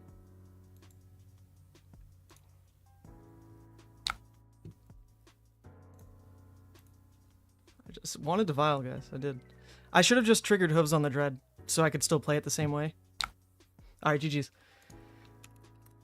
Okay, okay. I think I've decided. I think its Blood Dripping just does nothing. Vile, like, legit. It's got playlines. I'm into it. Alright, that's Vile. The last blue can either go back to Reckless, which honestly has not done anything. Reckless doesn't seem too necessary for the way the deck is playing, especially if you're trying to play slow. Reckless can gum it up a little bit. So it could be like a 1 Reckless, 1 Blood Dripping angle, but there's still the world of, like, if you only have one Reckless and you discard it to like a Beast Within or a Consume Flip, then like it's just gone. So I think I'm still fine to just play it this way. Blood Dripping, we tried. We tried you. But I think the main thing that we learned today was, oh yes, it's not called Vile Feast. To me, it's Vile Feast, all right? In Legends of Runeterra, there's a card called Vile Feast that is really good because the only deck I really played in that game competitively was Nightfall. Oh god, yeah, Nightfall. And Nightfall ran Vile Feast. So this is what I keep referencing. Vile Feast, Vile Feast. Vile Inquisition is just too many syllables anyway. It's too much. It's too much. I like this card. That's actually a really unique playline that it's a blue with Blood Debt. One of the things I was trying with a different deck build with Hexagore, which we can find it. Okay, legit, this is my Nats list. No Scabby Big Whammy. That's the leaks right there. Believe it or not, no Scab Skins. So in my testing with a devoted Hexagore list, what I was realizing is that the blues that block through with Blood Debt are crazy. Like, this is how you ramp the deck. The blues with Blood Debt, like, whether you play them or not, Chains of Mephetis or Vile Inquisition, just toss those suckers. Like, block with them, whatever. The fact that before, when you blocked down with the blues you couldn't use, they didn't really have Blood Debt, slowed you down immensely. But now, oh my god, like, they're fantastic. And you can roll Scabs for them. Hexagore is a Scabs deck anyway at the end of the day. So there's a world where, like, the Skirmish playstyle is, or rather Blitz playstyle is, like, kind of benefiting the same way. Getting any type of Blood Debt early, even if you're just, like, blocking on a blue block 3, is really strong. Really strong. Damn, I like this list a lot. Oh my god, I kind of want to play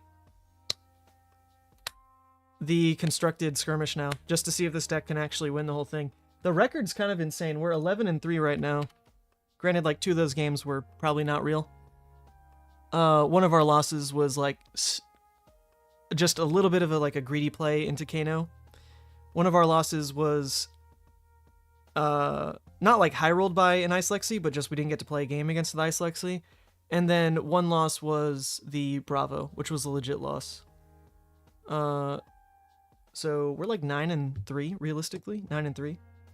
Pretty good. Pretty good. I do want to play against Fatigue Yoji though. I would really like it if someone could just play that against me. And then we'll call it. Play Fatigue Yoji, please. And that's it. Play a Shading Death Hydra for the memes. Oh, I wish that card was more playable. I wish. Maybe there's going to be a world where you can blank the text of, like, the next card you play. And then Shaden is pretty good. Like, that was a mechanic in Hearthstone, where you could just kind of, like, silence your own deck. And play cards like Shaden Death Hydra, these, like, above rate, but yet negative playability type cards. So if that ever happens, Shaden's pretty good. One card, give her out as go again. Yeah, that was an idea for a while. Oh, what is this? Riptide? Sure. Yeah, the idea for a while against, or not against, but with Shaden Death Hydra was if you can park a 2-cost in Arsenal like the Hungering Slaughter Beast, where I think Beast Hulk, Swing Big, anything like that, then your Rouse hands are much more playable because you can just draw into Rouse Shaden, pitch blue, reveal yellow Shaden, use the yellow Shaden to pitch for the 2-cost in Arsenal, like boom, get a pretty good value turn.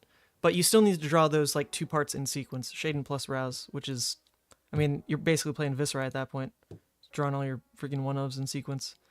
Okay, so Riptide is most likely a Fatigue deck when it's a real deck, right? So I think we'll take Scabs Gamblers and call it Dees.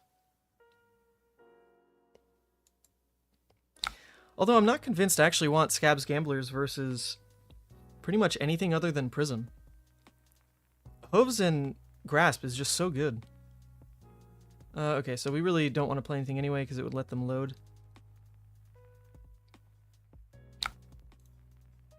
Ooh, yikes, yikes. I don't want to block down with the dreads. Well, unless I guarantee the flip. If I guarantee the flip, then starting with the dreads in graveyard is not bad. Like just blocking dread, writhing dread, playing endless mob. That's not awful. It's aggro Riptide after all. Well, it's not like we sideboarded any different really. Scabs is the same amount of block as Grasp Hooves. We just have to hope that we actually hit. Otherwise, I'm gonna miss the hooves.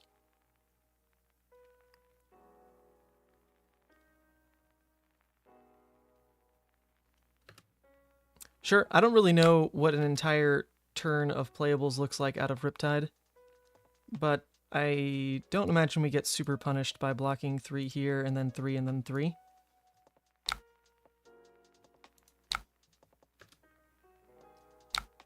Gonna block with 1 more card, basically. This doesn't have go again anyway, so they'd have to snaps it.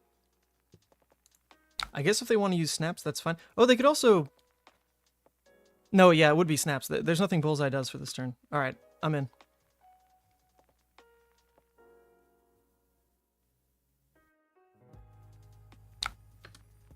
Can we get a KO stream? Hell no.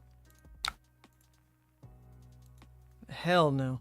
You think I enjoy rolling dice, Tark? Get out of here. I think maybe that's why this deck feels so good, is you just don't roll dice. I know I just took Scabskins, but that's a different story, you know. We thought it might be fatigue. In every other real game, the fact that Grasp now exists means you sacrifice no block in taking hooves, which is a big deal. Oh my god. Oh, we're doing it. We're doing it. I am him.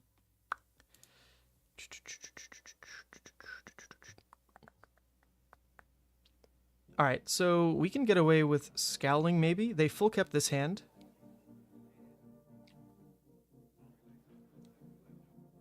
Scowling could feel fine.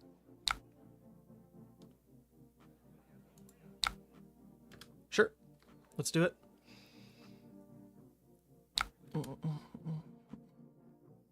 E-Strike.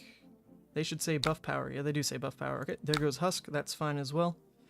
Not blocking a hit effect, but it's full value. That's what we care about.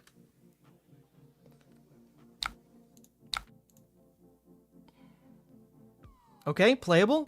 Draw me a blue. Alright, not quite a blue. This is still fine, though. If they don't have Collapsing Trap, this is still Claw, Graveling. Just don't have Collapsing Trap. If you do play Collapsing Trap, I'd really appreciate drawing a blue, then Boneyard Marauder would be nice. But it's not collapsing. We appreciate that. This is the one that makes it base. Okay, so that card blocked 5. It's not a big deal.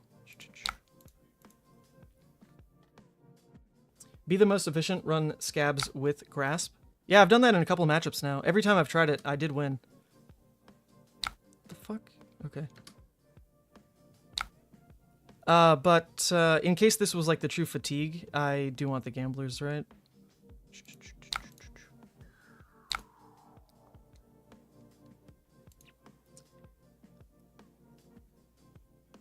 Okay. Do we take it? The 50-50? Hell no. It's a funny thought, though. Nope. I'm not gonna do that to myself. I don't want to lose all my sanity, you know? Not all of it. As long as we deal 1 damage, we win off of... I mean, not necessarily every dominate, but, you know, if we get close. Yeah, I don't think I mind just throwing the Beast Within. Arsenal Blood Rush for next turn probably just wins the game, though. This still has to give us a card. Yeah, screw it. This is the smarter play. They do still have to give a card. And now they're dead to Reckless. Well, they were already dead to Reckless. Okay. We're good. This hand is fine. Another Lace. Into Tunic? Infecting? Well, we've got the Sigil at least, and we're just going to play the Blood Rush. Or just making sure I don't die immediately. Nope, nope, nope. I'm playing the sigil now anyway. Whatever. It's the same. Double frailty, though. This is still fine. Right? It's still okay? It's still okay, right? Surely. Surely it's okay. They're at 1. Blood Debt off. We got Reckless anyway. They have a lot of 2 blocks. The fuck? No, yeah, just block with 1, block with 1. You played double frailty. You did the right thing, opponent. I mean, they're still dead to the Deadwood. That's all that matters. Boom. All right. Okay, for like a slow Levia, I'm insanely impressed with the amount of damage I'm pumping out. It's kind of insane. Yeah, let's do this one. It's just Blood Rush. Just make sure that you can block on the turns that you don't have Blood Rush. And then just play Blood Rush. And that's it. It's the exact same strat from 1 year ago. And it's still very solid. Alright, GG's. Alright, come on. I want to play against a Fatigue Yoji, please. Fatigue Yoji? No one is respecting the name. Play Fatigue Yoji, please. And then I can sign off. I just want to see it. I just want to see this game.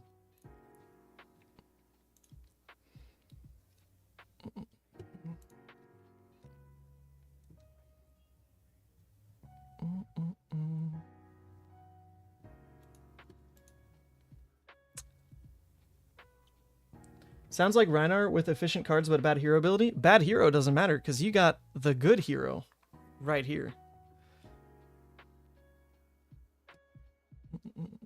Have you played against Fatigue, Ira, or Kasai? We played against a Kasai. We played against an Ira. I wouldn't call either of them Fatigue, but, you know, they tried to block. We did beat them. The Ira was on Flick Flax. I mean, that doesn't make her, like, Fatigue.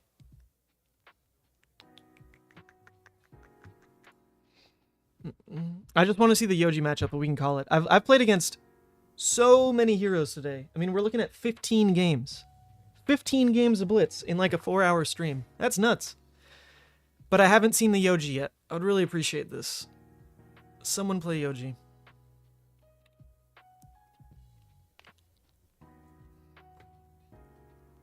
You would join, but you play Dori? Well, if it's Fatigue Dori, that's fine. I'll take it. Any, like, straight Fatigue deck. Because we did play against a Fatigue Dori and won, but it, I don't think was, like, the best build for Fatigue Dori. It had some of the 2-card 8s. And those block too. I mean, cool, they're efficient, but, like, they block too. If you're really a Fatigue deck. Alright, nice, nice. Here's Yoji for us. Thank you, opponent. You're currently playing the Yoji. It's been 45 minutes. We're both on Fatigue. Oh, no. Okay, we got some early graveyard fill that doesn't really cost us much.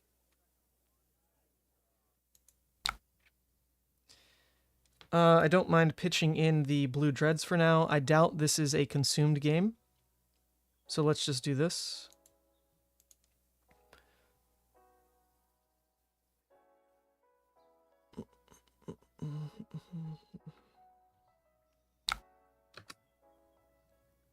Steadfast. All right, perfect. This is exactly what I wanted. Thank you, opponent.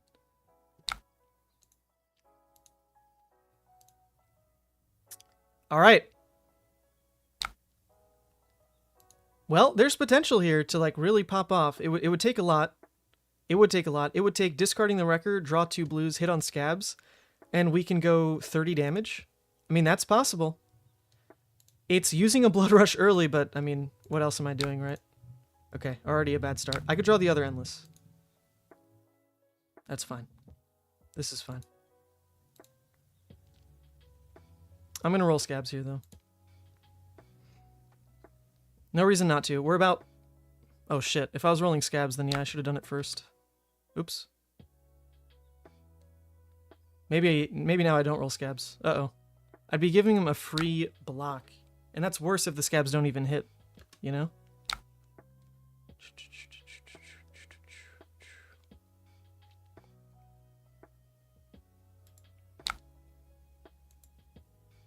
I'll think about it. Let's see where these 2 resources go. Well, one goes into Brothers in Arms. Uh-oh. I should have rolled Scabs first. Should have rolled Scabs first. I totally forgot they're on Rampart. In my head, they're always on the other one. But it's a big deal to hit the Scabs here. I think it's worth it. It's worth wasting 1 HP. Oh, that hurts to say. I'm just going to hit though, right? Yeah. Alright, so I wasted 1 HP, but I do get the 4-wide Blood Rush here, which is very strong. This is the kind of damage you need to land.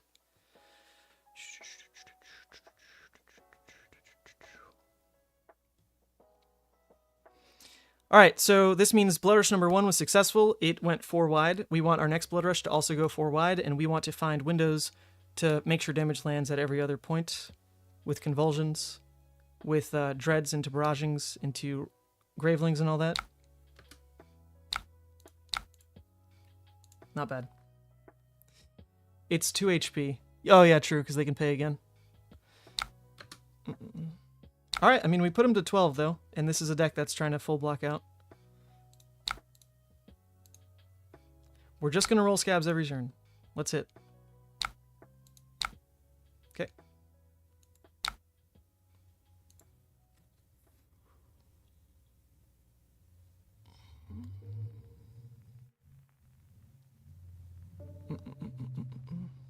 Well, now I don't want to roll Scabs necessarily again, but it might come up. Might come up.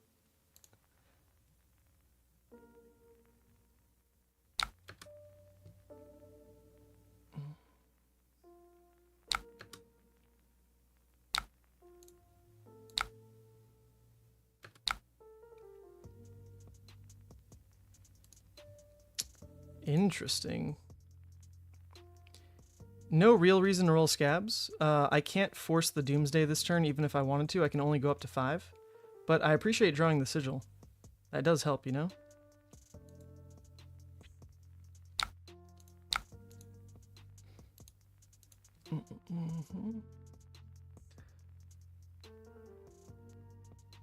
You know what? Maybe instead of looking for the sideboard slots to go to Deadwoods against Kano, maybe they should go to Art of Wars, because the Art of Wars in this matchup would feel pretty good. And they'd also feel decent into Kano. So that's now 2 matchups you can hit with 2 sideboard slots. Not a terrible idea. Alright, this hand leaves a lot to be desired. A lot.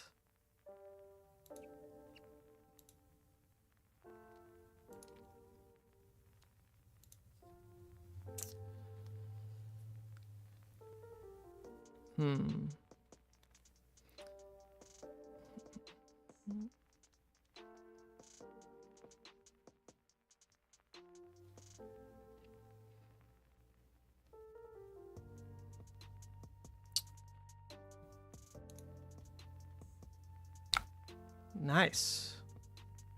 Well, I'll take that. That is worth the 5 blood debt. It means we're not going to get to play Doomsday the way I want, but it means we threw 12 at least, and we don't really care about taking life. It also gets a sync out the deck, which is cool. Can his deck ever kill Blasphemfet? Yeah, you assume that he probably runs E-Strikes. The deck normally does.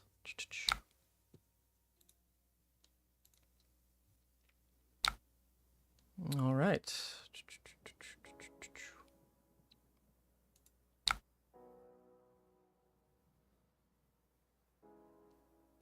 I think I want to overpitch the Dread Screamer because I know I've got the Doomsday in there. So let's do this. I've got it next to the Doomsday now, in theory.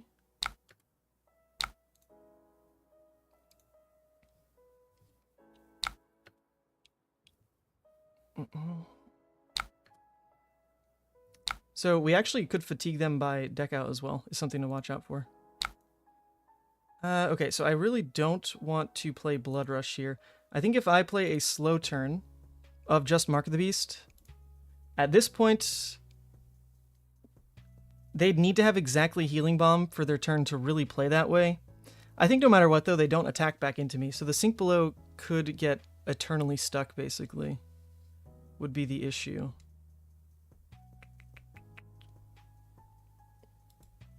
But we're going to see. If I just slow down for a second, do this, preserve some reds, if we can get an attack out of him.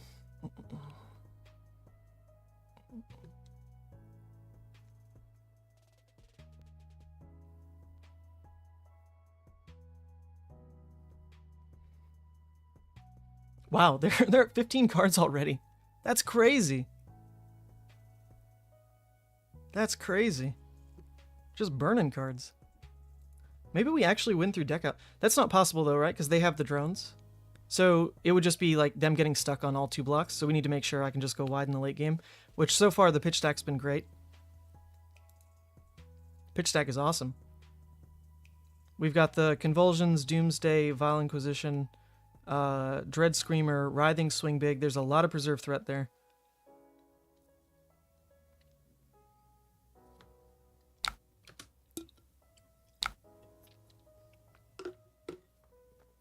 Just in case I end up going Dread into the next attack, not Doomsday, I want the Swing Big closer. Alright, they do attack me. Perfect. Most Yoji lists don't run drone. Oh, really?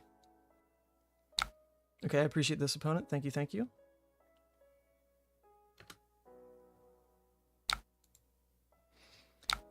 That was probably always a misplay, though, because it could get really stuck.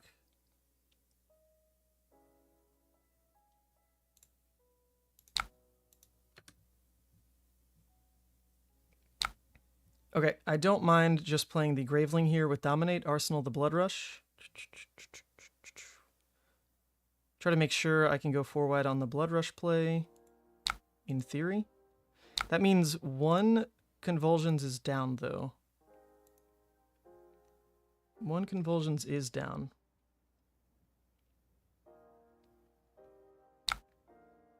Yeah, you can undo that. It's fine. So they're going to be stuck on drones and a Heart of Fyendel. It's not bad. Just to be able to track that.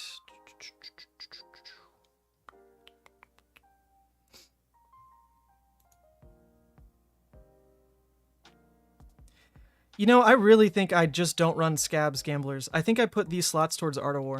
I think that is so much better. Scabs Gamblers is in theory for this matchup, but all it's there for is more go again. And if I just take Art of War, then like boom, the problem is solved. And then it also would help me play aggressive into the Kano match.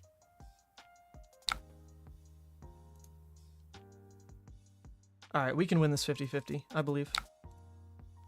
Damn. Okay, hand is fine though. Hand plays, hand plays. I don't think we need to care about Blood Rush. We're going to deck him out. The card quality is going to be so bad pretty soon, and we have saved 3 Dread Screamers so far. 3 Dread Screamers.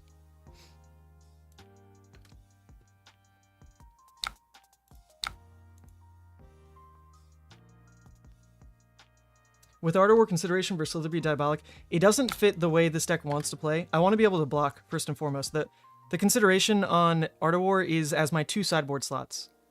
Like, realistically, that's where these could go. It's also good into Prism, actually, over the Gamblers. I think I absolutely do that. I think I just don't need these cards. I want Art of War as my sideboard piece into Prism, Kano, and Yoji. Not like we actually need it, but like, this sucks.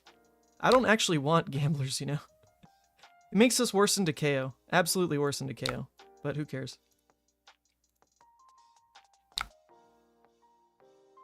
Oh my, like they're actually gonna deck. They're actually gonna deck.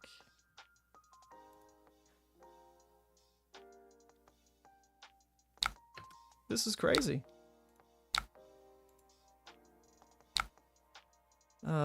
Discard the other Deadwood. I don't love that, but that's fine.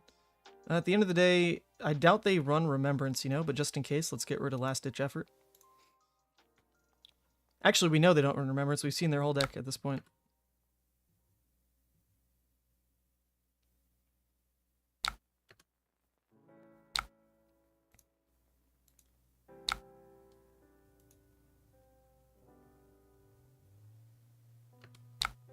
Okay, so this pitch stack is a little messed up because Deadwood was supposed to be here. A little messed up, but it's fine. We can just take the Blood Deck because they're not doing anything. He is just not doing anything. So we're just going to summon Doomsday. I mean, in theory, I kind of want to roll Scabs, though, right? I do want to roll Scabs on this hand. If I roll a 1, it's not the end of the world. Oh, I already regret this. I regret this. I regret this. Okay, nope, we're fine.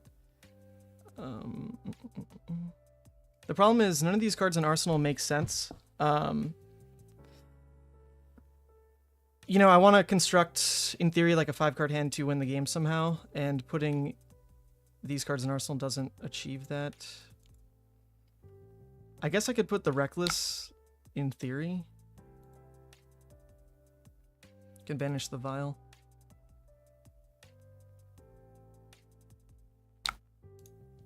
Doesn't turn off Blood Debt, but like I said, we don't actually care about taking damage.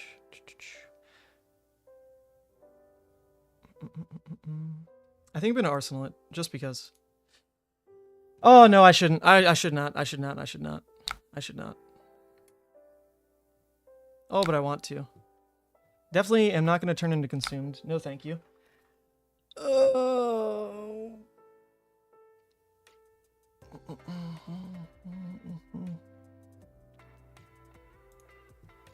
Screw it, I'm in.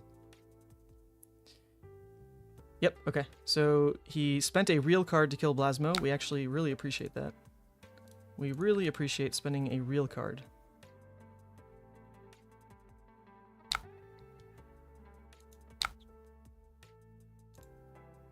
We never got Husk value. I don't think that super matters. We can now Barraging Vial.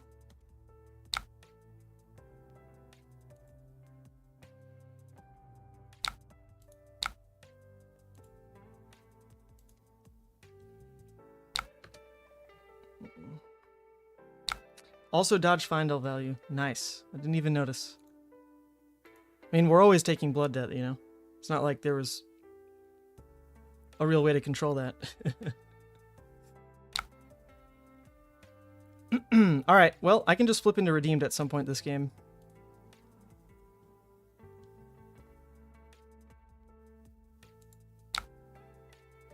So, what do we know? Next hand is the Convulsions, I believe. So I guess I want the Swing Big, in theory, to be in that hand.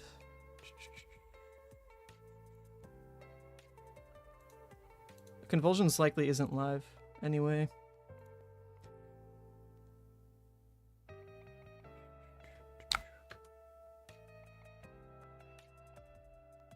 We can just flip to Redeemed, though. No biggie.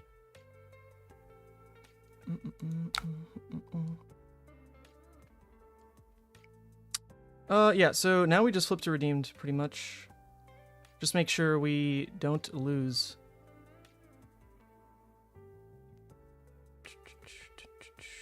God, I would love to roll Scabs here, but nope. We'll just go Redeemed. I'd want to roll Scabs so I could get Vial out, you know? Just play out the Vial, but there is one more Vial left in the deck.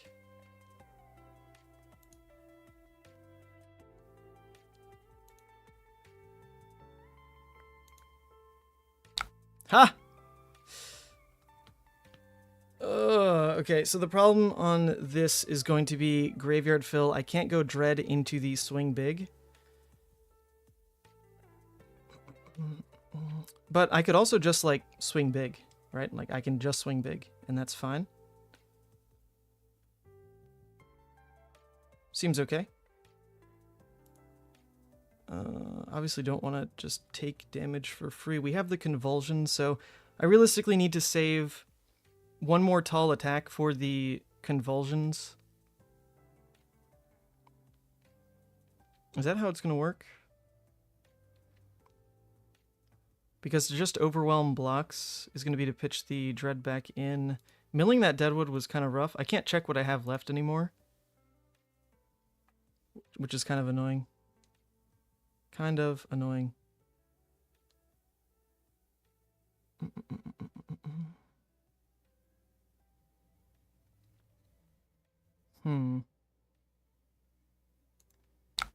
Obviously get value out of this. The graveyard fill now is not what's like super important, because if I just go Dread into like pitch for Claw, that does protect the swing big at least. Puts me at 0 cards in graveyard for the convulsions though. I think that's probably fine.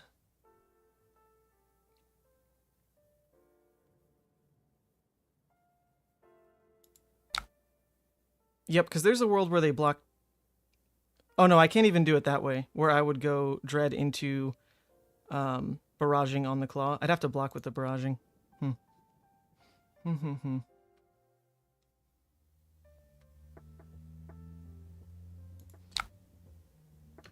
Yep, we'll still let this happen.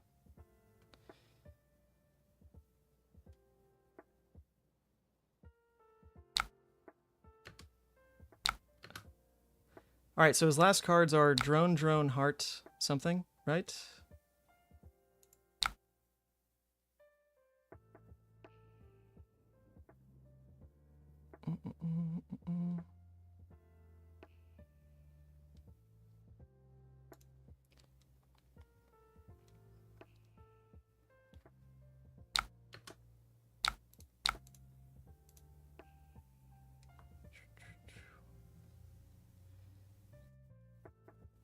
Drone, Drone, Heart, and then what? Heart, and then what? Oh, I forgot, we have the Mark of the Beast. Okay, it's not bad. We can also, in theory, Vial, although, nope, those are going to be his exact 4. But it does let us get rid of Drone. Oh, that's really interesting, actually. I quite like that.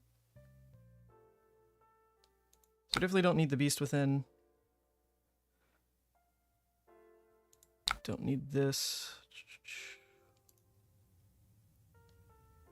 Is it really just Vial? I mean, I do need to protect my own life at some point as well. Vial gets rid of a drone, and then he's on the exact same 4 cards every hand. Unless he arsenals this, so maybe Vial isn't that good.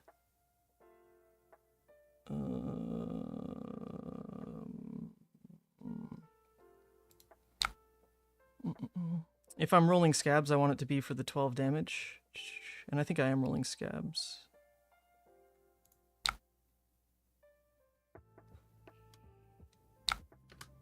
Okay.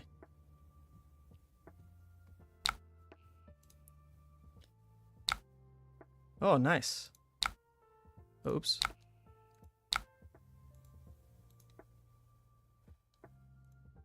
Alright, yeah, so Vial actually gets no value here anymore.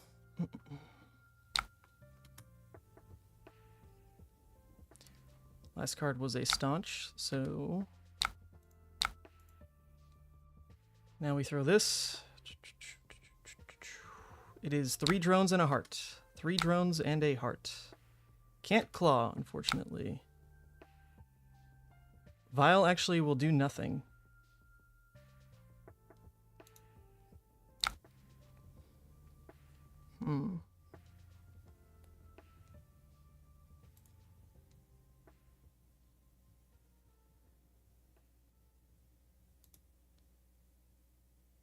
So my win con is the convulsions. I can come in convulsions for 9. That is not going to be enough, though. But it means that if he ever attacks, I just Reckless Swing to win. So there's at least that, right? So that means I need to basically go Wreck-A-Romp, pitch, pitch. Discard this Reckless Swing, doesn't matter, right? That comes in for 6. He's going to block. On his turn, just, I guess, return Hammer. I'll have 4 cards. Oh, shoot, I'll actually need to block with 1 card, though. So it actually won't work to close. Gotta roll Scabs again.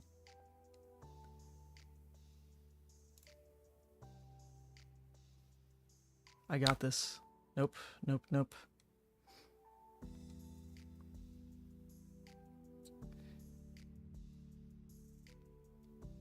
This has to be on the convulsions for me to kind of get my win con going. The problem is, like I said, it's going to be pitch, pitch, pitch. This discards. I then drop the Convulsions, the Vile Inquisition, the Swing Big, and the Soul Harvest as my 4. He attacks, and I need to block, or I die. Huh. Huh, huh, huh.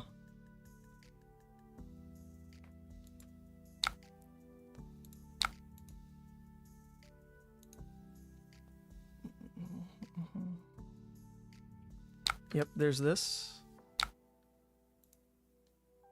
I can't full keep this because it comes in for 3. Very annoying.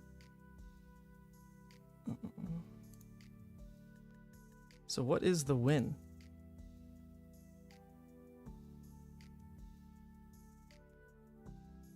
What is the win?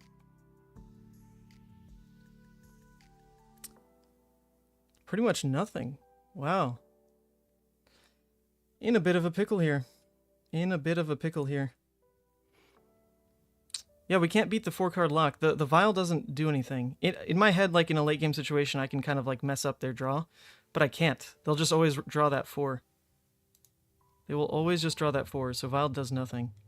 I can't keep this hand, which would be the, like, in theory, I win hand, although that's not even true.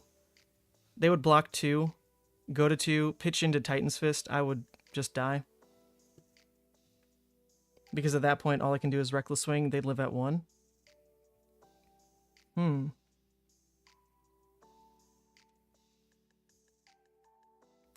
Alright. Well, in that case, it's a hit 6 on scabs type of angle. Let's just roll a 6. That won't do it. That won't do it. And then he gets to just return 6.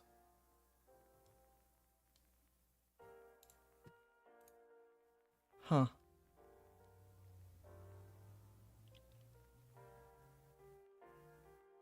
Okay, that's going to be game. That is going to be game.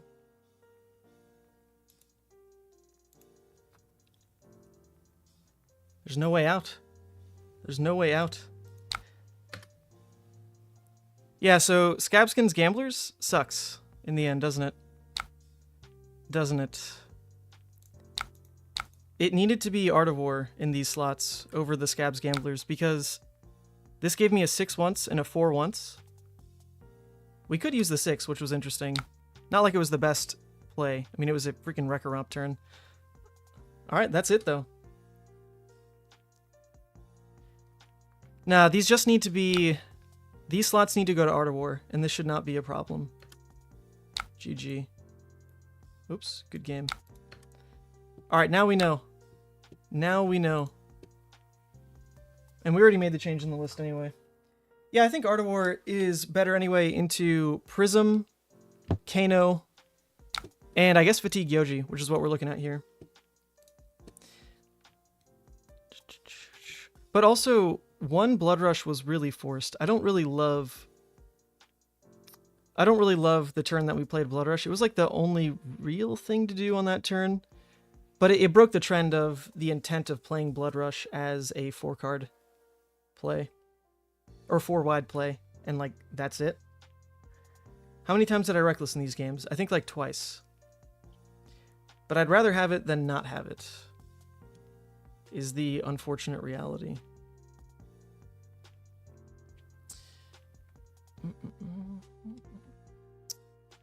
Stats.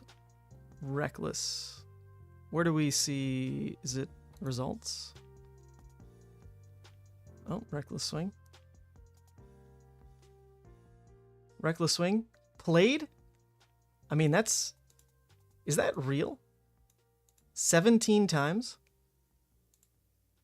What the hell? I mean, to be fair, I've played more games than just, like, today on this, right? Plus, this is posted in the Discord, so other people have played it. 17 is still a lot to just straight cut a card.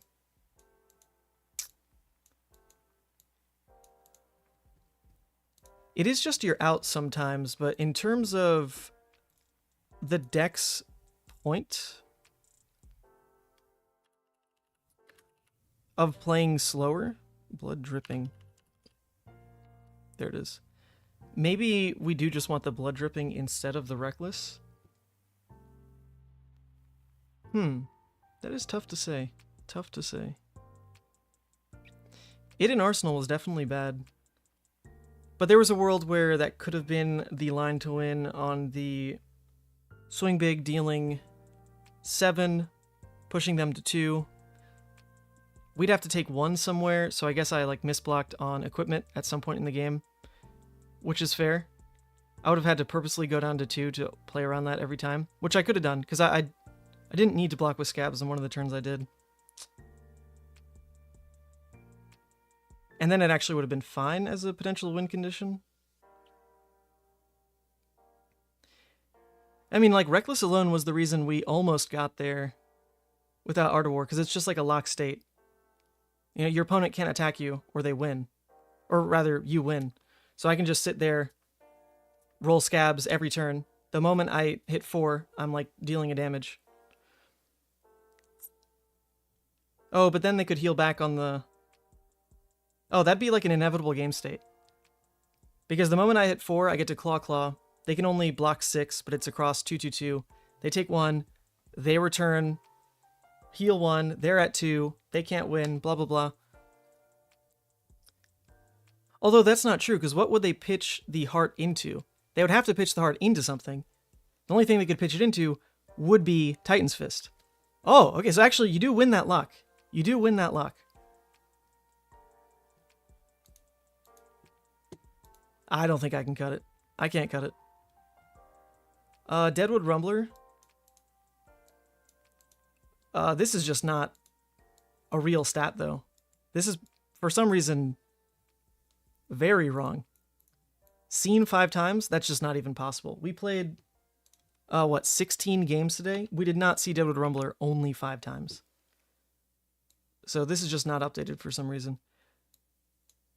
I mean, this game alone, we played it once. Game before that, played it twice. There's no way we only played it 1 other time. Because in 2 games, it's already 3. That's way off. That is way, way off.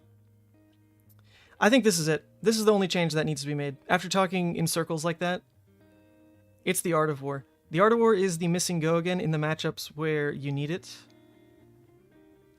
Over the Scabskins Gamblers. But you don't want this in every matchup. Because in most matchups, you're trying to trade down and just go for value lines into Blood Rush turns. But the games where you're given more hands, the Art of War is how you can push over more realistically. Plus, it gives you another way to force a 3-wide that's a really good rate. Because if all you've got to force 3-wide is Dread, like a red Dread Hooves play, that is a 2 of in your deck that like maybe just didn't come up the way you wanted to force like an 18 damage play off Hooves alone. Whereas now with Art of War, you have more access to that, where Art of War, in theory, can enable an 18 wide off Hooves as well. Art of War is also quite strong after a Blood Rush.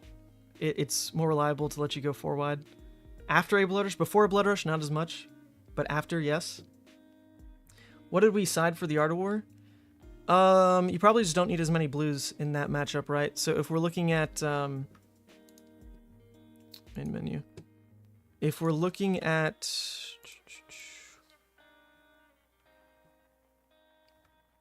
the Yoji, you just don't need the sinks for 1. Like, that's pretty easy. Against Kano, you don't need the sinks. Actually, against Prism, you don't need the sinks. So it sinks every time, isn't it? Like, that's just simple, I think. It's always cut the sinks. Because I almost lost the game putting sink in Arsenal. That was super dumb. If my opponent just passes every time, I think I'm locked out of the game from that play alone. So if you pretend that every time I saw a sink it was an Art of War, that'd be fantastic. So that's simple. That's all we do. All right, I like it. I like it. This feels really good. I want to play... Oh, actually, do these feel really good, though? I guess this last game they felt awful. But we talked about a blue blood debt and what that does for the deck. Not going to say it single-handedly won me the Vynnset game, but it was pretty good. I think we're keeping the Vial. Although the Vial gets worse without Scabskins, doesn't it? Because that's part of the game plan in like the Fatigue match was just roll every turn. If you hit, just play Vial. But now that's not possible. It's at least like a freebie off of an Art of War. which feels really gross. Like, I don't think that's ever what you want to do.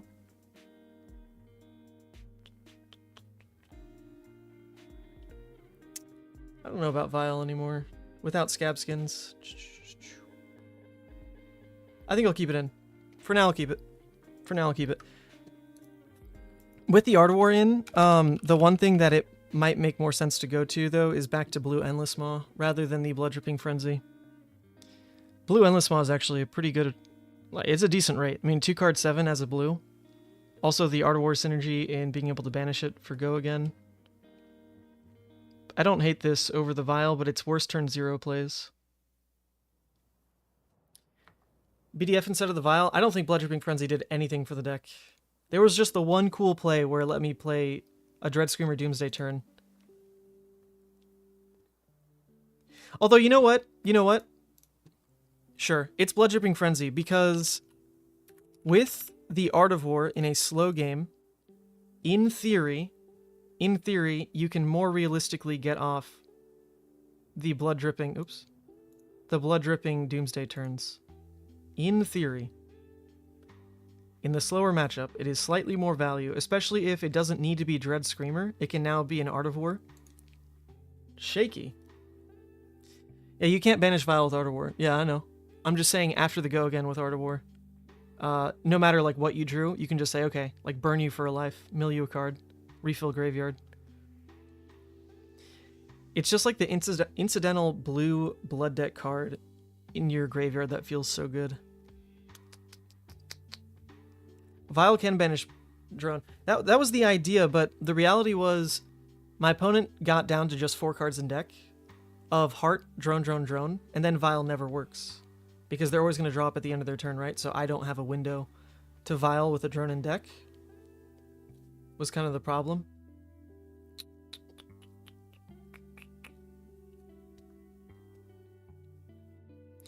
Yep, we'll call it Blood Dripping, though. We'll call it Blood Dripping. I'd love to get more games now trying the Art of War Blood Dripping, but it's been a long one. This was actually super fun. I think I love Blitz.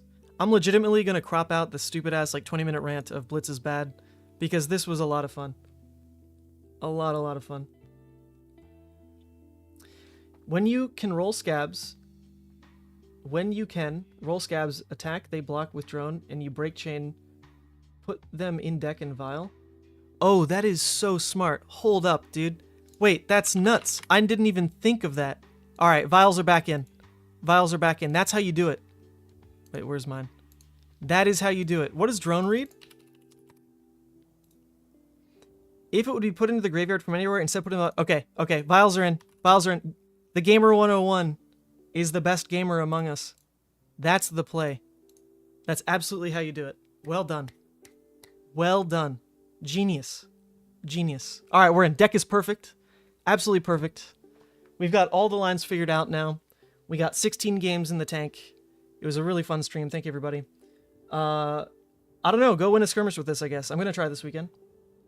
No, but now you need to roll scabs? No, you don't. You got Art of War. You got Art of War. You'll have more go again. It's fine. It's fine. When they give you the 4-card hand, you don't have to say banish with Art of War. You can just say +1, go again. If like you really want. You can. I think Art of War fixes too many holes, because the sinks were trash into Kano. Well, now we fix that and even make a red a yellow. That lets you push a little bit more. Into Prism, you just need... I mean, into Prism, you're not really going to beat Arc Light on a Blood Rush turn. But we beat that Prism by playing 0 Blood Rushes and just grinding them down because they get stuck on non-blocks. So I think you just kind of accept it. If they Blood Rush, then screw it. Like, that's just going to be what it is. I guess you can crack hooves for it, like, specifically to get through. But then you're wasting more than just a claw. But hey, that's fine. If you have to waste your attack on the Arclight, just know that you land 2 claws on them and they're like out of cards. That's pretty good too.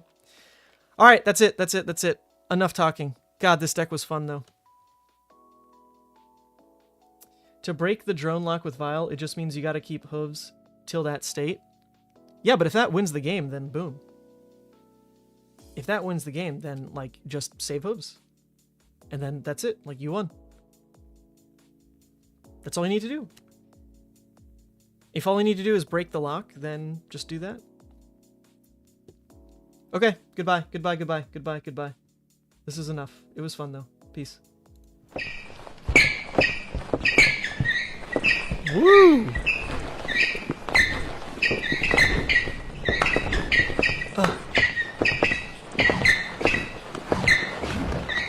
Step, step, arms, spin.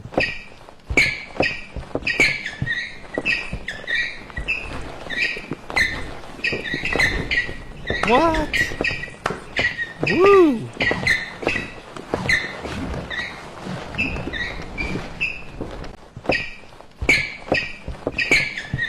And slide and tango.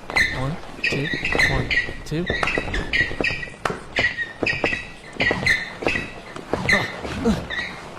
Slide.